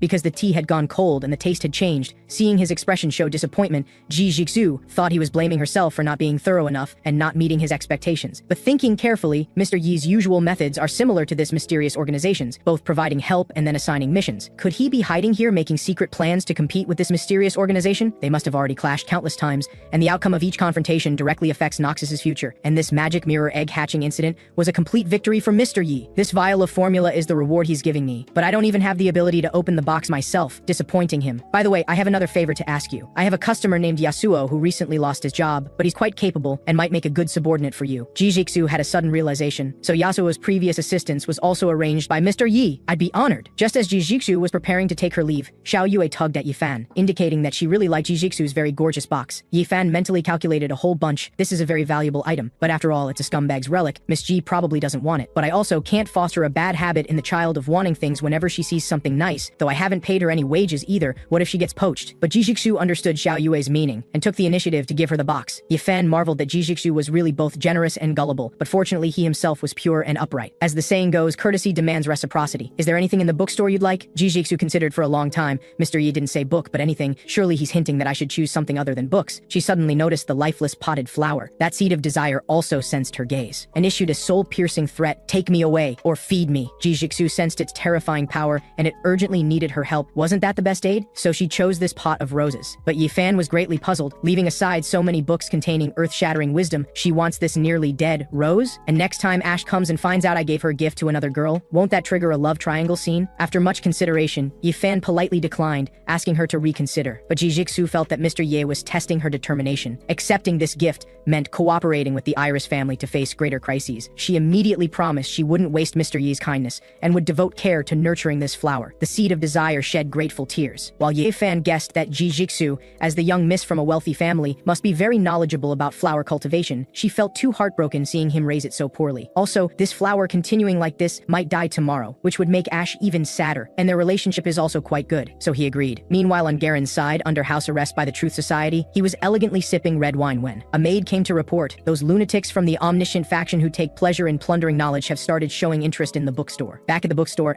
after Ji Jixu left with the roses, Yifan noticed the holy emblem that Vincent had left behind. Yifan saw that this holy emblem was exquisitely crafted and must be very valuable, needing to be properly preserved. He put the holy emblem into the box and sealed it, asking Xiao Yue to keep it safe and return it to Vincent next time he comes. Xiao Yue was quite obedient, even holding the box while sleeping at night. But in her drowsy state as she was about to fall asleep, she resonated with the holy emblem inside the box and entered a mysterious and magnificent starry dreamscape. Just as Xiao Yue was marveling at the beauty of this starry sky, a huge female figure emerged from the background. She was Vafris, the master of this dreamscape. But lacking common knowledge, Xiao Yue had never heard of this renowned primordial witch. She possessed authority over time, with the sun, moon, and stars as her subordinates. Yet this godlike existence doted on Xiao Yue before her, constantly pinching her cheeks. She even healed the wound on her neck. Are you the moon? No, but the moon is also my lovely child just like you. But it's gone now. When darkness devoured everything, I buried it together with the sun. But the Dome Church still worships the moon. They just don't dare to look directly at it. That's a false moon. The true moon never fears being gazed upon. It fears its identity as a deceiver being exposed. So it made its followers vow not to look directly at it. Unfortunately, only a tenth of my power remains. I can only exist in this dreamscape. Otherwise, I would certainly stop it. Good child, you possess a pure and flawless soul, like a vessel with the most plasticity. I'm trusting you with what remains of my power, and what you must do is kill that false moon. Meanwhile, Colin, the owner of the audio store next door, stayed up all night, worried that something strange would happen at the bookstore again. He finally received news from Father Vincent. Colin was extremely excited, but after reading it, he despaired. Vincent claimed the bookstore owner was an enthusiastic and kind ordinary person. That you misunderstood. After several police officers, Father Vincent has also been controlled by that demon. Colin's extreme fear transformed into extreme anger. He decided to fight the demon to the death. He brought the family heirloom fortune coin that his ancestors had stolen from a hero in the past, and charged aggressively to the bookstore, kicking the door open. To his surprise, many people were gathered inside, and upon closer look he was dumbfounded. They were from Noxus's largest commercial organization, the Rose Association. It turned out they had come on Lulu's orders to forge identity documents for Xiao Yue, and also brought a gift, a misfortune coin. It's a powerful casting tool, but if the caster's strength is insufficient, they'll suffer backlash from misfortune and die. But Yifan just found this legend quite interesting, and directly picked up the misfortune coin, frightening the butler Edmund, who had a weak heart. However, he had heard about the bookstore owner's strength. For Mr. Yi, this doesn't even qualify as a casting tool. At most, it's just for studying history. Legend has it that it must combine with another fortune coin to become a complete fate coin. Unfortunately, the other coin has been lost. Colin happened to burst in at this moment carrying the fortune coin. Though I'm no longer afraid of demons, I still owe the association $10,000. I came to thank you for helping me turn off the circuit breaker last time. This is my family heirloom. I'm giving it to you. After tossing down the fortune coin, he immediately fled in panic. Yifan had just received the misfortune coin, and the fortune coin delivered itself. The butler believed this was absolutely no coincidence, but rather this bookstore owner whose power rivaled the gods manipulating the threads of fate. The butler speculated the neighbor must have offended Mr. Yi and proposed checking on the neighbor's situation before leaving. Perhaps Mr. Yi will need us to silence him. He previously mistook me for an evil spirit, now he's giving his family heirloom as compensation. It seems he's not bad by nature, go help him. The butler and others obeyed and came to the neighbor's house. You previously borrowed $10,000 from our association, we can waive, but the neighbor thought that evil spirit had come to kill him and torment his mind, using the loan to intimidate him. Before the butler finished speaking, the neighbor aggressively rushed up and grabbed his shoulder. Can I use this house to repay the loan? But the butler thought this person had a lot of backbone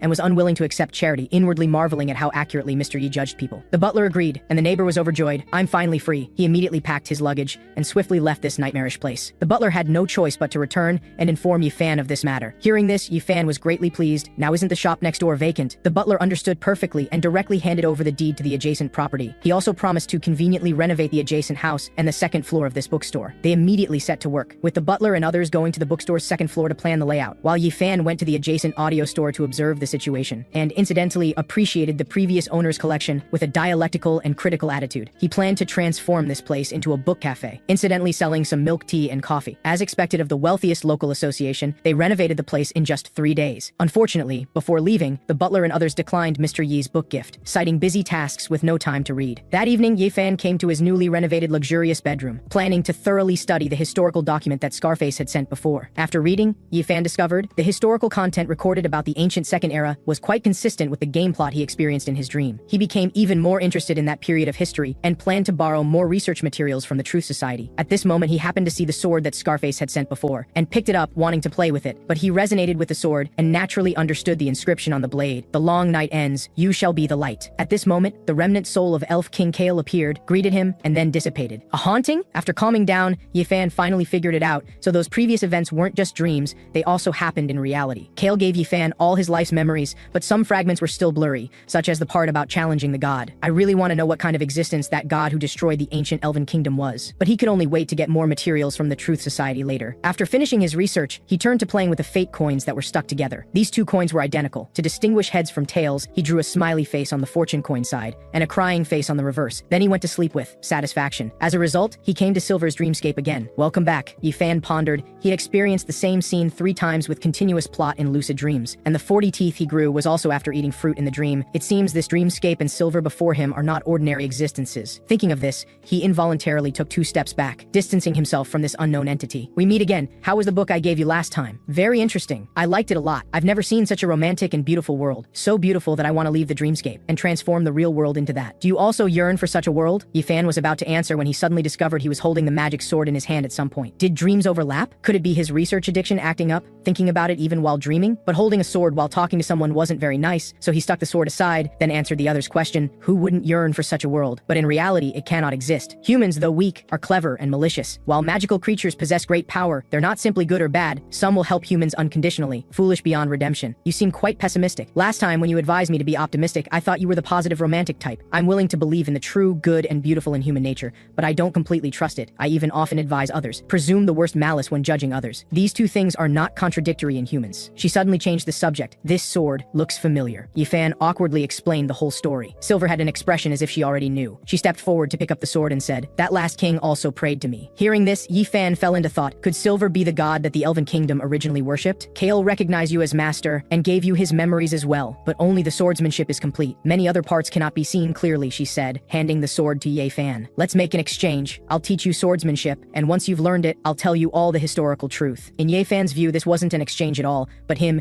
unilaterally benefiting, so he immediately agreed. First question, what is Aether? Yifan used his entire life's learning to think for a long time. In the original world, Aether was the medium of material existence imagined by philosophers. And this isn't a dreamscape I created myself. This is a truly existing space distinct from the material world. So he tentatively answered, this dreamscape is Aether? Since you understand, let's skip the basic teaching and proceed directly to the next step. Yifan regretted his habitual vague tone immensely, but was too embarrassed to continue asking. Silver continued on her own. Actually, it's not that Kale's memories themselves are blurry, but with your current cognition you cannot comprehend that part. To avoid mental confusion, these things beyond your scope are automatically blocked. Ordinary people don't have this ability. It must be because of Little Black's help, Yifan mused. Close your eyes. Focus your attention on the sword Silver began teaching hands-on. Relax. Sink your consciousness into the sword. Just as Yifan was puzzled about how to sink, he was suddenly pulled down continuously by the sword. Everything in the dreamscape disappeared, leaving only empty black and white. His consciousness fell into an abyss, feeling the entire dreamscape breathing together. Suddenly, Yifan's consciousness returned to the original dreamscape. This is the remnant soul of Kale's vision. This is Aether? Yes, Kale swore loyalty to you. The ether on the sword has no resistance to you. However, this vision is temporary. You need to conceive a space for storage, like this dreamscape is to me. Then I'll teach you how to use it. Outside the dreamscape in the real world, Truth Society workers were clearing the laboratory ruins. They suffered heavy losses. Even their best achievement escaped. The Clay Body Project was already opposed by many in the Truth Society, and after this incident was directly cancelled. Now the Truth Society's resources have all been redirected to researching more practical exoskeleton armor. The Omniscient faction that previously led the Clay Body Project were all in an idle state, and the Omniscient faction are fanatics of knowledge, enthusiastic about directly plundering knowledge from others, and unscrupulous in their methods. Hood was one of them. He had just teleported away, preparing to plunder more knowledge. Right after he left, someone arrived with orders, cancel the mission to plunder knowledge from the bookstore. Learning this guy was going to cause trouble at the bookstore. Director Leonard, who knew the situation, was shocked and ordered them to quickly bring those lunatics back. Meanwhile, Hood was near the bookstore discussing plans with other Omniscient faction members. After long observation, Hood determined the bookstore owner had no power himself, or if he did it was very weak. But to be safe, he brought all the powered exoskeleton armor. As the saying goes, all fear stems from insufficient firepower. Wearing this armor, he had nothing to fear. They burst into the bookstore and found it very ordinary with no defensive formations. After having subordinates check the books downstairs, Hood activated the invisibility coating and went upstairs to investigate. Meanwhile, Yifan finally finished training and woke up. Why is sleeping so tiring? Suddenly he sensed a stranger entering his room. He hurriedly applied what he just learned, gripping the magic sword and waiting and hiding. When the other approached, Yifan touched behind the intruder and pressed the sword against his neck. Hood was terrified by this sudden attack. Breaking and entering? Your accomplices are all downstairs, right? From the moment you stepped into the bookstore, I've been tracking your every move, Yifan bluffed. Care to guess what will happen to your accomplices? At this moment, screams came from downstairs. That must be Xiao Yue showing her skills. Do you understand the situation now? Now, put down the gun. The terrified Hood obediently complied. Yifan seized this opportunity to directly cut Hood's runic mechanical gun that he'd spent all his funds and effort developing in half with one sword strike. Just as he felt devastated, Yifan continued swinging his sword, dismantling his even more precious powered exoskeleton armor into pieces. He despairingly collapsed on the ground, letting Yifan do as he pleased. While wondering why this robber suddenly acted like a victim, Yifan tied him up, then led him downstairs, constantly lecturing along the way. After all, he used to be a teacher. Reaching the first floor, he saw armored soldiers lying on the ground, unable to move, and Xiao Yue standing. Well done, Xiao Yue. But these people weren't actually taken down by Xiao Yue. When she came down, these people were already lying on the ground, convulsing with books in hand. Of course, she promptly closed the door to prevent them from escaping, which was also a great achievement, so she felt no need to explain. While Hood recognized this young girl and thought in terror, so the most perfect android that went missing before is in this bookstore. This is also part of the bookstore owner's plan. Is his target the Truth Society? Yifan remembered he had befriended Tai Long, a high-ranking police officer, so he called him to handle this. Tai Long was busy fighting villains. Only after finally achieving victory did he have time to inform Yifan he was battling the Blood Feast organization. Hearing this term, Lin Fan recalled a few days ago when Wild came to ask his opinion, should he accept the Blood Feast invitation. Yifan worried it was a pyramid scheme and advised Wild not to go. But that's nothing. What's the situation on Mr. Yi's side? Only then did Yifan come back to himself, informing the other that he had subdued several omniscient faction robbers and hoped he could handle it promptly. But Tai Long currently couldn't break away and could only handle it after some time. Yifan had no choice but to hang up and arrange for Xiao Yue to remove all their armor and tie them up. Besides his heartache, Hood discovered these people had no wounds. Only then did he understand they all failed at plundering knowledge and suffered backlash. Failed plundering generally has two reasons. Either the knowledge content is too large, exceeding the soul's storage limit, or the knowledge content is too deep, exceeding what the soul can bear. Looking at these people's condition, it seemed both reasons coexisted. Each of them only looked at one book from the bookstore and temporarily became idiots. Meanwhile, Xiao Yue skillfully tied them all up. So Yifan began interrogation and used this to educate Hood. Are you from the Truth Society? Hood was already scared out of his wits and hastily revealed everything about himself. Have you heard of these two people, Hall and Rupert? These two were the authors of the documents Scarface sent. Hall is the former director of potionology. Rupert was the last director of archaeology. After his death, archaeology was abolished. But Yifan felt strange. Why was archaeology abolished immediately after Rupert died? There must be hidden circumstances. So he pressed on. How did Rupert die? But Hood didn't answer as readily as before. Instead, nervously shut his mouth. Seeing him not answer, Yifan stepped forward threateningly. How about I directly trade you to the Truth Society? Hood's weak point was immediately seized. It turned out he had always been doing whatever he wanted because Truth Society President Maria was his aunt. But every time he caused trouble, Aunt Maria would severely discipline Hood. Fortunately, she's been in seclusion cultivating recently, but if she found out he was kidnapped and leaked secrets, his days certainly wouldn't be good. For this, Hood would rather be killed than be traded. Seeing his panic, Yifan was satisfied. Now he could proceed to the next step of moral education. Let's do this. We'll play a game. Try to plunder my knowledge. If you succeed, I'll let you go. Otherwise, you tell me the cause of Rupert's death. Defeat him thoroughly in his area of expertise and cure his Chunabu. Hood knew he couldn't refuse and had to agree. Hood immediately entered a meditative state and calculated. Facing such a terrifying existence, I only need to plunder a tiny bit to win the game, to avoid sudden death. I have rich experience, and this time I have time to prepare slowly. No reason to lose. This wave advantage is mine. After thorough preparation, he cautiously extended his touch of gnosis toward Yifan's soul, but found Yifan's soul was completely unguarded like an ordinary person. After successfully seizing part of the knowledge, just as he was delightedly planning to retreat completely, a huge pitch-black beast suddenly appeared and swallowed him. Then more twisted and bizarre giant creatures emerged. They roared in languages he couldn't understand. The stars also transformed into monsters, opening giant mouths and extending tentacles toward him. He felt himself continuously falling in this eerie, starry sky. In the chaos, he realized knowledge itself was the trap. So the other didn't need any defense at all. Every bit of knowledge here was irreversible mental poison.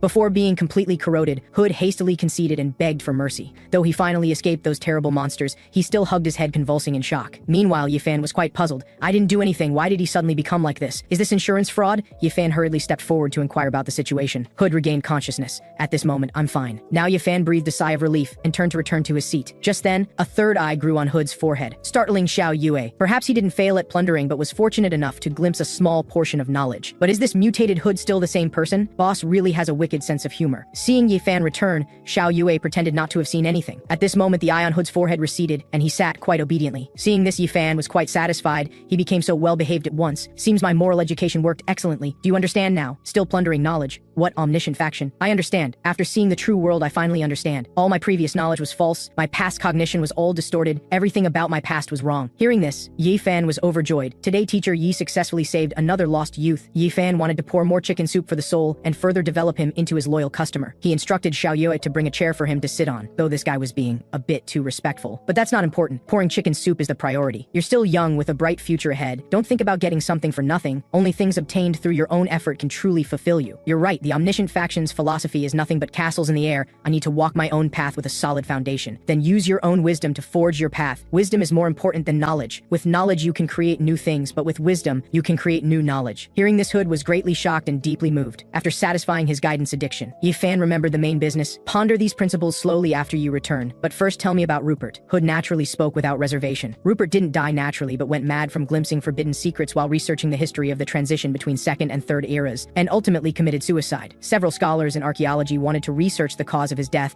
but also died one after another. From then on, no one dared to continue investigating, and everyone fell into panic. Continuing research would spread the Great Plague from history to reality. To stop the panic from continuing to spread, the Truth Society ultimately decided to abolish archaeology. All related documents were sealed, with the highest access level being the Age of Darkness that Rupert read before committing suicide. This book was exactly what Yifan was looking for. At this moment, Hood proudly said, I can get this book for you. My aunt is the Truth Society president. No wonder this kid dared to break in with a gun. Turns out he has connections above, Yifan thought. At this moment, the other members of the omniscient faction finally regained consciousness. Yifan instructed Xiao Yue to untie them, and told Hood to properly educate them when they returned. Tailong, having finished his mission, finally rushed to the bookstore, only to find the omniscient faction members had all been subdued by Mr. Yi. Surely Mr. Yi had already used some means to punish them, so he might as well let them go. Just as they left the bookstore and arrived at a secluded location. You all saw it, right? We saw it. We saw it. What was written in that book is the truth. Then, from this day forward, we no longer believe in truth. What should we believe in? Mr. Yi has shown us the way. We should worship him as our master. Mr. Yi said wisdom creates new knowledge, so we believe in wisdom. Meanwhile, at the bookstore, Tailong asked Yifan about Wild's whereabouts. Yifan thought those two old friends still hadn't reconciled, that Wild was still angry about the past and deliberately avoiding Scarface, so he planned to mediate between them next time. We still haven't found him, but we have a lead. He stayed at 52nd Street for at least a day some time ago. Yifan was alarmed. Wasn't that where the second explosion accident reported on TV recently occurred? Looking at Tailong's expression, Wild might be connected to this attack. Could Wild have joined a terrorist organization after being traumatized by his adopted son's incident? I haven't seen him in a long time. Is he related to the explosion? Just tell me directly. Only then did Tailong breathe a sigh of relief, thinking,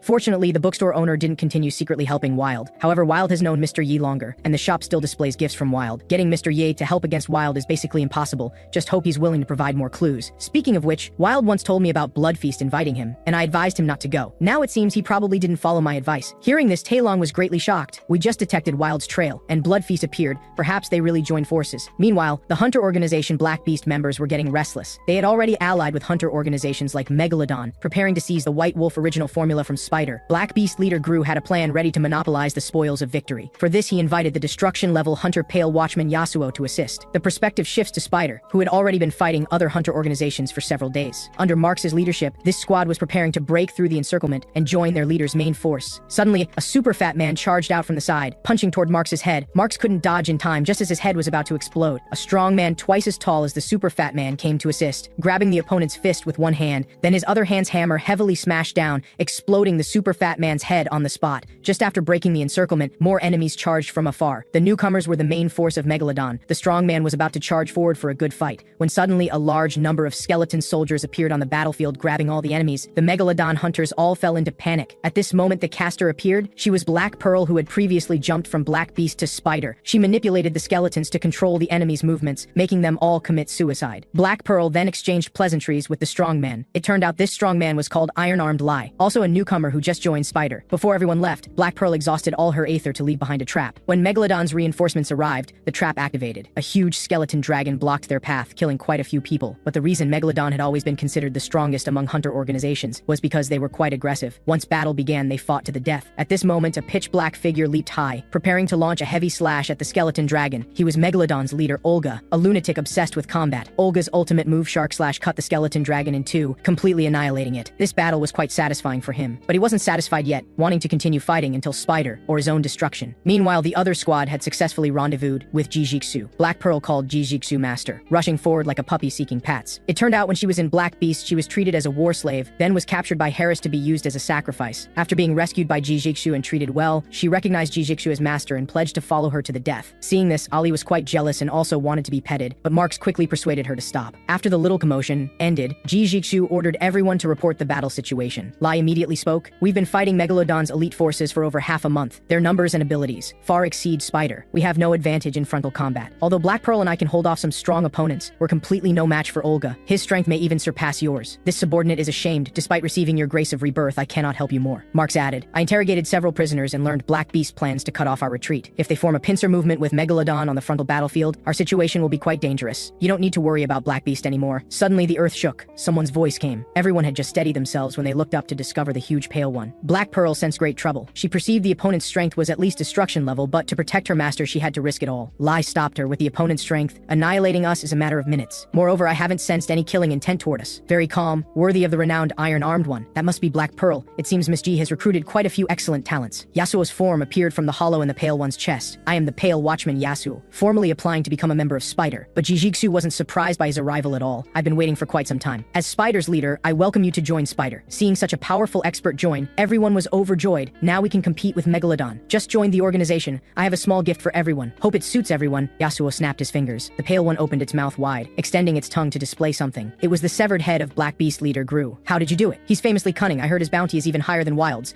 I certainly couldn't do it alone, but they have noticed all of Black Beast. I went with the flow, offering them as sacrifices, and even got quite a lot in return." Before he finished speaking, Black Pearl sensed the trap she set earlier had been triggered. "Master, Megalodon has come out in full force. The enemy has launched a full-scale attack. Outer defenses have been rapidly breached." Hearing this, Yasuo immediately requested to fight from Jijiksu. "No need to worry, Mr. Yasuo. I've already laid out my plan. Now is the time to close the net." She arranged for other subordinates to protect allies and appropriately lure the enemy deeper. "Let the enemies come to their deaths. It's time to fulfill my promise to the bookstore owner." The seed of desire appeared along her arm, impatiently waiting for food to be delivered. Meanwhile, Megalodon members had already killed their way to the stronghold under Olga's leadership. Just as he wondered why this place was empty, a strong earthquake suddenly occurred. A huge vine burst from the ground. The giant, terrifying man-eating flower opened its fang-filled petals toward them. Seeing such a horrifying monster for the first time, everyone was scared stiff and couldn't move. While they were stunned, countless vines wrapped around the unlucky ones in front, penetrating every gap in their bodies, finally making them explode from the inside out. As subordinates were being slaughtered, Olga struggled to move his body, but couldn't move at all. Just as he kept encouraging himself to break free from fear's suppression, the monster's bloody mouth had already opened toward him, swallowing him in one gulp. Meanwhile, Jijiksu, watching from the tower, was extremely excited, singing and dancing while enjoying the joy of the hunt. At this moment, enemies were still being hunted by the seed of desire, but had no ability to resist, like food on a table for anyone to enjoy. Jijiksu finished her song and dance. The enemies were also devoured clean. This hellish scene must be exactly what the bookstore owner hoped for.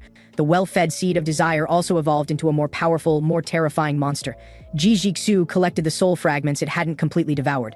planning to use them to feed the gargoyles next time she went to the bookstore. She previously heard from the flower, the bookstore owner is very strict with pets. They can't even eat their fill every day. Perhaps the bookstore owner deliberately keeps them hungry long-term to maintain their ferocious nature. Perfect hunt. Yasuo's words pulled Jijiksu back to reality. Yasuo marveled that this leader was indeed powerful, with truly astonishing growth speed. The bookstore owner's judgment was indeed unique. You flatter me. If you hadn't eliminated Black Beast, I really couldn't think of a way to lure them here. I'll need to rely on you for many things in the future. I have an important matter to ask of you right now. Please speak, leader. I am at your service. Everything we do is to carry out the bookstore owner's will, the two said in unison. The next day, Jijiksu brought Yasuo back to Spider's headquarters. Jijiksu introduced Yasuo to Haywood, whom they were about to meet. He's my father's loyal retainer, also a difficult to deal with powerful white wizard. Yasuo heard the implication. Understanding, she hoped he would assist in dealing with Haywood. At this moment, Haywood was complaining about the tea in the reception hall, but was overheard by Jijiksu, who arrived. Sorry, but this is already the highest level of hospitality I can offer you. Haywood heard her sarcasm, but for her father's sake still maintained surface flattery. I need a loyalty brand, to be precise. I need you to cast a loyalty brand on yourself. Hearing this, Haywood flew into a rage. Rude barbarian. This is an insult and provocation to a noble white wizard. Even your father wouldn't dare treat me like this. Just because you've raised a pack of stray dogs, you think you're someone important? You'd better prepare sufficient compensation and increase my salary, or I'll complain to your father. Remember that. Are you finished? Yasuo suddenly appeared, placing a sharp blade against Haywood's neck. Haywood was terrified. I didn't even sense this guy's approach. He's not an ordinary destruction-level transcendent. Only then did Jijiksu speak unhurriedly. Now, do you want reputation or your life? To save his life, Haywood hurriedly apologized, claiming he was willing to go through fire and water for the young miss. Then, may I ask, why did Rick's loyalty brand inexplicably fail? Rick was the first unlucky one eaten by the gargoyle at the story's beginning, who had plotted to betray Jijiksu. Seeing the matter was exposed, Haywood immediately revealed the whole truth. It turned out people from the Rose Association had bought him off with large amounts of money. What was that person's name? He didn't tell me, but I investigated at the time, only learned he was from the Chapman family. After getting the information, Jijiksu waved for Yasuo to take him away, and began thinking through the ins and outs. That little bitch, Lulu, using such underhanded means to frame me in business warfare. While I'm busy with other things, she curries favor with a bookstore owner. It would be bad if Mr. Ye is charmed by this old hag pretending to be young.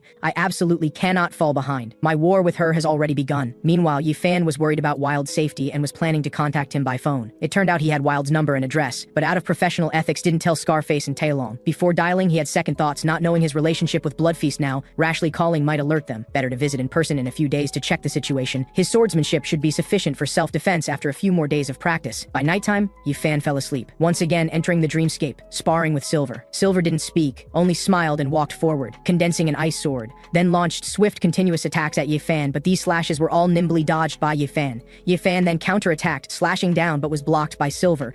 Seeing Silver stagger from his strike, Yifan hurriedly rushed forward planning to pursue, but this was Silver's act. She deliberately showed a weakness to lure Yifan into attacking. Seeing him take the bait, Silver immediately rushed into Yifan's embrace while he hadn't reacted, used her sword hilt to knock his sword down, while simultaneously tripping him with one foot, obtaining victory in this sparring session. Attack and defense are both commendable, but your lower stance is slightly unstable. However, overall rapid progress. The second night's dreamscape, Silver summoned large numbers of goblins for simulated battle testing. The goblins shrieked and charged at Yifan, but were all easily dismembered by Yifan. After this training ended, Yifan planned to rest under the tree for a while. Yifan unexpectedly didn't encounter Silver, so talked to himself alone under the tree. Sometimes it really feels incredible to meet with a beauty every night, who also teaches me so much knowledge. To have such a good teacher and friend accompanying me is my fortune. He didn't know Silver was in the tree reading while eavesdropping. Perhaps I should call her Master, though this is a title for respected elders, but it suits her well. She's always been quite mature. Her thinking is also very mature. Hearing this, Silver couldn't hold back anymore. She revealed herself, and immediately arranged the next simulated battle for him. This opponent was on a completely different level from the previous goblins. It was the Pale One. Only then did Yifan understand his earlier words about Silver being old made her very angry. Things had come to this, could only bite the bullet. Yifan raised his sword and charged, while firmly establishing an idea in his heart: must be cautious with words, cannot anger Silver again. For the next few days, Silver would prepare even more powerful monsters in the dreamscape for him. Fortunately, Yifan's strength also improved rapidly through diligent practice. After these days of practice, he finally had the ability to construct the prototype of his own primordial dreamscape. Estimating his strength was sufficient, Yifan prepared to visit Wild's home, and instructed Zhao Yue to watch the shop. Just as he was following his phone's navigation, Little Black opened a portal for him, directly sending him to Wild's front door. At this moment, Wild was tinkering with Harris's corpse. He planned to extract the wolf of the void court blood from Harris's body, then summon the true wolf himself of the void court through ritual for his own use. The sudden knocking sound startled him. Not a single ether fluctuation, which expert has arrived silently, so he used magic to sense outside the door, discovering it was actually the bookstore owner personally visiting. Could Mr. Yi have discovered the plan I made on my own, but could only meet him? However, this place is too unseemly, need to clean up properly. After some time, Wild changed into luxurious black gold robes to greet Yifan. By the way, your taste in clothes is really good. Yifan thought this was loungewear. But hearing this, Wild's heart skipped a beat. This robe is the symbol of Augustus's disciples. Could he be hinting that he knows my teacher? Thinking back, when Mr. Yi gave me Void Annihilation, he said this book was written by a giant, and currently only Augustus among surviving giants. Perhaps this book was a gift my teacher gave to Mr. Yi in the past. Thinking of this, Wild became even more fearful and in awe of this bookstore owner. You're involved with Blood Feast again, right? Have you forgotten my initial warning? I haven't dared forget your teachings for a moment. I actually wanted to develop them into customers for your bookstore. I've always received your selfless help, but have never been able to repay you. I decided to spread your great ideas, letting those misguided fallen ones also come listen to your teachings. Hearing this, Yifan was deeply moved, so he actually has such great love. Truly my soulmate. But Wild was actually speculating based on the cannibal scripture record. The book described various bloody, cruel, yet mysteriously elegant sacrificial rituals. The object of sacrifice must be an evil god. And the author, Mr. Yi, perhaps is his priest, perhaps is the god himself, might even be two in one. I must spread this evil god's gospel, recruit more believers for Mr. Yi. Just as the two were thinking their own thoughts, large amounts of blood seeped from the door behind Wild. Seeing this, Yifan was terrified, but still believed such a good person as Wild wouldn't do something like killing and hiding bodies. Your sentiment is good, but what is that? Wild was shocked, immediately apologized and took a mop to clean. So, what's with the blood? Wild thought Mr. Yi was dissatisfied with his crudeness, because the rituals written in his book were elegant. He had killed too many, had too much destructive desire, plus insufficient technique and lacking ritual sense. Mr. Yi is reproaching me for being too low level, Wild hastily explained. After studying your work, I've been trying to replicate those rituals, but I still don't quite understand some parts, and my skill isn't good enough, so I made this mess. But Yifan's work originally recorded traditional folk customs of Sea Country, which included some sacrificial rituals. Yifan thought Wild had such research spirit, actually personally cooking sheep, cattle, and pigs. But Noxus locals, after all, aren't skilled at making Chinese cuisine, so blood flowed everywhere. Then let me guide you on how to do it. No, what I made is really ugly. I'm afraid it will pollute your eyes. But Yifan thought he was embarrassed, not wanting him to see his failed culinary work, so he said he would only give remote guidance here. The actual operation would still be done by Wild himself. So Yifan put on the Bluetooth earpiece Wild gave. What step have you reached now? Truly ashamed, I'm slow-witted. Only just reached the bloodletting step, Wild in another room answered. After that comes hair removal, disemboweling, removing internal organs. Though Yifan had never killed a pig himself, he had at least watched the whole pig slaughtering process in the countryside. Don't worry, I'll guide you well with my personal experience. But on Wild's magic circle lay a fat man's corpse. Wild thought, truly the evil god's priest can easily do such bloody, brutal things. Meanwhile, Yifan on the other side was completely unaware, drinking afternoon tea and guiding in a relaxed tone. First put the offering into boiling water to scald the skin. Simultaneously use a stick to pound the offering's abdomen, separating internal organs from the body. Be careful not to use excessive force, otherwise you'll damage the organs and contaminate the abdominal cavity, affecting the offering's taste. Then fish out the offering and hang it with hind legs facing up. Scrape clean the hair on the offering's body surface. It's a bit like scrubbing in a bathhouse, haha. Next, make an incision from the offering's private parts, cutting all the way through the abdominal and chest cavities to the neck. After disemboweling comes processing the organs. This is more troublesome. For convenience, you can use iron hooks to prop open the offering's belly. This way the organs will slide out of the abdominal cavity. Then put on gloves and dig out all the organs. By the way, the intestine part needs thorough cleaning. Best to add some strong flavored spices. Finally burn off any remaining hair, then divide into different parts and you're done, all done, Mr. Yi. I'll teach you another interesting ritual. Cut off a large piece of complete boneless meat. Then insert 4 wooden sticks into the 4 corners of the meat. Wrap the intestines around them in a circle. Such a sinister and terrifying ritual made even Wild feel horrified. What is this ritual for? It carries blessing significance. Can bring luck and good relationships. Very interesting, right? This was a hometown ritual Yifan saw in Mr. Lu Shun's book, A Modern Writer of Sea Country. Indeed, very interesting. This is the blessing of the ghoul cult, easily playing with offerings in such twisted ways, summoning the giant tree person, withered one, using its branches as ritual tools. Yifan outside heard huge commotion from inside the room, but thought he was a cooking novice, didn't suspect anything. By the way, is that offering cooked yet? Cooked. Thoroughly cooked. Wild inserted the branches into the meat chunks, then wrapped the intestines around the branches, and indeed a magic vortex appeared. The vortexes on different meat chunks converged upward, forming a huge magic portal on the ceiling. Also, did you collect the offering's blood? Collected. I'll teach you another little trick. Add appropriate amounts of water and salt to the blood. Let it solidify, then cook and freeze. After that, take it out and cut into blocks. Can also be used as offerings. There's actually such a convenient blood storage method. This way sacrificial rituals can be performed anytime, anywhere. All along, when black wizards wanted to perform sacrificial summonings, they had to find materials on site, slow and dangerous. Mr. Yi actually invented such a convenient technique. Just as he was marveling, the magic had finished accumulating. Harris's remains also burst with intense magic, then turned to dry bones. The skeleton of Wolf of the Void Court had been summoned. It opened its mouth wide and devoured Harris's bones. Seeing the Wolf of the Void Court taking initial shape, Wild was overjoyed. So efficient, so elegant. This is true sacrifice. Just as Wild was immersed in his art, a black shadow emerged not far behind him. She was the shadow assassin Deborah, sent by Bloodfeast to assassinate Wild. According to Bloodfeast's plan, originally Harris should have summoned a god-level dream beast. Harris could also use this to swallow the Crimson Church and numerous small and medium hunter organizations, becoming a better tool. But because Wild interfered, White Wolf and the Crimson Church perished together. Harris died, and his body's whereabouts were unknown. After expending countless efforts,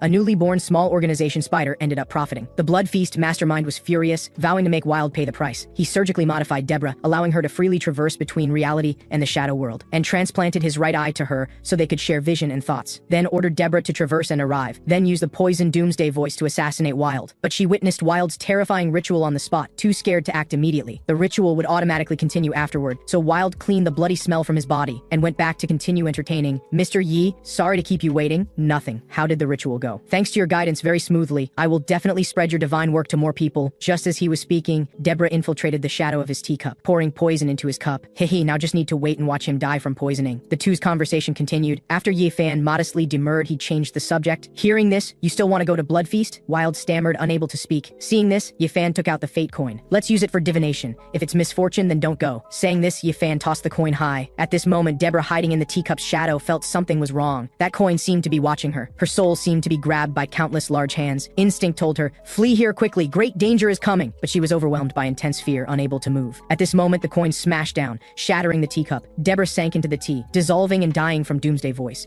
The distant mastermind was also affected by the poison, going mad then dying on the spot. The fate coin continued bouncing a few times before falling to the ground. It was the reverse side misfortune. Wild looked at the shattered cup with a grim expression, saying nothing. Yi Fan sensed trouble, originally wanted to show off but accidentally broke the teacup. Will he be angry? But Wild had actually keenly sensed something in the shadow and detected poison in the tea. He immediately understood. Someone used a shadow assassin to poison the tea. Fortunately, Mr. Yi already noticed and saved my life again. He truly is great and benevolent. A great deity I should follow for life. But Yi Fan was made uneasy by his stare. Could this teacup be very expensive? Don't know if I can afford to compensate. Meanwhile, Wild still said nothing, using a sacrificial knife to analyze the poison in the tea. Learning this poison was Doomsday voice specifically for dealing with casters, he understood the other must hate him to the bone, but he didn't guess the other's identity, could only decide to be careful in the future. Seeing Wild still had a grim face saying nothing, Yi Fan decided to change the subject. By the way, your old friend Scarface is still looking for you. Are you going to keep avoiding him? Now is not the time, but sooner or later I'll settle that old account with him. After so many years, you should let it go. Being happy is most important in life. Understood. If he doesn't actively seek me out, I won't seek him, but if he comes, I won't sit idle either. Seems the conflict between these old friends isn't so easy to resolve. Yi Fan continued changing the subject. Also, why did you stay at 52nd Street so long for? Before he finished, Wild slammed the table and shouted, sorry to keep you waiting, let me show you my achievement right now. Behind the door, the Wolf of the Void Court had already grown flesh. It bit through the chains, preparing to rush out the door, but sensed an abnormally terrifying existence beyond the door. The clever creature switched to cute, silly form before pushing open the door. Yi Fan was quite pleased seeing this. This is your harvest from 52nd Street? Yes, this was my purpose for going there. Seems Mr. Ye is fairly satisfied with my achievement. Wild could sense the spatial power condensed within it. The Wolf of the Void Court can freely traverse time and space, hunting prey to death, unless the prey can somehow escape its tracking. Thanks to Mr. Ye's guidance, I could create such a powerful creature.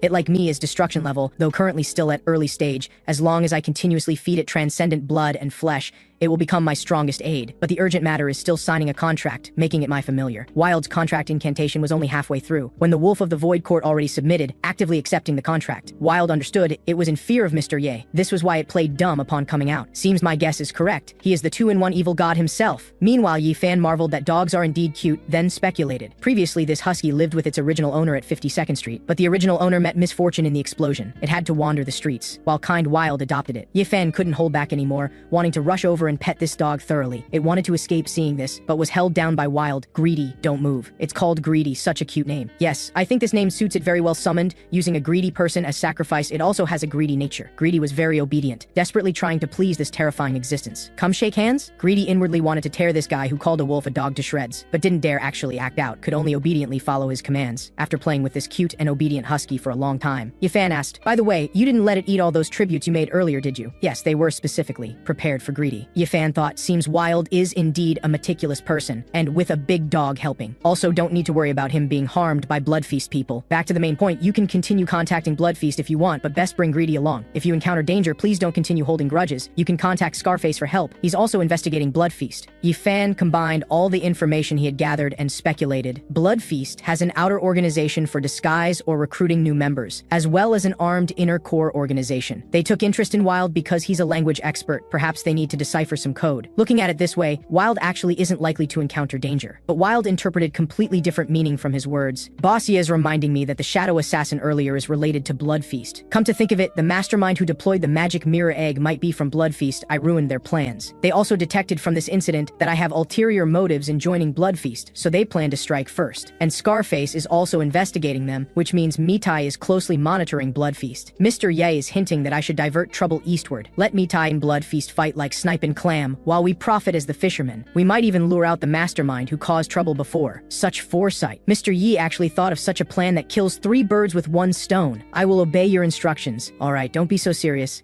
Let me do one more divination for you before you depart. Yifan planned to rig the results to get a positive outcome, boosting Wild's confidence. Haha, as long as you're happy. Wild appeared relaxed and cheerful on the surface, but felt helpless inside. After all, Bossy's outrageous operations are too many. He's become numb to them. It turns out the fake coin possesses powerful ability to alter causality, but the conditions for use are very harsh, requiring preparation of offering altars, gathering large numbers of transcendents to chant together for extended periods before it can activate. And the moment of activation drains all their ether. Weaker people might die on the spot. Yet Boss Yi just casually tosses it like it's a game. Yifan caught the falling fate coin in a cool pose. This time it really was the positive side fortune. Seems your journey will be smooth. Good luck. I should head back too. Meanwhile, at the bookstore, Xiao Yue waited boredly for the bookstore owner to return. Remembering the boss once instructed her to study and practice more, she took out the box. Last time she used a clever method to open it. This time she planned to completely analyze its structure and properly break the seal. Golden light flashed in Xiao Yue's eyes, resonating with the box. After considerable effort, she finally finished analyzing the box's entire structure and cracked all its keys, opening the box fair and square through sheer ability. Xiao Yue felt quite accomplished, but was also a bit tired, in her drowsy state still thinking,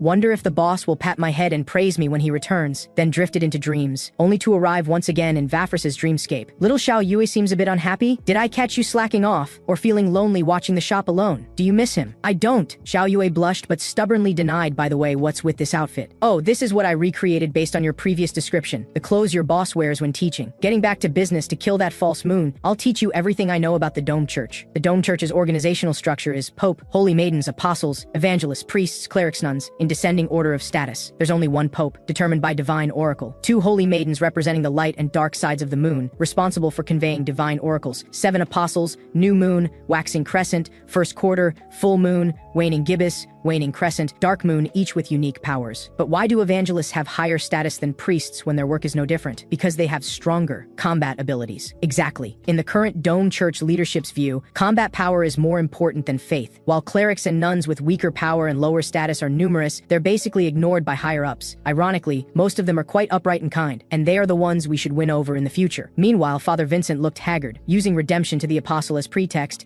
he came to the 7th District Cathedral to see the apostle, still hiding the heretical book Solar Scripture in his bosom. As moonlight fell, he put on the blindfold according to doctrine but began to doubt. I once thought this was necessary reverence, the price for receiving the moon's protection, but after meeting the bookstore owner, I started wondering, unable to even see my own god's appearance. What we worship, is it truly the real moon? No, I cannot have such blasphemous thoughts anymore. While Vincent pondered, he had already arrived at the chapel. Dark Moon Apostle Vanessa had been waiting here for some time. Apostle, my lord, I have sinned. Vincent followed the bookstore owner's instructions, acting like a priest who completely trusts the church, reporting all his recent bodily abnormalities. Perhaps you just need rest. I also saw the true moon in my hallucinations. I have sinned. Vanessa was greatly shocked, but quickly recovered her normal composed demeanor. Rest assured, that's just your delusion. That is not the true moon. After all, you've never truly seen it. Having said this, she pointed a finger at Vincent's forehead, using her power's silent domain, attempting to make him obey her, but it was absorbed by the solar scripture in Vincent's bosom. Vanessa remained completely unaware, continuing, if you feel uneasy, use more sacred moon brain. It can lead you you to the moon's protection. After thanking Vanessa, Vincent left. In the corridor, Vincent pondered. Vanessa tried to control my mind, but was blocked by the solar scripture. Fortunately, I didn't reveal any flaws and successfully got through. Vanessa also told me to continue using sacred moon brain, which means it really is problematic. Looking at her practiced manner, she should have handled this situation many times. Seems there are quite a few people who develop doubts like me. The bookstore owner was right. But what should I do? Should I tell everyone the truth? At this moment, Vanessa, still in the chapel, ordered subordinates to bring out Vincent's surveillance device. It was a white wax ball made from the mold used to forge Vincent's holy emblem in the past. It could be used to see everything Vincent experienced from the holy emblem's perspective. Though Vanessa believed Vincent's account, she still wanted to see if his abnormality had been discovered by others. She lit the white wax ball, entering a special space, beginning to watch Vincent's experiences. The earlier content was all normal, until entering a bookstore, when the image suddenly became blurry. The distorted figures of the bookstore owner and Xiao Yue appeared, with countless black shadows behind them. Seeing that twisted existence, Vanessa was quite frightened.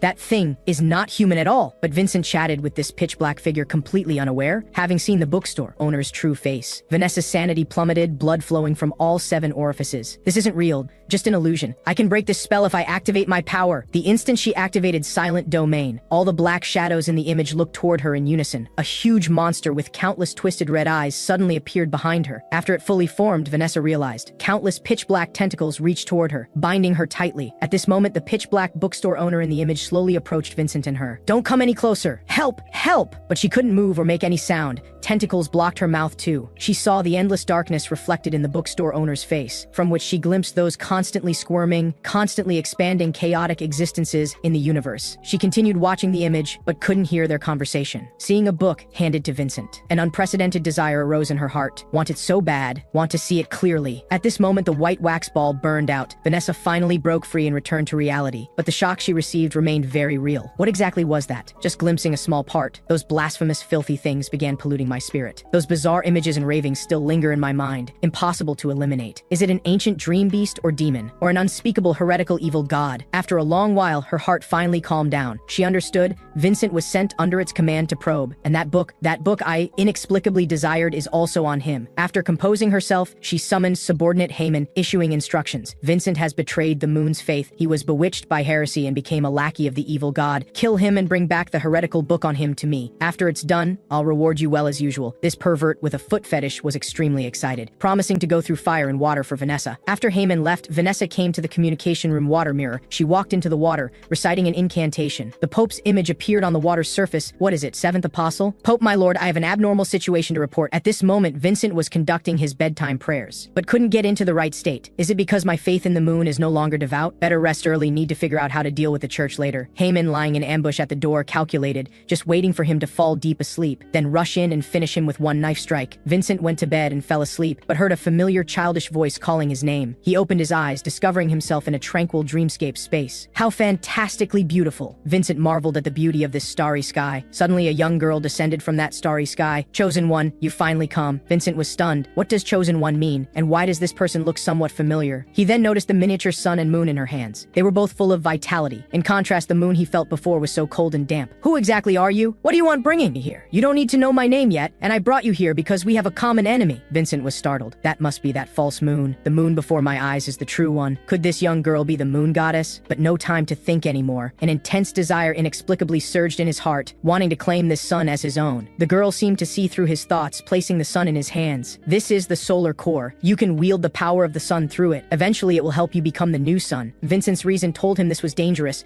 but his instinct drove him to quickly grasp the solar core. He finally obtained the sun. He tightly held it to his chest, eager to feel its power. In that instant, he felt himself merge with it as one, emanating endless light and heat. In the real world, Haman had already sneaked into the room, aiming at Vincent's heart and viciously stabbing down with the dagger. But the dagger was suddenly blocked by flames. The solar scripture at Vincent's chest emitted dazzling golden light, igniting Haman's entire body. The sun-like high temperature quickly burned him to death. Waiting in the chapel, Vanessa learned through the star chart of Haman's death. She then used her jade feet to recruit another loyal servant, Jessica, on the spot, ordering her to gather all evangelists from the 7th district to hunt down the heretic Vincent. At this moment, Vincent was also awakened by the heat, startled by the burning corpse that suddenly appeared beside him. He learned from the engraving on the dagger that this corpse was Vanessa's attendant Haman. Seems Vanessa still grew suspicious and wanted to kill me. The flames on the skeleton also spread to other places. Other priests in the cathedral were organizing to extinguish fires and apprehend the arsonist. Vincent didn't know this fire was unconsciously triggered by himself, but his room had the charred corpse of an apostle's attendant, and he held a heretical book Solar Scripture would certainly be treated as the arsonist. Vincent quickly broke through the window to escape. Upon landing, he discovered he was already surrounded by evangelists. Murderer, arsonist, apostate heretic Vincent is there. Kill him quickly. Vincent hurried to flee. Fortunately, the Solar Scripture allowed him to ignore the sea of fire, quickly shaking off pursuers. Halfway, he suddenly realized the girl in his dream was the bookstore owner's assistant. Could all this be planned by the bookstore owner? Startled, he didn't notice the bump in the road and tripped. At this moment, pursuers closed in, surrounding Vincent from all directions. Vincent understood he couldn't escape anymore, just in despair. The Solar Scripture in his bosom emitted dazzling golden light, calling him to open this book. Just then, the evangelist launched an attack on Vincent. Vincent had no choice but to open the book. The moment he opened it, countless knowledge poured out, forcibly entering Vincent's mind. Vincent felt his brain was about to burst, and his entire body was scorching hot, flesh seeming to become scorched earth, blood like magma. Vincent urgently wanted to expel the accumulated heat. The knowledge in his mind taught him to accumulate flames in his hands. Vincent immediately felt quite comfortable and ecstatic, intoxicated by this powerful force. He continuously condensed heat, the flames in his hands growing larger. Even though his eyes had already been blinded by the intense white light, his skin burned and cracked all over. He was still ecstatic. Praise the sun! Vincent finally released the massive fireball in his hands. The explosion killed all pursuers on sight, reducing them to ash. It continued expanding, spreading to Vanessa at the cathedral. She struggled to resist the flames with her power, but how could the false moon resist the true sun? Her defense was quickly breached. She too was burned to ash. Thus, the Dome Church's 7th district was razed to the ground. Meanwhile, at the Dome Church's central cathedral, Pope Rodney, a god-level powerhouse, was contemplating the bookstore owner. Never expected this mysterious bookstore owner was actually a heretical evil god. To maintain the authority of the true god Moon, must eliminate him quickly, and he had already cultivated a batch of fanatical moon believers through sacred moon brain. Before long, the moon could descend from dreams through the holy relic silver placenta. At this moment, the sun-like dazzling light from afar caught his attention. Just as he wondered, he suddenly discovered the gem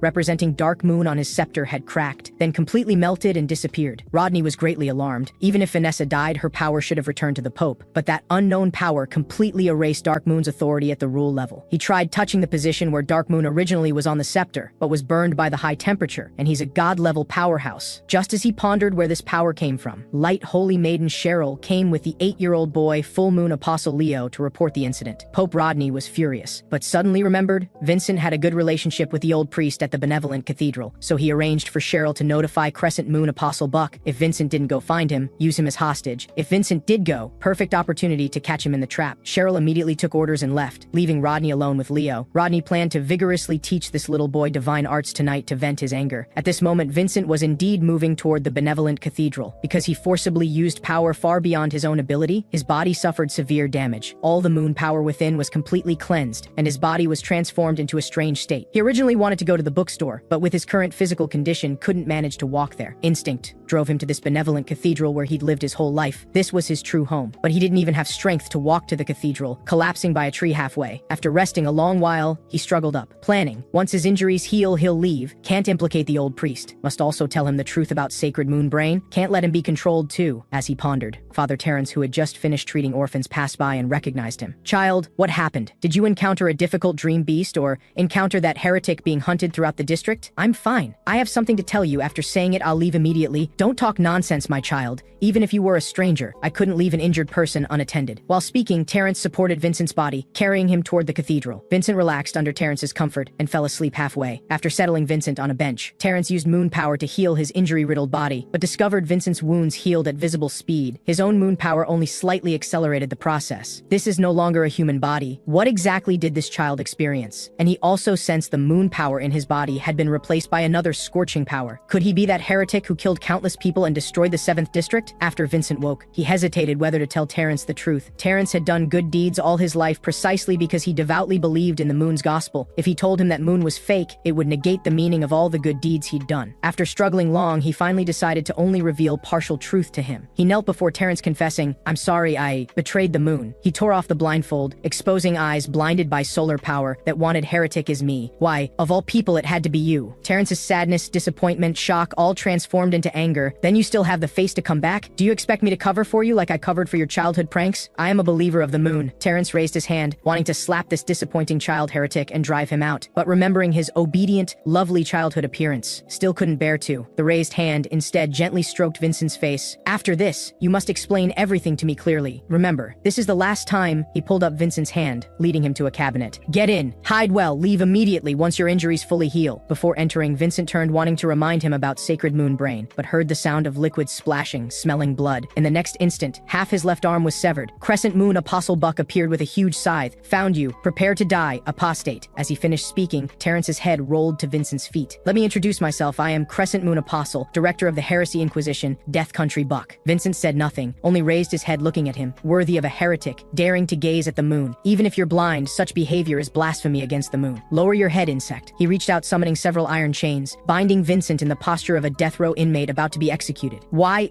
You're asking why I killed that priest, right? No particular reason. His life or death means nothing to me. The only reason is he happened to be in front of you, within my attack range, nothing more. By the way, when I came here, people nearby were gathered at the cathedral entrance, wanting Terrence's guidance. To avoid complications, cleaning them up took quite some effort. No need to rush, I'll send you to reunite with them soon. He raised the scythe, preparing to activate the power heretic judgment. This move can erase anything it touches from the root. The scythe emitted black aura representing death. Power accumulation complete. Buck swung the scythe down at Vincent. Just as it was about to cut Vincent's neck, it was suddenly caught between his two fingers. Vincent's body emitted high temperature that melted all the chains. His blinded eyes burned with fury. Seeing this, Buck immediately released more chains, but they melted before even touching Vincent's body. At this moment, high temperature traveled from Vincent's fingers along the scythe to Buck. Seeing this, Buck immediately abandoned the scythe, quickly retreating. He rushed outside the cathedral, preparing to accumulate full power to activate heretic judgment. Vincent pursued relentlessly, charging at Buck with flames burning all over his body. Seeking death, Buck heavily swung down the newly condensed scythe, but Vincent reached out and instantly melted it. His hand continued forward, grabbing Buck's face. Impossible? My power actually didn't take effect? Listen well, the answer may destroy all your cognition and faith, because the moon's light is the sun's afterglow. Vincent then ignited the moon power within him. Buck's entire body began burning violently. Then a massive explosion occurred. After everything ended, Vincent held Terrence's head, saying nothing. After feeling the last warmth of this fatherly loving priest, he cremated Terrence, ashes scattering with the wind. He looked up at the sky. Magma-like tears flowed from pitch-black empty eyes. At this moment, Yifan at home also saw this explosion, but thought it was another gas explosion. Why does this place have gas explosions every other day? All kinds of rumors and conspiracy theories flying around everywhere, spreading that this is testing new weapons. But government officials always have only one line: don't ask. If you ask, it's a gas explosion. Forget it. Such matters should be handled by those big shots. Small citizens like me just read books. What he was reading was the long-anticipated forbidden book, The Age of Darkness, that Hood just brought. The earlier parts described the life of the last King Kale, consistent with what Yifan experienced in dreams. He had just reached the part of the Age of Darkness descending. The sun and moon were devoured by darkness. Ionia entered an endless, lightless, fireless night. The sun extinguished and fell silent, while the moon had its skin stolen by beasts. Perhaps sun and moon symbolize two certain deities. Is darkness also a god? Is devouring literal? What does stealing skin mean? The description is too vague, hard to guess, but this darkness is definitely not anything good, and ugly too. Little Black, hearing this, was very angry, but Yifan didn't notice, preparing to go to bed. He had already constructed the prototype of his own dreamscape, but was stuck there without further progress. This time, he planned to try a new method. Yifan entered the dreamscape he created. It was like an undecorated, rough room, filled with ether he collected, with nothing else existing. Yifan speculated creating from familiar things might be easier. He suddenly slapped at the void before him. His desk from the original world immediately appeared here. He then leaned backward. That specially customized ergonomic chair appeared, steadily catching him. Yifan gradually constructed his long-missed home from memory, even replicating the scenery outside the window. First dreamscape construction complete, Yifan comfortably enjoyed the warm sunlight. Speaking of which, can I construct people in dreamscapes? He looked at an old photo on the desk, showing young him with an elder. No, forget it. After much deliberation, Yifan grimly turned the photo frame face down. In another dreamscape, Xiao Yue and Vafris observed everything Vincent experienced during this time. Vincent destroyed an entire district and killed 2 apostles in one go. This truly is a perfect start. But we didn't save the old priest and nearby civilians. Kind-hearted Xiao Yue didn't think it perfect. Our actions indeed intensified conflicts. Those sacrificed lives are definitely not the correct price. But with our current power, we couldn't do much more. Moreover, Vincent already stood on the opposite side of the false church. Even if we didn't act, the false church would frame him. With Vincent's originally weak and compromising personality, more people would be implicated then. And based on my speculation, what we did is exactly what your boss expects. You understand too, he knows everything, just doesn't say it. But this is still us acting on our own. If it negatively affects the boss's plan, plans, then just go directly ask his opinion. Don't worry, with how he dotes on you, even if you did wrong, he won't blame you. With that, Xiao Yue woke up, returning to the real world. After washing up and cooking as usual, she went to the boss's room. The boss was as always sleeping in. Xiao Yue also served as his human alarm clock per routine. Xiao Yue used Mount Tai Crush, super effective. At the dining table, Ye Fan sighed, seems I need to sleep early and rise early in the future, otherwise my back really can't take many more of these. He also noticed Xiao Yue's hair had become much darker than before, so her original hair color was black, must have been discolored due to malnutrition before. I'm raising her so well, but Xiao Yue felt uneasy under his gaze, scared stiff with eyes unblinking but still didn't forget to chew what was in her mouth. Is there something you want to tell me? Little Xiao Yue, this kid is too cute. Xiao Yue frantically nodded,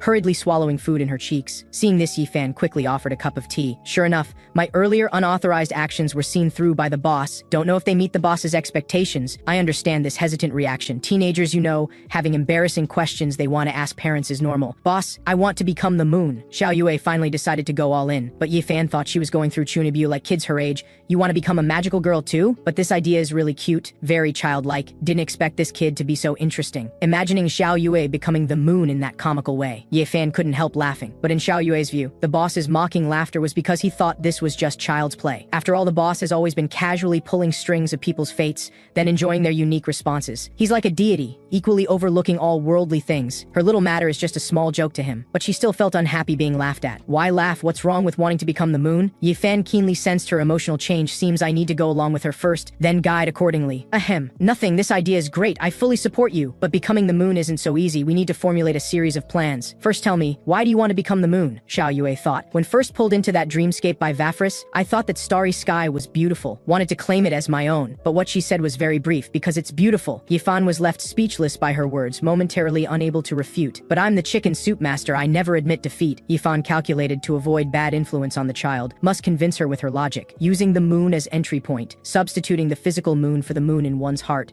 teaching her some correct values and good qualities. Do you know how beautiful moonlight is produced? Actually, it doesn't emit light itself, but reflects sunlight. Sunlight is too aggressive and unbearable to look at directly, cannot transmit warmth to people's hearts. The moon transforms those rays, creating the beautiful clear radiance for people to appreciate. Dedication, humility, gentleness, tolerance. If you want to become the moon, these qualities are all indispensable. People also often use the moon to express longing for family, friends, and hometown. The moon bears people's original pure emotions and faith. The moon is not an emotionless dead object, but a beautiful vessel for people's yearning. You must understand these to truly become it. After dinner, Ye Fan took the initiative to wash dishes, letting Xiao Yue rest after clearing the table. Xiao Yue stared at the dishes in a daze, thinking the boss's words earlier held hidden meanings. Though she couldn't fully understand, she vaguely grasped 3 key points. The first was the connection between moon and sun. The moon's core power is transformation, able to convert external forces into its own authority. And among all forces, the sun has the greatest influence on the moon. The second was the moon's qualities. The moon symbolizes absolute purity, revered by people like a creed. For billions of years, believers in the moon have spread to every corner. Unfortunately, some believers haven't learned the moon's beautiful qualities at all. They've been led astray by twisted thoughts, going to worship the false moon's dome church. Xiao Yue recalled the church's ruthlessness last night. This was nothing like a proper sect. It's clearly a cult, minds full of only controlling others' thoughts. The dome church tolerates no heretics, even using ghastly things like sacred moonbrain to control clergy. This thing is too terrifying, can easily seize and control people's thinking. Xiao Yue secretly guessed there must be many more victims like Vincent. So the third point is to properly deal with this evil cult. Then establish a pure new church, rebuild the bridge between faith and souls. Watching Xiao Yue deep in thought, Yi Fan inwardly applauded this teachable child. Must encourage such a serious kid, might unleash even greater potential. So he continued earnestly saying, becoming the moon requires gradual progress. He quoted ancient wise sayings, nothing is difficult in the world if you're willing to work hard. Yi Fan encouraged Xiao Yue to do more good deeds, surely becoming the moon in everyone's hearts in the future. Xiao Yue's eyes sparkled, softly responding she would definitely work hard. Yi Fan secretly rejoiced, slightly changing the wording led this kid astray, cleverly swapping physical moon for the moon in one's heart. This wave of guidance was too brilliant. I'm such a genius. So he continued guiding. Of course he believed in her, so first must go settle the trouble on Vincent's side. Yi Fan ground his teeth in anger. The dome church using addictive substances to control people was too evil. Such evil forces must be completely eradicated. He'd been worrying about Vincent. After previously having him probe the church, there's been no news. Ye Fan told Xiao Yue, the dome church's false moon will be eliminated sooner or later. Xiao Yue, immersed in the boss's words, slowly puzzled out his hint. So the boss hopes she establishes a new church, overthrowing the dome church. She didn't want to be a deity revered by thousands, only wanted to be remembered by this world in her remaining year. So she immediately declared, I will represent the moon, exposing the Dome Church's sins. Hearing this, Yifan immediately gave her an approving thumbs up. That night, Xiao Yue entered the dreamscape again, softly calling Vafris's name. Vafris asked, Xiao Yue specifically seeking her out, was there something important? Without waiting for a response, she spoke first, frankly guessing Xiao Yue came for Vincent. Then she struck while the iron was hot, persuading, your boss foresaw everything, just waiting for you to act. So what we'll do next? He'll definitely fully support. Vafris planned. Once Vincent arrives, they can cooperate to launch the second phase plan. Xiao Yue responded with determined eyes. For justice, the Dome Church must be completely overthrown. Vafris rubbed Xiao Yue's face, saying she didn't want to establish a church nor be worshipped, so Vincent would be the most suitable candidate to establish the new church. Xiao Yue let her knead while puzzled. Must there necessarily be a new church? Vafris didn't answer directly, instead throwing the question back to Xiao Yue. She was secretly pleased. Little Xiao Yue actually learned to think independently. Really good. Vafris planned to guide Xiao Yue to think more, hoping she could quickly become independent. She sighed inwardly. Her own time was running short. Must hurry to cultivate Xiao Yue. Xiao Yue was troubled by the question. This answer was too complex for her current self. She thought of the old priest's kindness and the apostles' cruelty. They both blindly believed in a doctrine, yet their behaviors were vastly different. Xiao Yue fell into deep thought. If the new church would also turn bad, then might as well have no church at all. Her head nearly smoked from thinking. Still couldn't figure out the answer. Vafris gently comforted. It's okay if you can't figure out the answer, don't force it. She revealed the truth.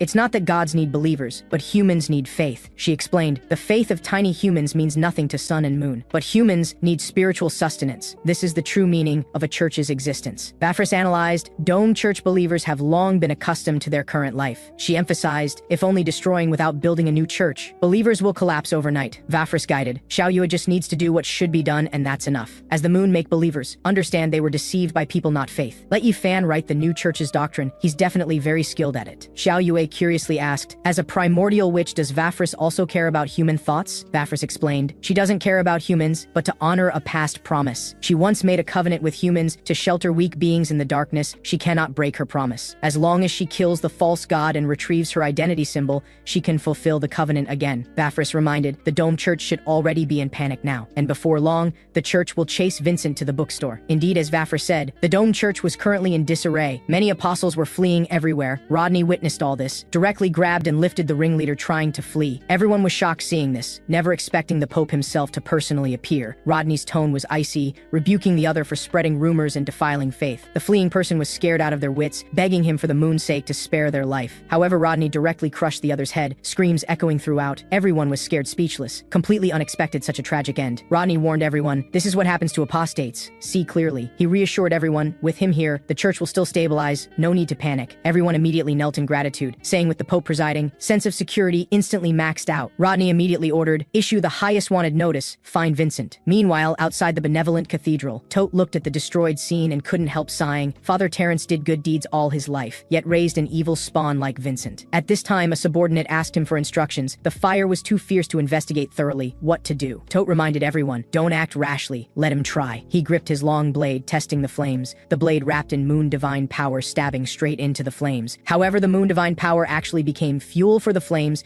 burning fiercer and fiercer, impossible to extinguish. Tote analyzed, Vincent must have at least terror-level strength to accomplish this, so he ordered evacuation, saying no need to waste time here, should quickly do what's within their power. Tote arranged deployment. Everyone split into two routes to pacify civilians and rescue survivors. After they left, in the raging flames, a figure wrapped in flames slowly appeared. Vincent sighed. Fortunately, these flames restrained moon divine power, making Dome Church people afraid to approach. He breathed a sigh of relief, feeling the most dangerous moment had been successfully avoided. Vincent was grateful, thanks to the solar core, allowing him to recover strength in emergencies. He was thankful in his heart, really must properly thank this gift from the Dark Knight. Originally, the solar scripture given by the bookstore owner didn't have such strong authority, but after adding the solar core, its power directly became unstoppable. Relying solely on the solar core's power directly pushed him to terror level. Vincent knew well, the urgent matter was to quickly master his current power. After more than a day of hiding and self-adjustment, his body had been completely transformed. The solar scripture had completely merged with him, becoming the core of his power. The runes detached from the scripture were all solar authorities.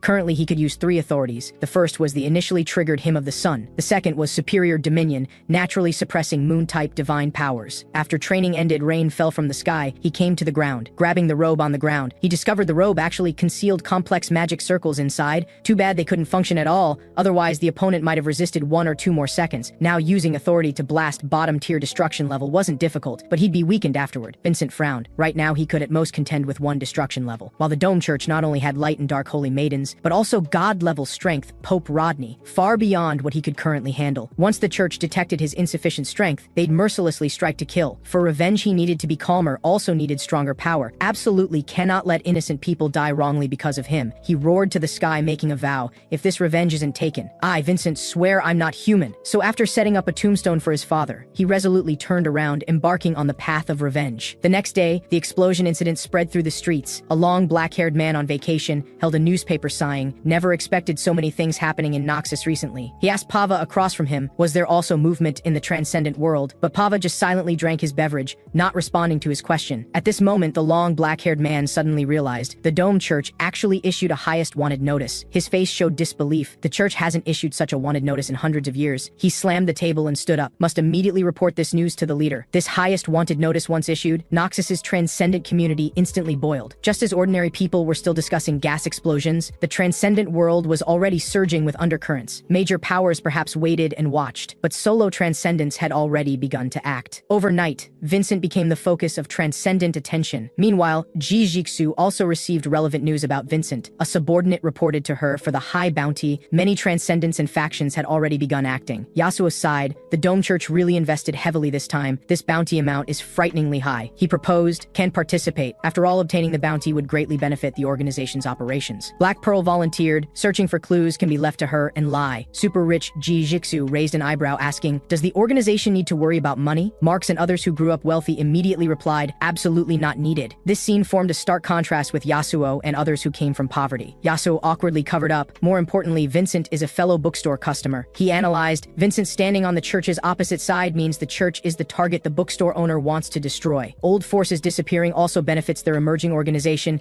Yasuo asked whether to act. Jijixu, after hearing, thought he made very good sense. Lai at this time requested, hoping Jijixu would allow him to act freely temporarily. He indicated this was his only chance in life to fulfill his mission. Jijixu curiously asked, what exactly did Lai's mission mean? Lai recounted the family prophecy, when the lost totem ignites, the sun will awaken, summoning its children. He was certain Vincent was the newborn son in the prophecy, so he hoped to help Vincent rebuild the son's faith. Jijixu had a sudden realization, so Mr. Yi wants to rebuild faith. So she decided to bet everything, ordering all members to prepare to hunt the Dome Church. Following Mr. Yi's footsteps, ascending to a higher stage, the wanted notice had been issued for 5 or 6 days. But these past days, no matter how they searched, bounty hunters just couldn't find Vincent's trail. They all began worrying, afraid of being beaten to it by others, or found by the church. Fortunately, they discovered the church's recent search seemed to progress slowly. Currently, also no news of other bounty hunters finding him. Leader Donald at this time suggested gathering colleagues to ambush him at the place Vincent would inevitably go. Wiley asked back, you mean that legendary bookstore? Donald responded, correct. With such a high bounty, even splitting it would earn quite a lot. At this moment, Vincent, they were discussing, was wearing an invisibility cloak, quietly passing by them. Several days later, Vincent arrived at 23rd Street, feeling deeply moved. He never expected returning here would involve so many twists and turns. Thanks to this cloak stripped from Buck's ashes, he could successfully escape while weakened. Vincent looked at the familiar street, inexplicably feeling nostalgic. It was still deserted with few pedestrians. Remembering the bookstore owner's neighbor's arrogance, he couldn't help feeling sorry for the bookstore owner. Vincent suddenly discovered, next to the bookstore was no longer Mr. Meatball's audio store. The storefront had been completely renovated. No life breath inside, the owner seemed to have left. Fortunately, no soul residue traces, at least didn't perish at home. He arrived at the bookstore entrance relieved, this time finally had enough time to reach the bookstore. This journey was thrilling but safe, lucky enough to make him suspect someone secretly helping. He worried his eyes would release light and heat, covered them with cloth, using sun's eye to see instead. Vincent pushed open the bookstore door. Greeting him was Yifan's gentle voice, hearing welcome the instant. Vincent involuntarily relaxed, thinking even if surrounded on all sides now, seeing Yifan's smile also brought peace. Just a few days returning to the bookstore, yet gave him a feeling like a world apart. Vincent was about to speak, suddenly lost strength, exhaustion sweeping through his body. Seeing this, Xiao Yue immediately stepped forward, supporting the tottering Vincent. Xiao Yue softly comforted, you've worked hard, here no one can hurt you anymore. Vincent sensed the familiar aura, shocked as he guessed Xiao Yue's identity. Yifan had just reflexively greeted, after a while seeing no one enter, looked up to check, after seeing who came, showed a surprised expression. Vincent greeted Yifan saying, long time no see, bookstore owner. Yifan responded, welcome back, father, but you look in very poor condition. He observed Vincent's tense expression, showing hard to erase firm will. He seemed like his entire being was was continuously burning for something. From his experience judging, only hatred would cause such changes in a person. He discovered Vincent removed his priest's robe,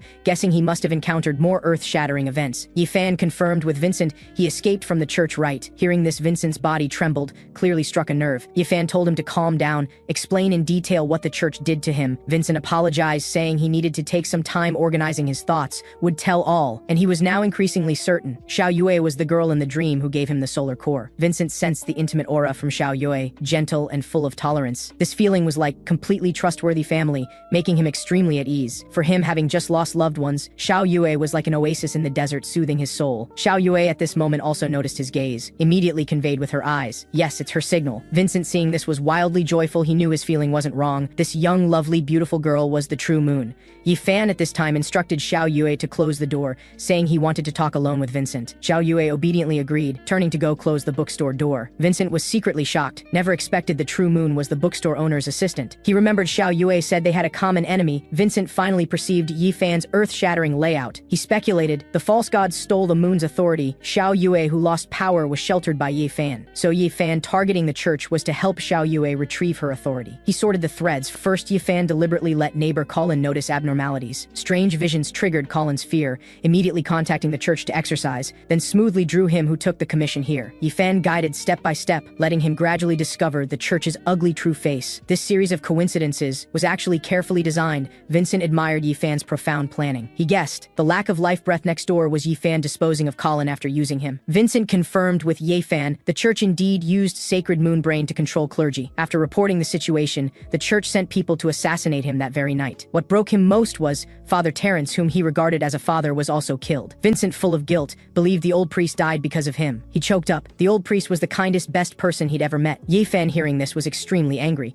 thinking even writing this into a book would anger people. He'd already maliciously speculated about the church, yet didn't expect them so despicable and cruel. They treated human life with no regard, truly outrageous. These years, he learned the Dome Church was Noxus's largest sect. They monopolized spirit, possessing large numbers of fanatical believers. Even if they randomly labeled people heretics and killed them, a crowd would still cheer along. Yifan observed the other's expression, knowing what Vincent needed now was recognition and support. So he asked Vincent's plans going forward, promising they would all help as much as possible. He thought the church doing such things must hide even more secrets behind. Probably the church deceived not just him, but all Noxus's believers. Perhaps countless people like the old priest had already been quietly harmed, and now only they knew the Dome Church's true face. He angrily denounced, a church that kills randomly is a demon's lair. The old priest's tragedy was definitely not isolated. The church's crimes were too numerous to record. He firmly stated his character wouldn't allow him to turn a blind eye to such evil. Just then, Xiao Yue suddenly spoke. The Dome Church must be completely destroyed. She tried hard, recalling Vafris's words, repeating word for word. The church worships a false moon that stole authority. Their false god fears identity exposure, so established the vow of not directly gazing. So we must make the truth public, overthrow the church. Yifan, seeing this, was pleased inside, praising this child Xiao Yue can actually apply knowledge flexibly. Vincent, hearing this, became even more determined. You're right. Must make the Dome Church pay the price they deserve. Vincent, now thinking back, when he just arrived at the cathedral, the Crescent Moon Apostle immediately chased over. So their target was the priest all along. He speculated if he hadn't gone, the church would definitely capture the priest as hostage. Then the consequences would be even more unthinkable. Yifan, seeing this, sighed, marveling that hatred's power was so great, could completely change a person. When meeting several days ago, Vincent was still an honest, gentle priest. Yet now Vincent, his entire being only burned for revenge's flames. From his chicken soup Grandmaster realm judgment, Vincent continuing like this definitely won't work. Yifan had a flash of inspiration, standing up planning to find a book to let Vincent calm down. He reassured Vincent, telling him not to rush, don't let hatred cloud his judgment. While finding books, he reminded, with Vincent's current power it's far from enough, need to use momentum. Yifan indicated specific methods could be thought of later. First, let him read a book to calm down. Vincent forced himself calm, struggling to ponder the deep meaning in the bookstore owner's words. He asked with confusion, what specifically does boss mean by using momentum? Yifan didn't answer directly, instead handed over a book, saying this wasn't the point. He emphasized again, what you need most now is to calm down first. Yifan secretly observed, indeed Vincent's state was very wrong. He judged, Vincent suffered great change triggering post-traumatic stress disorder. Yifan worried, if not guided in time, Vincent might completely collapse. Current Vincent had fallen into a mental quagmire he didn't even realize, now relying entirely on revenge's evil fire to support his will.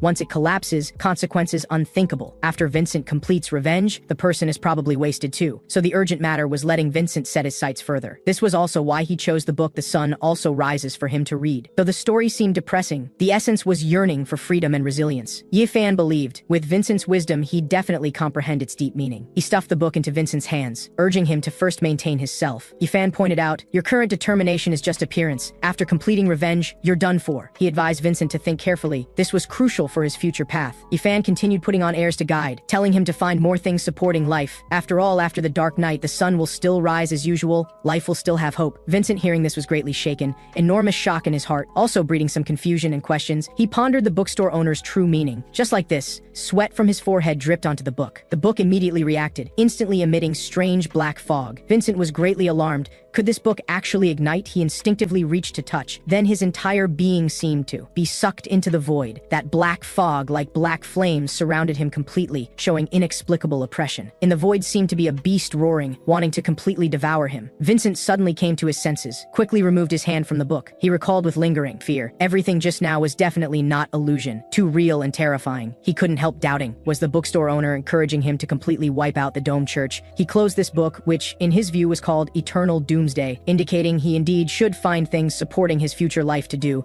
Yifan, hearing this, secretly rejoiced. This chicken soup wasn't wasted, another lost lamb to be saved. He decided to strike while iron was hot, encouraging Vincent to make his own choice. Yifan continued guiding, telling him not to be constrained by hatred. This was just one thing in life, not everything. The world still had many beautiful things. Must not let hatred blind his eyes. Yifan quoted famous sayings, "Life isn't just Daiguchi before you, but also poetry and distance." He encouraged Vincent to look far ahead. Life would definitely be more wonderful. Vincent, hearing this, was again greatly shaken, completely understanding Yifan's good intentions. At this time, Yifan changed topic, of course. Before that, must first resolve the Dome Church, also to comfort deceased spirits in heaven. Vincent heavily nodded, agreeing with Yifan's arrangement. Yifan instructed, telling him to first read this book to calm emotions. Continue talking after calming down. Vincent respectfully responded, "Thank you, boss, for the teachings. I understand." So he tried opening that book again. The black fog inside attacked again. Outside the bookstore, Dome Church people had already locked onto his trail. 7th District Orphanage Vice Director Jinram reported the situation to Pope Rodney. He respectfully informed he'd already found Vincent's trail. That apostate concealed his tracks all the way, ultimately returning to that bookstore. Rodney asked in a deep voice, confirming whether he personally saw Vincent walk into the bookstore. Jinram confidently responded his familiar would never mistake the target. Vincent was still wearing Buck's clothes. Rodney nodded, satisfied, and promised, after retrieving Dark Moon authority, would let Jinram succeed as new Dark Moon apostle. Jinram was overwhelmed with favor, hastily knelt giving thanks, swearing to dedicate body and soul entirely to the Holy Church. Rodney at this moment was extremely furious. He determined the root of all evil was that bookstore. He pondered, Vincent, a small priest, doubting sacred moon brain, must have someone behind pushing. Seems that bookstore owner was either an evil deity or its lackey. Rodney, thinking of this, was furious to the extreme. The other actually tried to shake Dome Church's rule to replace it. He secretly decided, must let this shameless rat witness Dome Church's profound foundation. So what if he's god level? He himself was also god level.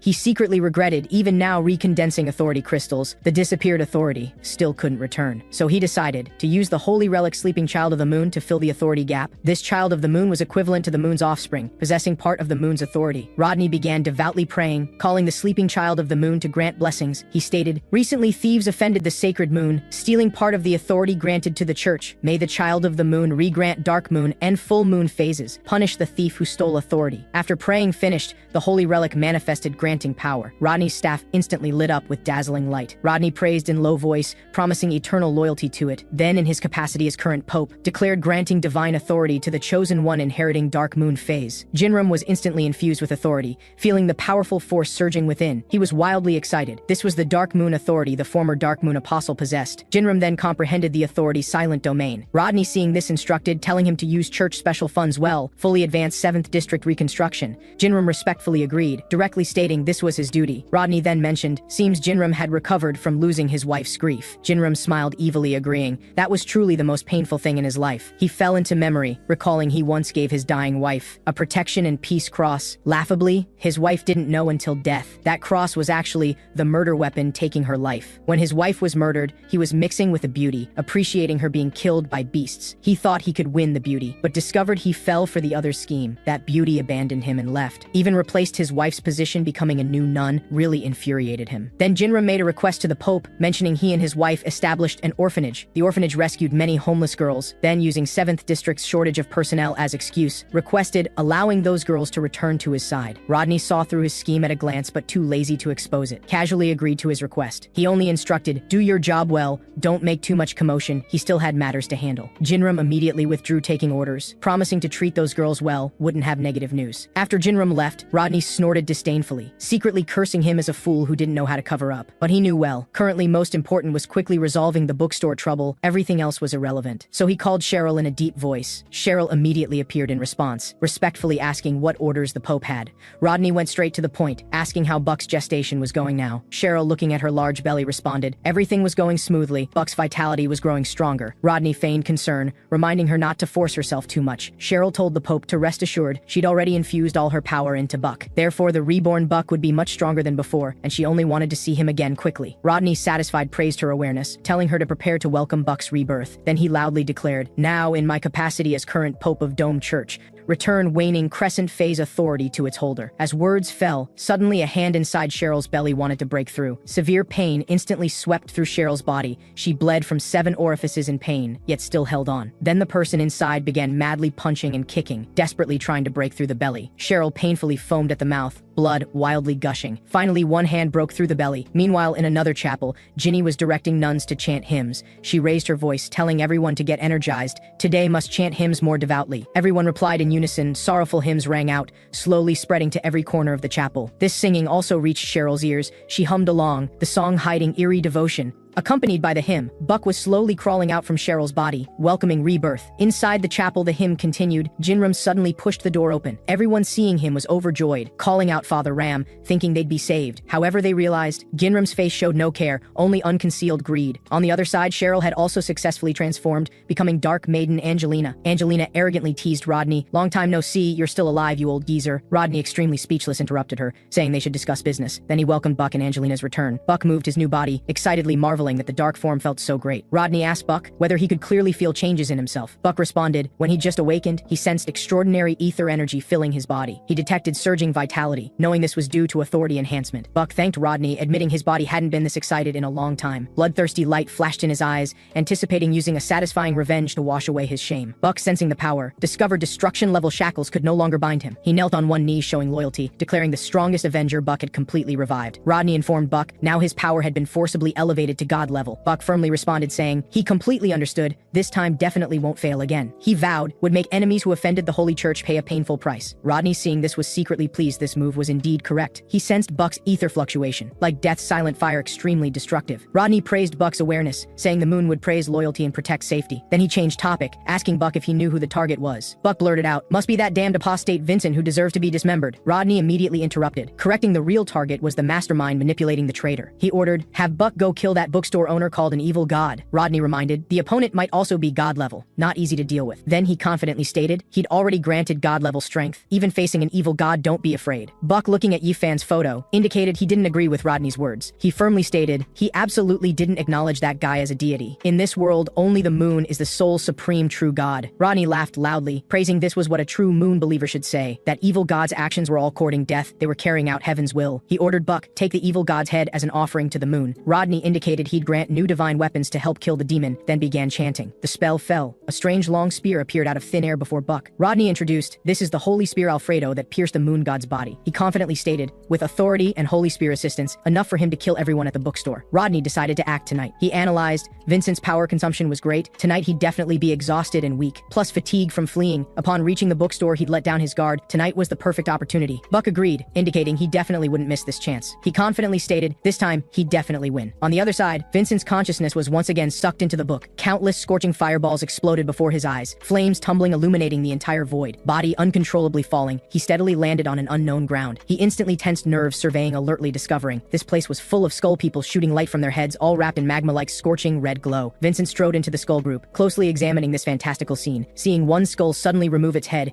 inside indeed was rolling, boiling magma core. He tentatively touched the yellow light atop the skull's head. Burning sensation instantly ran through his fingertips, burning numbly. Following the light beam looking up. He discovered all light pillars shot straight to a thoroughly hot star. In the blink of an eye, magma from that star poured toward him. He instantly felt like burning in fierce fire, unbearable pain. He forced consciousness to watch everything, body seeming to be burned to ashes, this flame unruly, violent, and unyielding, burning all things while burning itself until exhausted. Vincent's heart shook to the extreme. Could this be the sun's ultimate essence? Fire, fog, flame clouds, madly contracting, expanding, as if brewing world-destroying, towering fury. Such earth-shattering scene was too shocking, leaving Vincent unable to recover for long. Without doubt, this was an old sun walking toward ultimate destruction. He tried reaching out to touch again. Body instantly began splitting in four, severe pain attacking. He weakly panted, unable to believe he was still alive under such impact. Vincent, shocked and scared, looking further, his spirit might be obliterated. To preserve his own sanity, he decided not to delve deeper into the giant shadow's true form in the chaotic void. As he turned, countless fireballs flew toward him at extreme speed,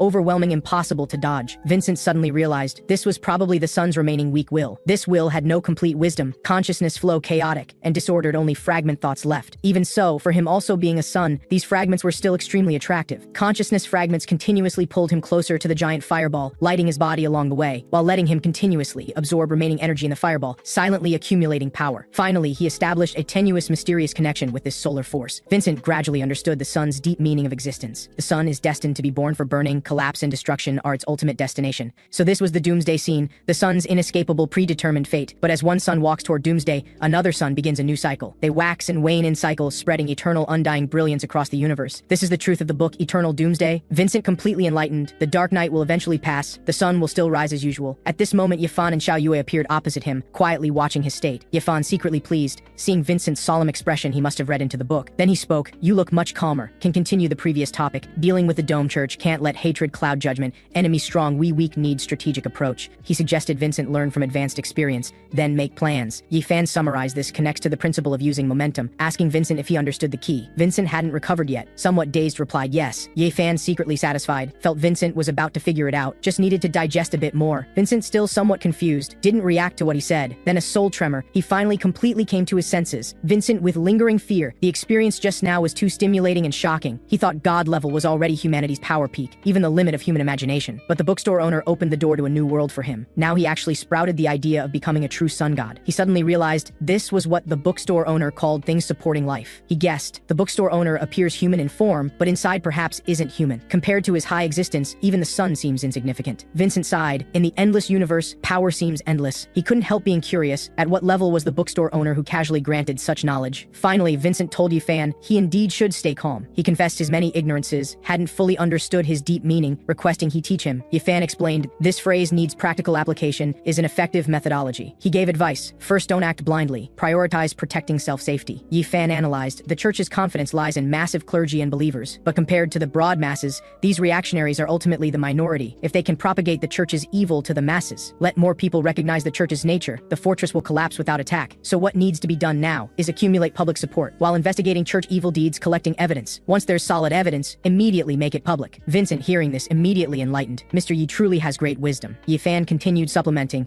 when urgent follow expediency, no need to care about moral or method limitations. If encountering extremely evil people, must give them a lesson. He reminded Vincent, you still hold the church's biggest handle. Vincent responded, you mean sacred moon brain? But it's already been destroyed. Yifan explained, one sacred moon brain doesn't matter. Important is making people believe there's a problem. He speculated, sacred moon brain raw materials would have special channels. Believes Miss G and others would be willing to help investigate. After obtaining evidence, can launch public opinion offensive around it. Vincent nodded, agreeing, saying he'd do his best. Yifan indicated they'd talked enough. Let Vincent, who traveled a long way, rest well. He arranged Vincent to sleep in the guest room next to Xiao Yue's, with Xiao Yue responsible for protection. Yifan took out his phone, saying, church people probably coming to kill soon. Fortunately, he prepared early. Vincent, hearing this, immediately stated, as long as you act, any danger is nothing to fear. After speaking, even the air quieted for a moment. Yifan inwardly frantically denied he was purely an ordinary person, couldn't fight at all. Fortunately, he had police connections as backup, immediately took out phone dialing for help. Claude, on the other end, seeing the caller ID, wondered if Boss Yi had an emergency. He quickly answered the phone, hearing Yifan say the Dome Church had problems. Claude, hearing this, was shocked inside. How did Boss Yi provoke the Dome Church? Then he suddenly associated the recent 7th District destruction, Vanessa's sacrifice incident. Could that be the bookstore owner's handiwork? Thinking this way, all clues made sense. Only Boss Yi had such power. Claude inwardly complained. The Dome Church just had Truth Society's precedent, yet still dared provoke Boss Yi. Truth Society's embarrassed appearance then, he still vividly remembered now. Claude steadied himself, requesting Yifan explain the Dome Church's problems in detail. Yifan then slowly spoke, completely narrating the whole matter's ins and outs. After hearing, Claude was extremely shocked. Never expected expected the church so cruel and despicable. Yifan quickly requested Claude send police as soon as possible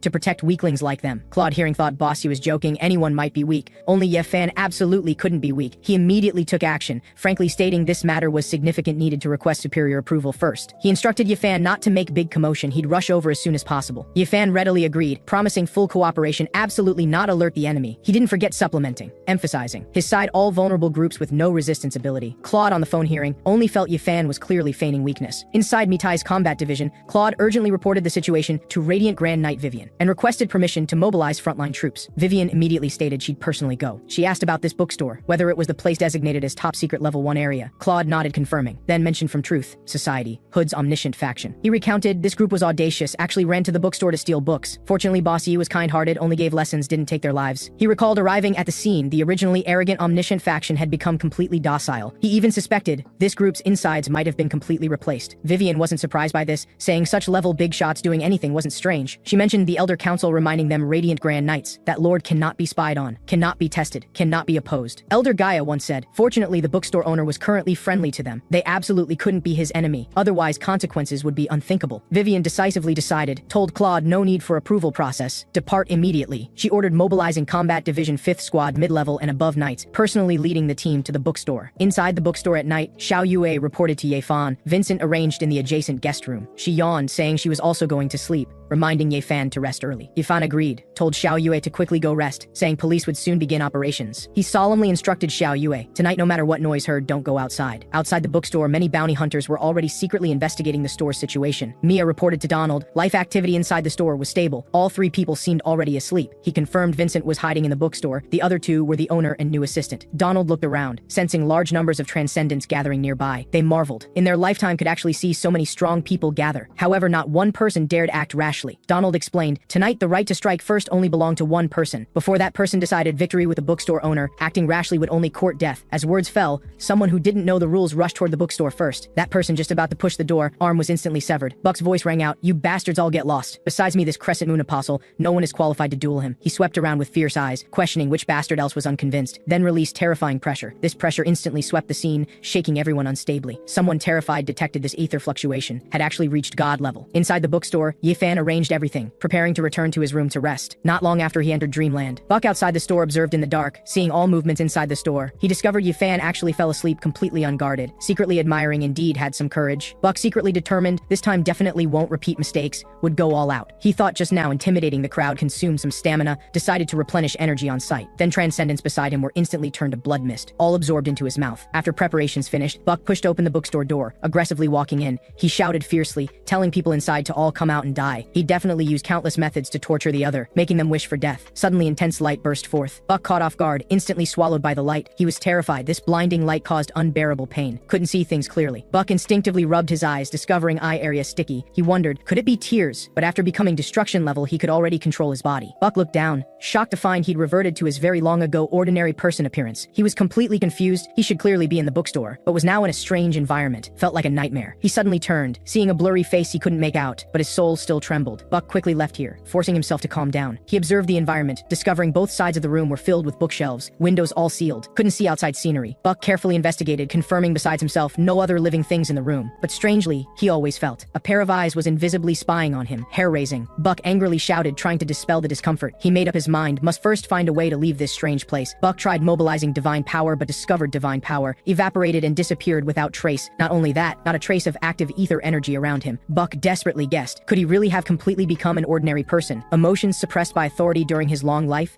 now surged like tides. Anger, confusion, fear intertwined, making his senses revive, his emotions never so vivid. Buck hated this feeling, believed these useless emotions would make him fall from the altar. He madly roared, none of this was real, must be the opponent's illusion. He shrieked, refusing. He didn't want to be ordinary, didn't want to fall into fear. He struggled to calm his breathing, telling himself must stay calm, finding clues would break the situation. Buck consoled himself, divine power must still be there, just temporarily unusable. He rushed to the door trying to open open it, but found the door seemed fixed to space, completely immobile. He forcefully pulled the doorknob. He suddenly realized his hands were uncontrollably trembling violently. Trembling not just in hands, whole body shaking uncontrollably, a terrible thought emerging. Could he be feeling afraid now? Buck madly retreated, denying, shouting impossible. He absolutely couldn't be afraid. He constantly suggested to himself, this guy desperate and hysterical from powerlessness was definitely not him. He panted rapidly, internally extremely desiring power, believing with divine power everything would be fine. Buck forced himself calm again, then viciously slapped himself. He reacted. Seems the caster wanted him to immerse in the scene, believe it was real. Buck immediately decided he'd continue investigating on the first floor, looking for flaws. He saw through it. The more realistic the room layout, the more books, the harder to construct perfectly with illusion. So as long as finding one book with content flaws, the illusion would collapse without attack. After shedding weak emotions, Buck rallied again, claiming he was invincible now. Buck mocked, wanting to defeat him with this level of illusion, still far too lacking. He disdainfully walked toward the bookshelf, saying such small tricks absolutely couldn't make his mentality collapse. He threatened, after escaping, he'd definitely make the opponent pay for this boring provocation. He snorted, coldly grabbing a book. He'd personally expose the opponent's trick. Then he took out a book which in his view was called Doomsday Madness. Buck carefully examined the book in hand, discovering its cover was strange like a curse artifact. But he didn't care, believing the dissonance in the book confirmed his judgment. Then he impatiently opened the pages, only to find inside was completely blank. Suddenly a force swept through his body. He joyfully detected divine power had completely returned. Buck laughed arrogantly,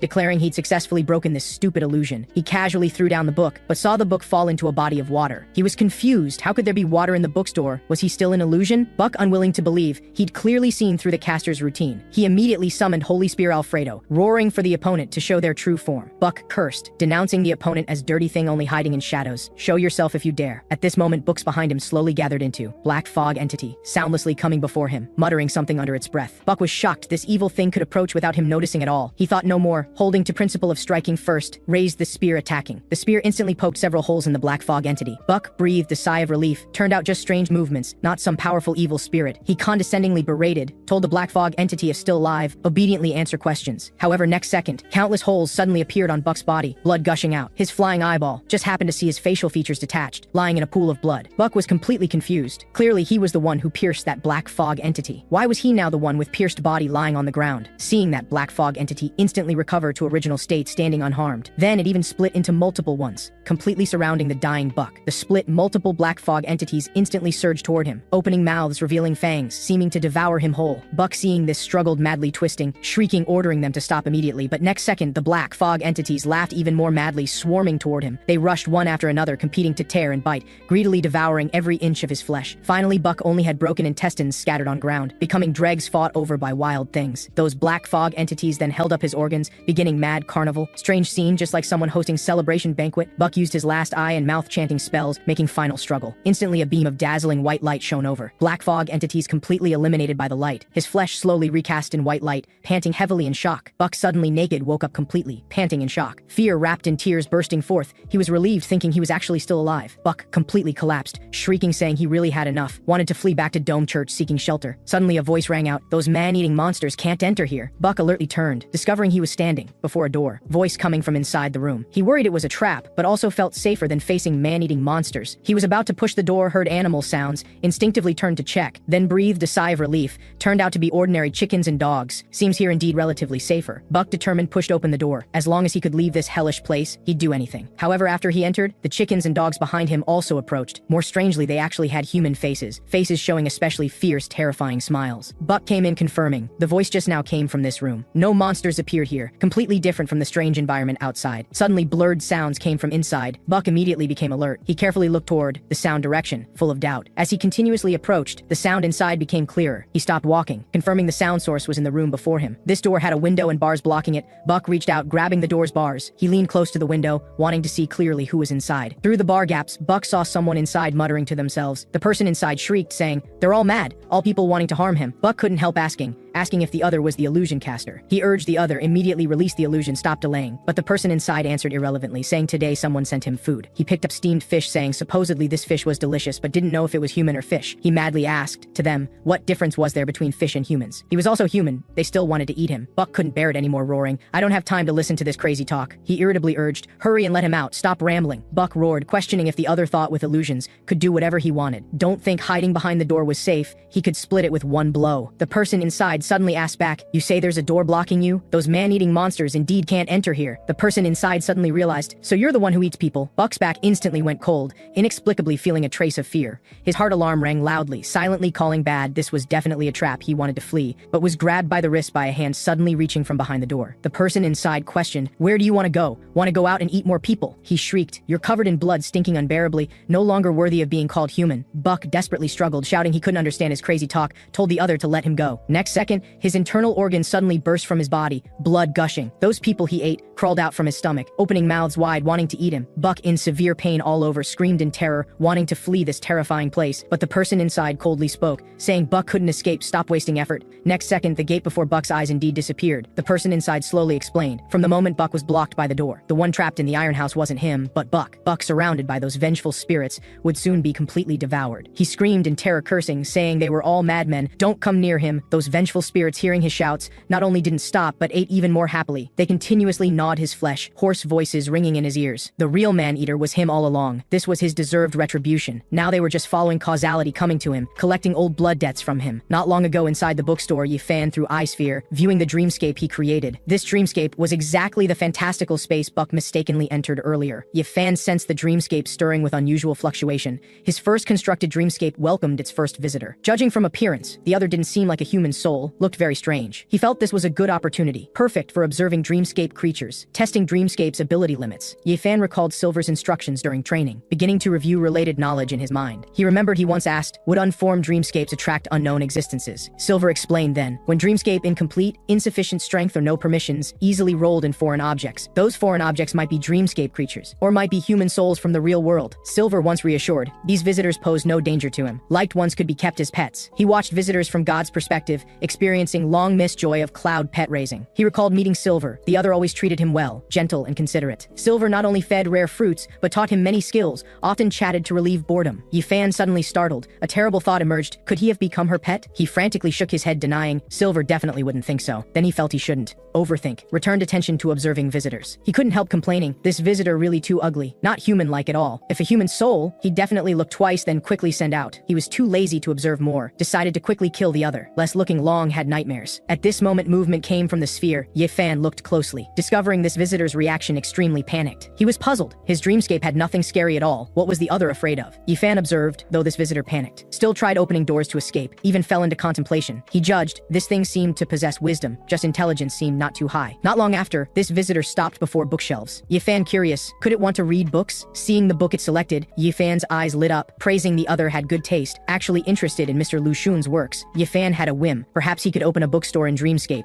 serving dreamscape creatures. He planned recommending Freud's works, answering their soul's ultimate questions. Then prepare some astronomy books, letting them feel the universe's vastness and infinite wonders. Just finished conceiving, Yi Fan saw from the sphere the visitor throw away the book, looking extremely pained. Seeing that visitor's flesh chunks begin to decay and separate. Finally a huge explosion, blood and flesh splattering. Only that book, which in his view was called Call to Arms, remained in place. As the visitor disappeared, Yi Fan's monitoring sphere also extinguished. Lost signal. Yi Fan looked bewildered. His grand ambitions just ignited. How did it end? Outside the bookstore, Buck escaped with the spear. Surrounding bounty hunters all showed admiration, praising Lord Buck indeed had extraordinary skills. Someone held binoculars closely watching his movements, then suddenly shouted loudly, "Look, Buck moved!" But next second, Buck's body burst with blood, body strangely twisted and deformed, appearing mad. His body and mind still remained in dreamscape, as if countless mouths were devouring him. As the most ferocious imagined mouth suddenly closed, Buck's entire being instantly vanished into smoke, not even leaving a trace of residue. Witnessing Buck's tragic annihilation into ashes, everyone was gripped by extreme fear. Then they screamed and shoved each other, fleeing the bookstore like madmen. Mia fled while terrified. It was truly horrifying. That was a destruction level powerhouse, yet instantly turned to ash before their eyes. This death had no earth-shattering battle, no grand commotion. Only in deathly silence quietly met its end. This destruction level transcendent called Death Country, now not even ashes remained. They didn't even know how he actually died. Donald was deeply shaken. Even destruction level existence had no chance to resist. This was absolute power crushing. Inside that bookstore, an extremely terrifying figure definitely exists. They must flee this place with all their might. Fortunately, he'd arranged for an old friend to meet here, could completely escape unscathed. Soon, several people arrived at the agreed location. Donald called out loudly, saying he'd brought subordinates as agreed. "Please, old friend, show yourself." Yasuo hearing this appeared, introducing himself as Spider Organization Vice President Yasuo. He smiled, greeting, "Long time no see, old friend's body still sturdy." Donald felt nostalgic, thinking back when cooperating with your teacher, you were just a child. He then stated his purpose, hoping with the others' help to gain opportunity to pledge to Hunter Guild. Yasuo hearing this, only calmly responded, "Oh, that's what you think." Donald continued showing loyalty, he'd prove his value, definitely wouldn't disappoint the other. He implored Yasuo to seriously consider, give an answer satisfying both parties. Yasuo immediately readily agreed, accepting his pledge request. However, the seed of desire on him began stirring restlessly. At the bookstore entrance, Vivian was leading Mitai members hurrying to the scene, but saw the scene in chaos, everyone frantically fleeing. Vivian immediately ordered, "Catch some alive to interrogate what exactly happened here." Mitai members swiftly acted, soon caught several panicked fleeing people back. The capturing member happily said, "These fools had no guard while escaping." He controlled them at once. Claude turned to captives, asking what just happened. He pinched the other's cheeks, threatening if answers wrong couldn't keep her face. He gently persuaded, let the other voluntarily cooperate answering questions, don't court suffering. The captive, scared witless, quickly begged for mercy, saying she'd confess everything. Everyone about to begin interrogation. Suddenly, distant loud rumbling came. Claude wondered, this sound like beast tearing prey's roar. Vivian decisively decided, let Claude check the situation, she'd stay to interrogate. Claude immediately took orders going. The thunderous noise originated from Yasuo's seed of desire. At this moment it was madly pouncing and gnawing people before it, scene bloody and horrifying. Donald and others couldn't react in time, already became its meal. Donald stared at the suddenly out of control tragedy, brain completely blank. He suppressed fear, incredulously questioned Yasuo, why do this? Yasuo coldly explained, you speak of loyalty but actually are opportunistic with no devotion. Once encountering crisis only care about self-preservation. Someone disloyal and unjust like you, fundamentally unqualified to be my partner or subordinate. Most importantly, you dare defend Mr. Yi, you must die today without doubt. Donald suddenly realized, so Yasuo and Miss G were both bookstore owners' lackeys. He finally understood why the other's organization rose so rapidly. Next second, seed of desire tore him apart, blood splattering, bones gone. Yasuo sighed softly, though Donald had cunning, never saw the fundamental problem. The old era already ended, now is the new era, ruled by hunters. Whoever tries to block the era's tide like Mantis stopping chariot, ultimately only ends shattered to pieces. Black Pearl arrived at this time, teasing the commotion was really loud, asking if the mission was complete. Yasuo nodded, then asked Black Pearl and others' mission situation. Black Pearl coquettishly responded, already locked dangerous people per master's list, caught targets. Lai requested how to handle captives, whether to directly kill. Yasuo didn't respond, but was shocked by the giant fat rat Lai carried. Told him to explain this thing first. Lai somewhat awkwardly said, this was captive's mount, wanted to catch it for Black Pearl's transport. Black Pearl was overjoyed, quickly thanked Lai. Yasuo hearing this was instantly subjected to their PDA. Black Pearl curiously pressed, why did Lai suddenly give gifts? Lai blushed, stuttering. He remembered she liked fluffy things, and she was the first person to truly care about him. Wanted to give gifts to make her happy. Black Pearl was deeply moved by this pure sincerity, cheeks red like ripe apples. Then she excitedly shouted, wanting to hug Lai boy. Yasuo on the side was speechless, silently sat down lighting a cigarette, becoming single one spectator. He watched the two show affection, couldn't help sighing, young people really full of energy. Yasuo recalled childhood, teacher also said similar words to him. He now finally understood teacher's feelings back then. This taste indeed hard to describe. At this time Lai sent message, Virgil discovered Mitai people, leading night, interrogating captives. He also explained, this transcendent gathering was all Donald's scheme, these people must be silenced. Lai showed guilty expression, apologetically said he wasn't strong enough, making Yasuo personally kill old-time friends. Yasuo lightly responded, it's fine, just burying old acquaintances once more. He stood up ordering all execute next phase plan, don't linger here. Black Pearl readily agreed, guaranteeing mission completion, pulling Lai to depart. After they left far, Yasuo turned toward shadows, softly inviting now only two people come out and meet. He tossed the cigarette box, asking if the other wanted one first. Claude caught the cigarette box emerging, responding, no thanks. Then he introduced himself. Mitai Intelligence Division Deputy Director, Harry Claude. Executing mission here. Claude went straight to the point, asking if the roar just now related to Yasuo. Yasuo chuckled, reassuring, relax young man, I have no intention creating disturbance. He stated his position,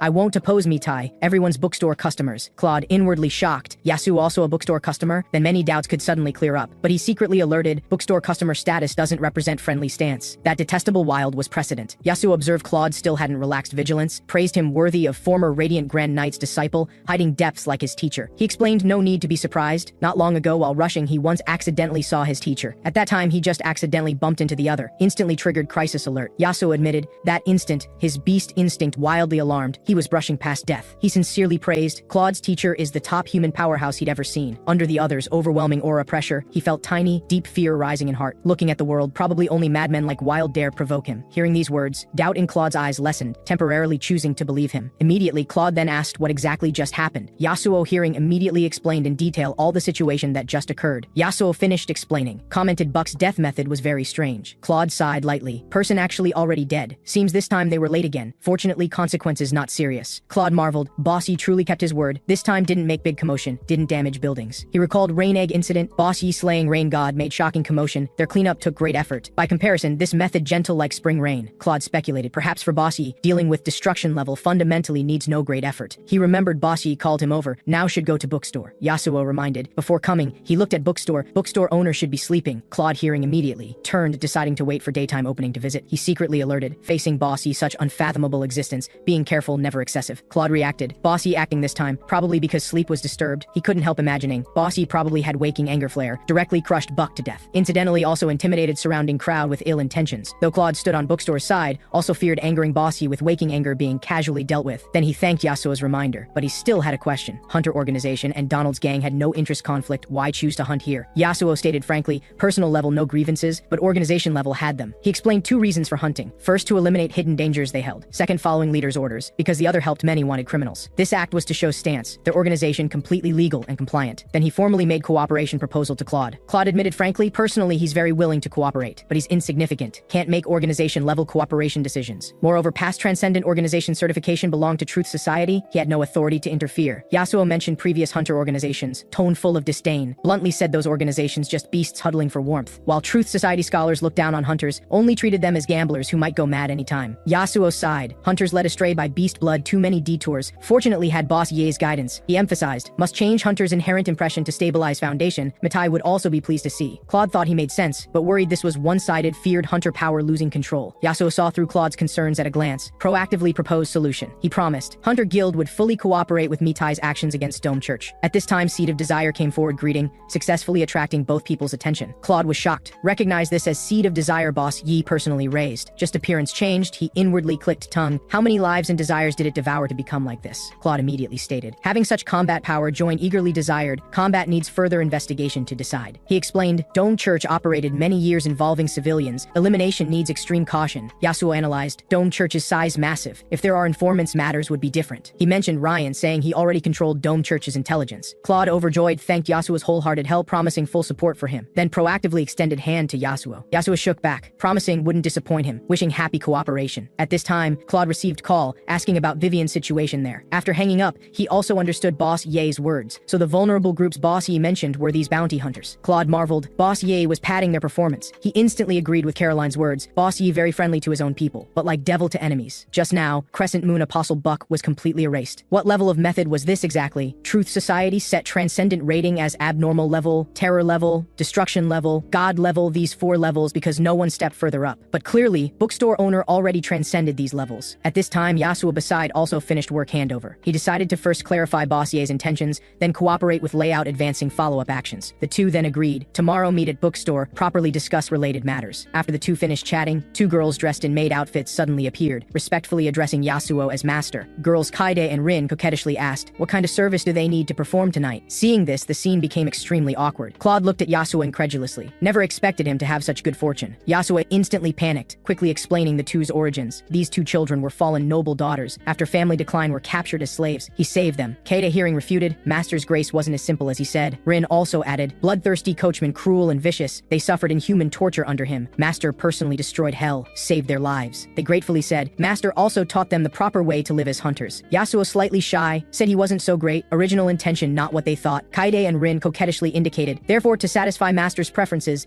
they're willing to wear maid outfits. Master need not care about worldly views, can do whatever to them. Yasuo angrily shouted, he never had such hobbies, told them to honestly confess who instigated. Kaide and Rin scared sobbing, said it was Sister Black Pearl's suggestion, told them to care for superior. Sister Black Pearl gave clothes and taught them scripts. Tonight must make Master happy. Yasuo went mad, inwardly frantically cursing Black Pearl. Black Pearl on the other side suddenly sneezed. Lai asked Black Pearl why instigate Kaide and Rin to do this, not afraid Vice President getting angry. Black Pearl slyly smiled, saying Lai didn't understand men. She confidently said Vice President now happy inside, might even want to thank her. However, truth was, Yasuo gritted teeth in anger, fists clenched creaking. He secretly determined upon return, would extract Lai's romantic desire, irritate Black Pearl. He apologized to Claude, saying his education inadequate, let the other see a joke. After agreeing again to meet tomorrow at Bookstore, hastily said goodbye and left. Claude watched Yasuo leave, marveling too many things happened this night, preparing to return to finish up. He secretly thought, wondered if Dome Church big shots could sleep peacefully tonight. Claude returned to Bookstore entrance, surprised to find so many criminals caught for observation. Vivian smiled welcoming, saying, tonight's harvest full, thanks to Hunter's intelligence and one lady's cooperation. She introduced, this lady actively cooperated, even helped catch catch criminals. Clean background, wants to recruit her as personal assistant. At the church depths on the other side, Pope Rodney suddenly spat out old blood, expression horrified to extreme. He couldn't believe crescent moon phase's radiance actually dimmed in an instant. This authority from the moon actually completely severed connection with him just now. Rodney, full of doubt, previously 2 apostles fell, when authority erased still could connect to moon. He really couldn't figure out what terrifying situation Buck encountered to be like this. Words not finished, Rodney's long-worshipped child of the moon suddenly exploded. Scorching flames instantly swept, child of the moon remnants devoured by raging fire. Rodney completely collapsed, eyes bloodshot, letting out heart-wrenching roar, then crawling and rolling rushed toward burning child of the moon remnants. Sensing child of the moon's aura increasingly weak, he hastily prayed, begging child of the moon to calm down, asking which rat dared harm deity. He vowed would eliminate enemies, as long as child of the moon could regrant authority,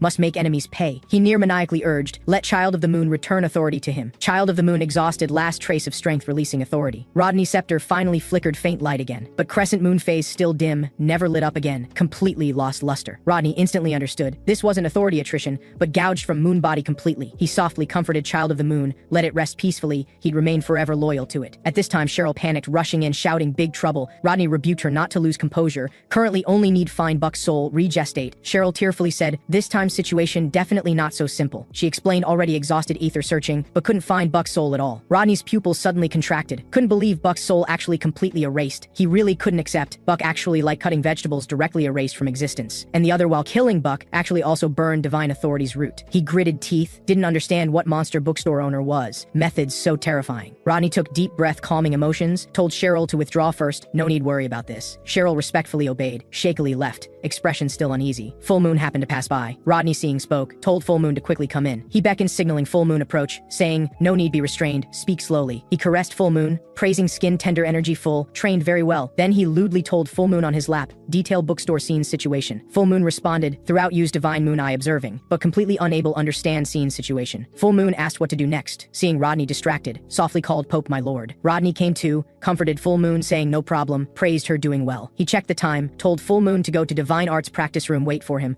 Full moon respectfully agreed. After turning to leave, only Rodney remained in room. He finally became full of fear. He was deeply shocked. The other could easily annihilate destruction level, burn divine authority. Rodney knew clearly, even god level, killing destruction level also requires effort. How could world have god level existence casually killing destruction level? At this time, terrible thought suddenly emerged. Could that bookstore owner already reached legendary non-existent level? Then he suddenly shook head, denying, shrieking that level only exists in dreams. The other definitely used despicable means to ambush Buck, definitely not self-strength. At this time, a cold voice rang out, agreeing he said right. Rodney glimpsed pattern on the other's body, pupils suddenly contracted, recognized this was path of fire sword symbol. Black-robed person's tone cold, rebuked Rodney, too disappointing. This setback scared witless. Rodney hastily defended, of course not, but he really didn't understand. What was Yifan's background? Strength so strange. Rodney turned questioning black-robed person, why watched Buck get killed but didn't rescue? Didn't you initially promise to provide help? Black-robed person sternly rebuked him, insolent. He warned Rodney, figure out your own identity, this isn't place where you can rage. Black-robed person threw out choice, told Rodney think clearly, want dome church or power transcending god level. Rodney without hesitation prostrated on ground,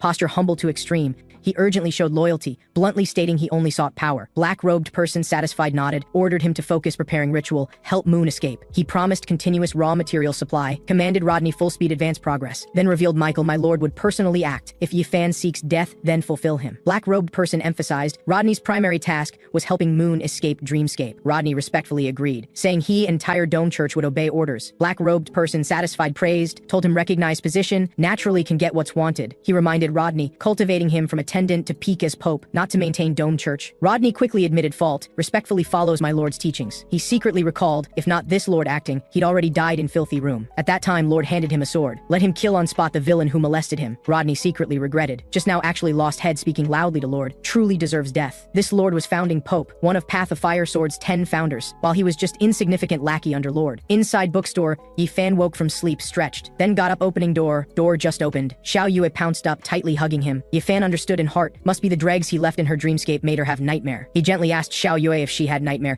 told her don't be afraid, talk about dream situation. Xiao Yue sobbed, pouring out, she dreamed Yifan didn't want her anymore. Her tears uncontrollably fell, extremely wronged and helpless describing. In dream she originally was discussing future plans with the moon, but came to senses. Only she remained in dream. Calling Vafris and Vincent had no response. Then Boss suddenly appeared before her, said to remove her assistant status, to completely push her away. Also said human life brief, ultimately couldn't accompany her to the end. Wanted her from now on alone, forever lonely in endless darkness. No matter how she knelt desperately begging, Boss resolutely left without looking back. Then behind her suddenly surged countless black hands, grabbing with putrid stench, vowed to drag her back to that ice-cold, bone-chilling jar, to forever imprison her within, in boundless darkness, never seeing daylight. Xiao Yue trembling begged Yifan, don't leave her alone. She never wanted to return to that boundless darkness, endure despair. That jar so dark and cold, the pain inside she'd never forget. She cried, promising she could mind shop, clean shelves, willing to do anything. She guaranteed eating extremely little and especially frugal, only asking not to be abandoned. Xiao Yue cried, almost fainting, begging, as long as Yifan doesn't throw her away, willing to do anything. Yifan, hearing, felt intense pain inside, harshly slapped himself mentally. He frantically cursed himself worse than beast, actually made Xiao Yue suffer such fright. Then he immediately started comfort mode, frantically promising never leaving her, doing utmost to smooth her fear.